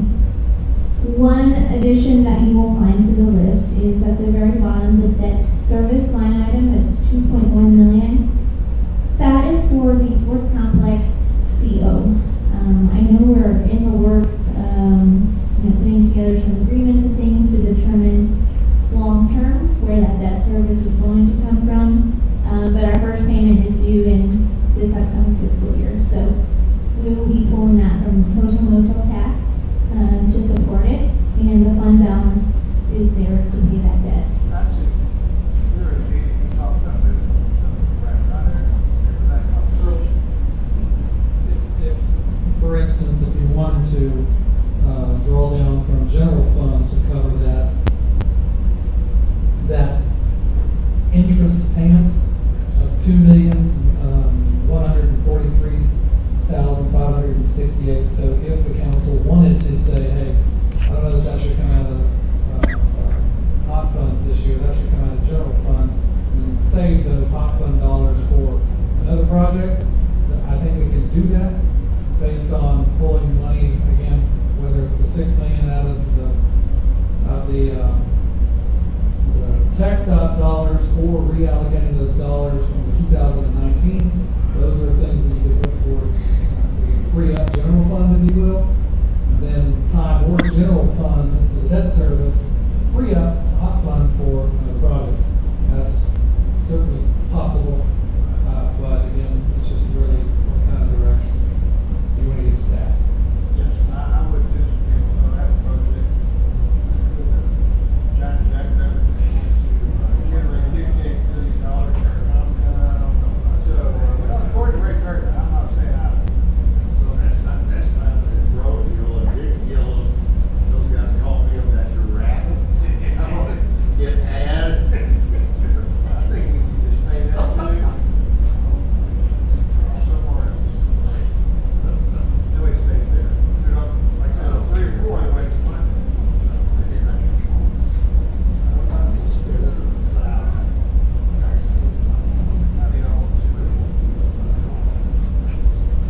One of the reasons we stuck it in the hot funds is simply the strategy of use your most restricted funds first.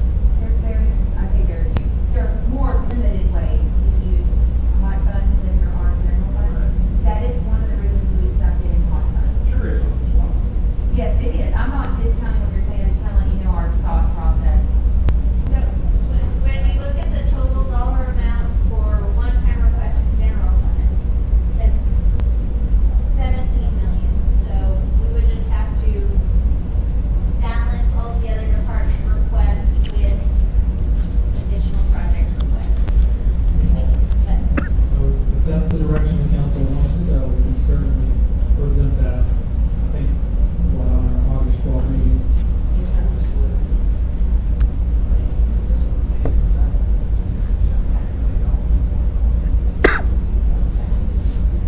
I can't see, that's the problem, tourism.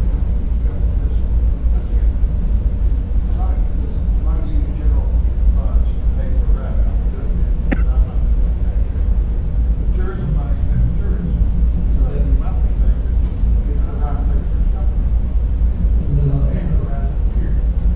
Just pay for business, you're right, business. We're gonna pay for that. That's not all. Be careful. Yeah, business. Business. Maybe Jeff, And although those funds are already allocated this year, the 4.1 million, you could look at all of these hot fund expenditures for the year after that. And then if the council wanted to say, you know what, maybe these 10 things are really the most beneficial, best return on investment to our community. Now might be a time to start thinking about that and then just making hard decisions on maybe some things that maybe shouldn't be funded next year. I was gonna bring that up.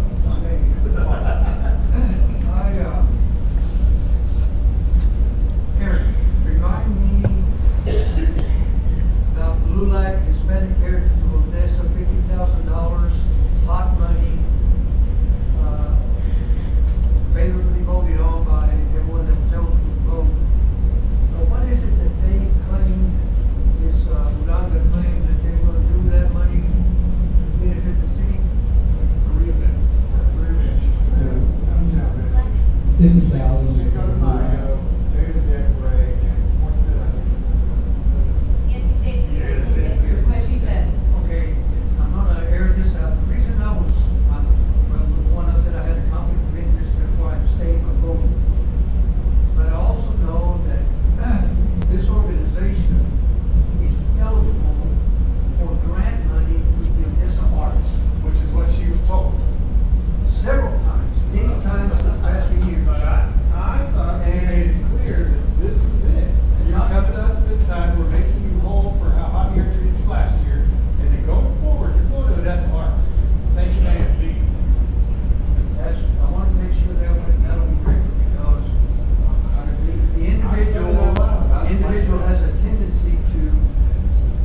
you today, so thank you for your patience and your engagement.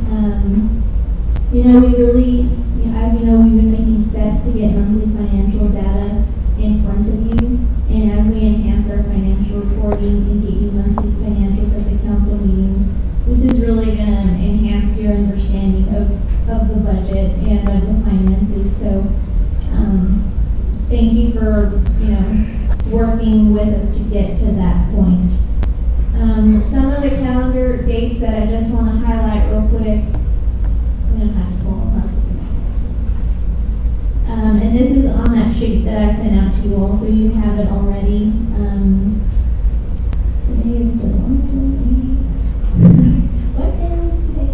So we won't need the additional overflow time for tomorrow, because after this, staff, city management, finance department, we will go back and review all the feedback we got from you today and align it with the supplemental requests that we have outstanding.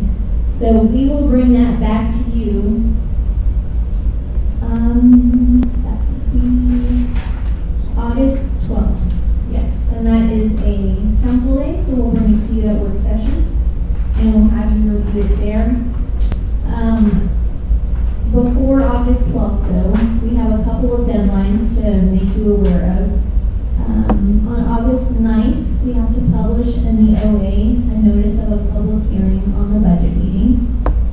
On August 11th, we have to file the proposed budget with the city secretary's office. On August 12th, we will bring you the proposed supplementals. We will bring you a proposal to establish the maximum tax rate. The rate's going to be different because we'll have the final data from MCAD by then to pin down the tax rate. On the 26th, we will open a public hearing for the budget, and on September 6th, we will publish a notice about the tax rate. Tuesday, September 9th, we will adopt the budget. So that is the big day that we have in mind. We'll adopt the budget and ratify the tax rate on the 12th. I'm sorry, on the 9th.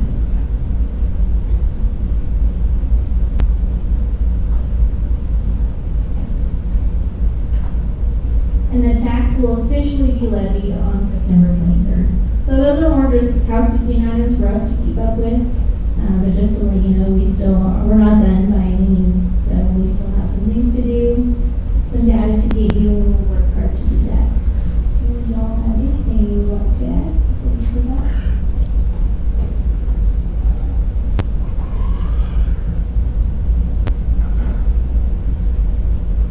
Thank you all for being here today. Hope you found this session beneficial.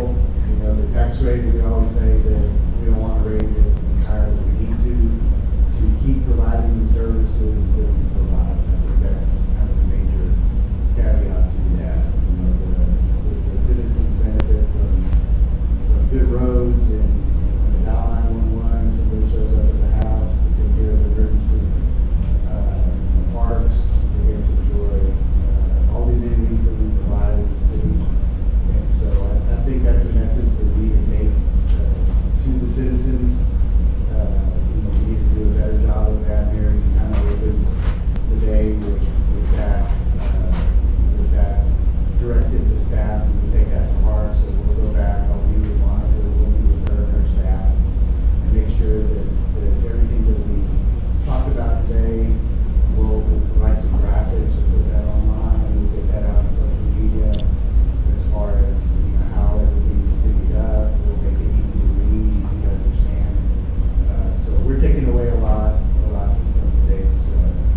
staff as we proceed forward with this budget process.